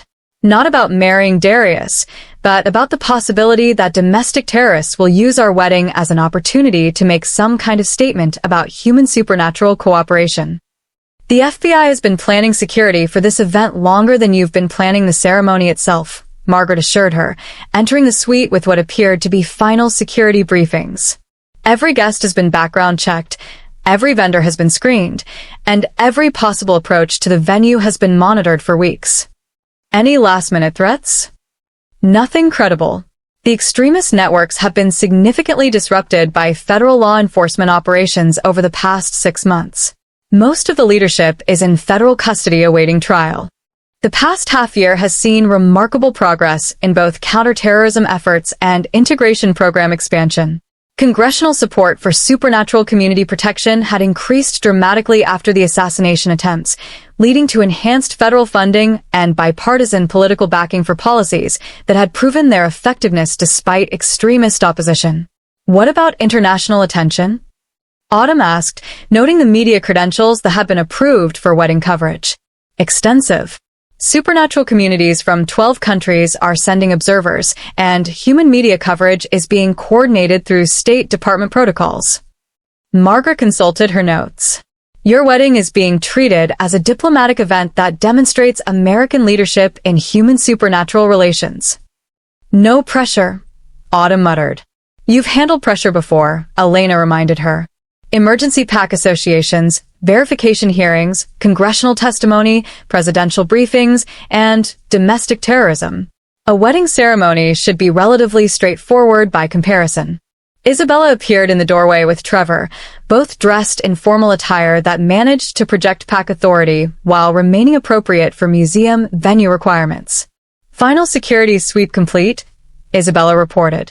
All guests are seated, supernatural community representatives are in position, and federal officials are ready to proceed. Any sign of Darius? Autumn asked. Currently in the groom's suite having what appears to be a panic attack about whether werewolf pack marriage traditions are compatible with federal security protocols, Trevor said with obvious amusement. What kind of panic attack? The kind where an alpha werewolf is worried that his mate bonding instincts might trigger inappropriate behavior during a ceremony being broadcast to supernatural communities throughout North America. Should I be concerned about inappropriate behavior? Only if you consider possessive protection gestures and territorial scent marking inappropriate for wedding ceremonies, Elena said with a slight smile. I'll take my chances. The ceremony itself had been carefully planned to honor both human marriage traditions and supernatural pack bonding customs, creating a framework that recognized their relationship's development through legal proceedings, political cooperation, and genuine partnership that had evolved far beyond its emergency origins. Time to go, Margaret announced, checking her watch against the security timeline that had been coordinated down to minute-by-minute protocols. The walk to the museum's main gallery took them through corridors lined with federal security personnel and supernatural community guards working in unprecedented cooperation to protect an event that had become symbolic of everything extremist groups had tried to destroy. The gallery itself had been transformed into something that managed to be both elegant and secure, with seating for 300 guests representing supernatural communities, federal officials, and congressional leaders who had supported integration programs despite political risks. Media representatives occupied a designated area with camera angles that had been approved by both security teams and diplomatic protocol offices. As the processional music began, Autumn walked down the aisle toward Darius, who stood at the altar wearing formal attire that projected both pack authority and respectful acknowledgement of the venue's cultural significance. His expression combined obvious nervousness with the kind of controlled intensity that suggested his werewolf instincts were indeed responding to mate bonding ceremonies in ways that required careful management. "You look beautiful," he said when she reached the altar, his voice carrying clearly through the gallery's acoustics. "You look like you're trying very hard not to howl or claim territorial rights over the wedding venue," she replied quietly. "Accurate assessment. Werewolf pack bonding instincts are significantly more intense than I anticipated." The ceremony that followed blended human legal marriage requirements with supernatural pack association traditions, creating vows that acknowledged both their personal commitment and their professional partnership in building cooperation between communities that had coexisted in secrecy for generations. "Do you, Autumn Hayes, take Darius Kane as your husband and pack mate, promising to support his leadership, share his responsibilities, and build a future together regardless of political opposition or security threats?" asked the officiant, a federal judge who had been specifically chosen for her experience with supernatural legal proceedings. "I do," Autumn replied, meaning every word despite the cameras recording her response for broadcast to supernatural communities throughout North America. "Do you, Darius Kane, take Autumn Hayes as your wife and pack associate, promising to protect her safety, respect her independence, and support her federal responsibilities regardless of political complications or pack tradition conflicts?" "I do," Darius said, his voice carrying the authority of someone making binding commitments that extended far beyond personal relationships. "By the power vested in me by federal authority and supernatural community recognition, I pronounce you husband and wife, legal partners, and officially bonded pack associates." The kiss that followed was both personally meaningful and politically symbolic, representing a successful human supernatural partnership that had survived every challenge domestic extremists and political opposition could devise. The reception continued the theme of cultural integration, with catering that accommodated both human dietary preferences and supernatural nutritional requirements, entertainment that included both species traditions, and security that remained vigilant despite the celebratory atmosphere. How does it feel to be married to a federal official? Elena asked Darius during the dancing portion of the reception. Complicated, but worth every political difficulty and security requirement involved. Darius watched Autumn speaking with congressional representatives who had attended to demonstrate political support for integration programs. She's accomplished things that seemed impossible when this began. What about you? Any regrets about PAC leadership that includes federal coordination and international diplomatic responsibilities? None. Though I should mention that Werewolf PAC leadership training didn't include modules on coordinating with federal security agencies and managing media coverage of PAC bonding ceremonies. Most PAC leadership training doesn't anticipate members marrying federal officials who testify before Congress and coordinate policy throughout North America.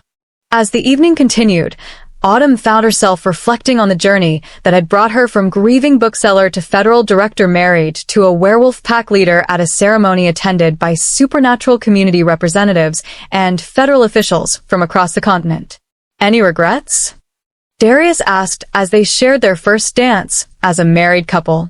About the wedding, the federal appointment, or marrying someone who turns into a wolf and has political responsibilities that require security details? Any of it. All of it. No regrets. Though I should mention that our honeymoon will probably require federal security coordination and PAC communication protocols. Already arranged. Remote location, enhanced security, and minimal communication requirements unless there's a genuine emergency. Define genuine emergencies. Domestic terrorism, international incidents, or congressional hearings that require immediate testimony. That sounds perfect. As Portland settled into the evening outside the museum windows, Autumn realized that their wedding had accomplished something beyond personal celebration.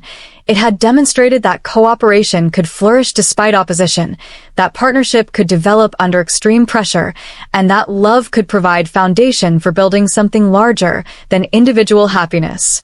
The extremist threats had been neutralized, integration programs had gained permanent federal support, and their relationship had evolved into marriage that would continue serving as proof of concept for human supernatural cooperation throughout North America. One more question, she said as they concluded their dance. What's that? When people ask how we met, do we start with, she accidentally found ancient PAC research, or, we fell in love during supernatural legal proceedings while building federal integration policy? How about we met under impossible circumstances and proved that different worlds can build something better together? That works perfectly. As their wedding reception continued around them, surrounded by friends who had become family and communities that had chosen cooperation over conflict, Autumn understood that their love story had become something larger than personal romance. It had become proof that partnership could survive any pressure, that different communities could find common ground, and that sometimes the most important relationships begin with accidental discoveries that change everything for the better. The federal appointment would continue bringing challenges, but it would also provide resources and authority to continue building bridges between worlds that had hidden from each other for too long. And whatever came next, they would face it as married partners who had already proven they could handle anything supernatural politics or domestic extremism could devise to test them. The future stretched ahead filled with possibilities neither had imagined when their story began with an ancient journal and an emergency that had transformed into the foundation for everything they'd built together. 5 years later, Autumn Kane stood at the podium of the United Nations Assembly Hall in New York, addressing delegates from 47 nations about the global human supernatural cooperation initiative that had grown from Portland integration programs into an international policy framework affecting millions of people worldwide. 5 years ago, supernatural communities operated in secrecy, human governments lacked protocols for managing non-human citizens, and cooperation between species was limited to individual relationships rather than systematic policy, she began, her voice carrying clearly through the assembly hall. Today, we gather to sign accords that establish international standards for supernatural community integration, economic cooperation, and legal protections that benefit both human and supernatural populations globally. The audience included presidents, prime ministers, supernatural community leaders, and international media representatives covering what historians would later identify as the formal emergence of supernatural communities into global political participation. Autumn wore the professional attire of someone who had become one of the most influential figures in international relations, but her wedding ring caught the light as a reminder of the personal foundation that had made her professional success possible. In the observer gallery, Darius watched with obvious pride as his wife delivered the keynote address for international accords that would transform human-supernatural relations throughout the world. His own role had evolved from regional pack leader to director of international supernatural community coordination, requiring travel to supernatural settlements throughout North America and Europe to establish cooperative frameworks between traditional pack governance and modern democratic institutions. The success of integration policies depends on recognizing that diversity strengthens communities rather than threatening them. Autumn continued, echoing themes they had developed through years of crisis management, policy coordination, and relationship building that had proven cooperation could flourish even under extreme pressure. Human and supernatural communities have always coexisted. What's changed is our willingness to acknowledge that coexistence and build official frameworks to support it. The signing ceremony that followed represented the culmination of international negotiations that had begun with Portland business cooperatives and expanded into diplomatic initiatives affecting global politics. Representatives from supernatural communities that had remained hidden for centuries signed accords alongside human governments that committed to legal protections, economic cooperation, and cultural exchange programs modeled on policies Autumn and Darius had helped develop through their work in North America. How does it feel to have built something that started with emergency pack association and ended with international diplomacy? Elena asked during the reception following the signing ceremony. She now served as North American Supernatural Community Ambassador to the United Nations, representing pack leadership in international forums that had seemed impossible just 5 years earlier. Overwhelming and deeply satisfying, Autumn replied, accepting congratulations from delegates who had traveled from across the globe to participate in accords that would guide human supernatural relations for generations. Though I should mention that married life with an international supernatural coordinator involves significantly more travel than anticipated. But worth the complications? Absolutely. Darius and I have learned to handle long-distance coordination and international time zones. Plus, our work often overlaps in ways that make professional travel into working honeymoons. Speaking of which, where's Darius? I haven't seen him since the signing ceremony concluded. Conference call with Pacific Rim supernatural leaders about establishing cooperative fishing agreements between werewolf coastal packs and human maritime industries. Autumn checked her watch against the international schedule that had become their normal routine. He should be finished in 20 minutes, assuming no major territorial disputes have developed while we've been in New York. The past 5 years had proven that human supernatural integration required constant maintenance, ongoing political support, and continuous adaptation to challenges that emerged as cooperation expanded globally. But they had also demonstrated that partnership could achieve results that neither community could accomplish independently. Economic development, cultural exchange, and legal protections that benefited millions of people while preserving supernatural community traditions and human democratic institutions. Any regrets about the federal appointment that led to all this? Elena asked, gesturing toward the assembly hall where international delegates continued discussing implementation details for global supernatural integration policies. None. Though sometimes I miss the simplicity of translating ancient werewolf territorial agreements compared to coordinating international supernatural diplomacy. Simpler times. Simpler times when our biggest concern was whether Darius and I could build an authentic relationship while preparing for supernatural court verification hearings. Now your biggest concern is whether international supernatural accords can be implemented effectively while managing competing interests from 47 national governments and hundreds of supernatural community leaders. Exactly. Though the relationship part has gotten significantly easier with experience. Darius appeared with apologies for the delay and updates from his Pacific Rim coordination call.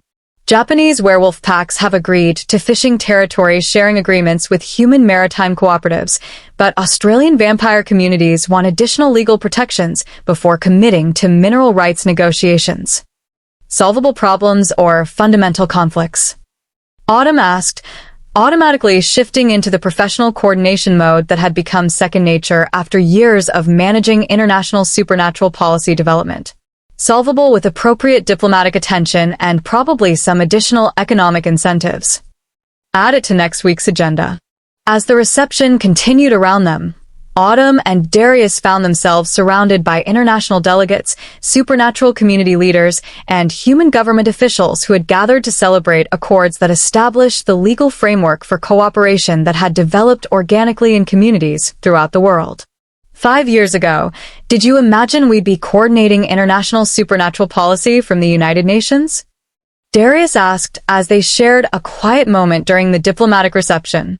5 years ago, I was focused on surviving supernatural court verification hearings and building a relationship with someone who turned into a wolf during stressful situations, Autumn replied. International diplomacy wasn't even on my radar. What about now? Any thoughts about what the next 5 years might bring? Continued expansion of integration programs, ongoing coordination with international supernatural communities, and probably challenges we haven't anticipated yet. Autumn paused to consider their future more personally. Also discussions about whether our apartment in Portland is large enough for the family we've been talking about starting. Family discussions can wait until we finish implementing international accords and establishing global supernatural community coordination offices in 12 countries. Or we can handle family planning and international diplomacy simultaneously, the way we've handled everything else. That sounds like us. As the evening concluded and international delegates dispersed to implement accords in their home countries, Autumn and Darius walked through New York streets where supernatural and human communities operated openly in ways that would have been impossible before public disclosure events had forced cooperation into official policy frameworks. One more question, Autumn said as they reached their hotel, which provided security appropriate for international officials whose work had made them recognizable figures in global supernatural politics. What's that? When we tell our children how we met, do we start with Mommy accidentally got involved in werewolf politics or Daddy saved Mommy from supernatural legal proceedings and they built international policy together? How about we met under impossible circumstances and proved that different worlds can build something better together, which is why you get to grow up in a world where human and supernatural communities cooperate openly instead of hiding from each other? Perfect. As they settled into their hotel suite overlooking Manhattan, where supernatural businesses operated alongside human corporations in economic partnerships that had transformed urban development throughout North America, Autumn reflected on the journey that had brought them from emergency pack association to international diplomatic leadership. The work would continue requiring constant adaptation to challenges that emerged as cooperation expanded globally. But the foundation they had built together, personally and professionally, had proven resilient enough to handle anything international politics could produce. Their love story had become proof that partnership could survive any pressure, that different communities could find common ground, and that sometimes the most important relationships begin with accidental discoveries that change everything for the better. The future stretched ahead filled with possibilities neither had imagined when their story began with an ancient journal and an emergency that had transformed into the foundation for global cooperation between species that had coexisted in secret for centuries. Tomorrow would bring new challenges from international supernatural policy coordination, ongoing diplomatic negotiations, and probably family planning discussions that would need to accommodate careers involving travel to supernatural communities throughout the world.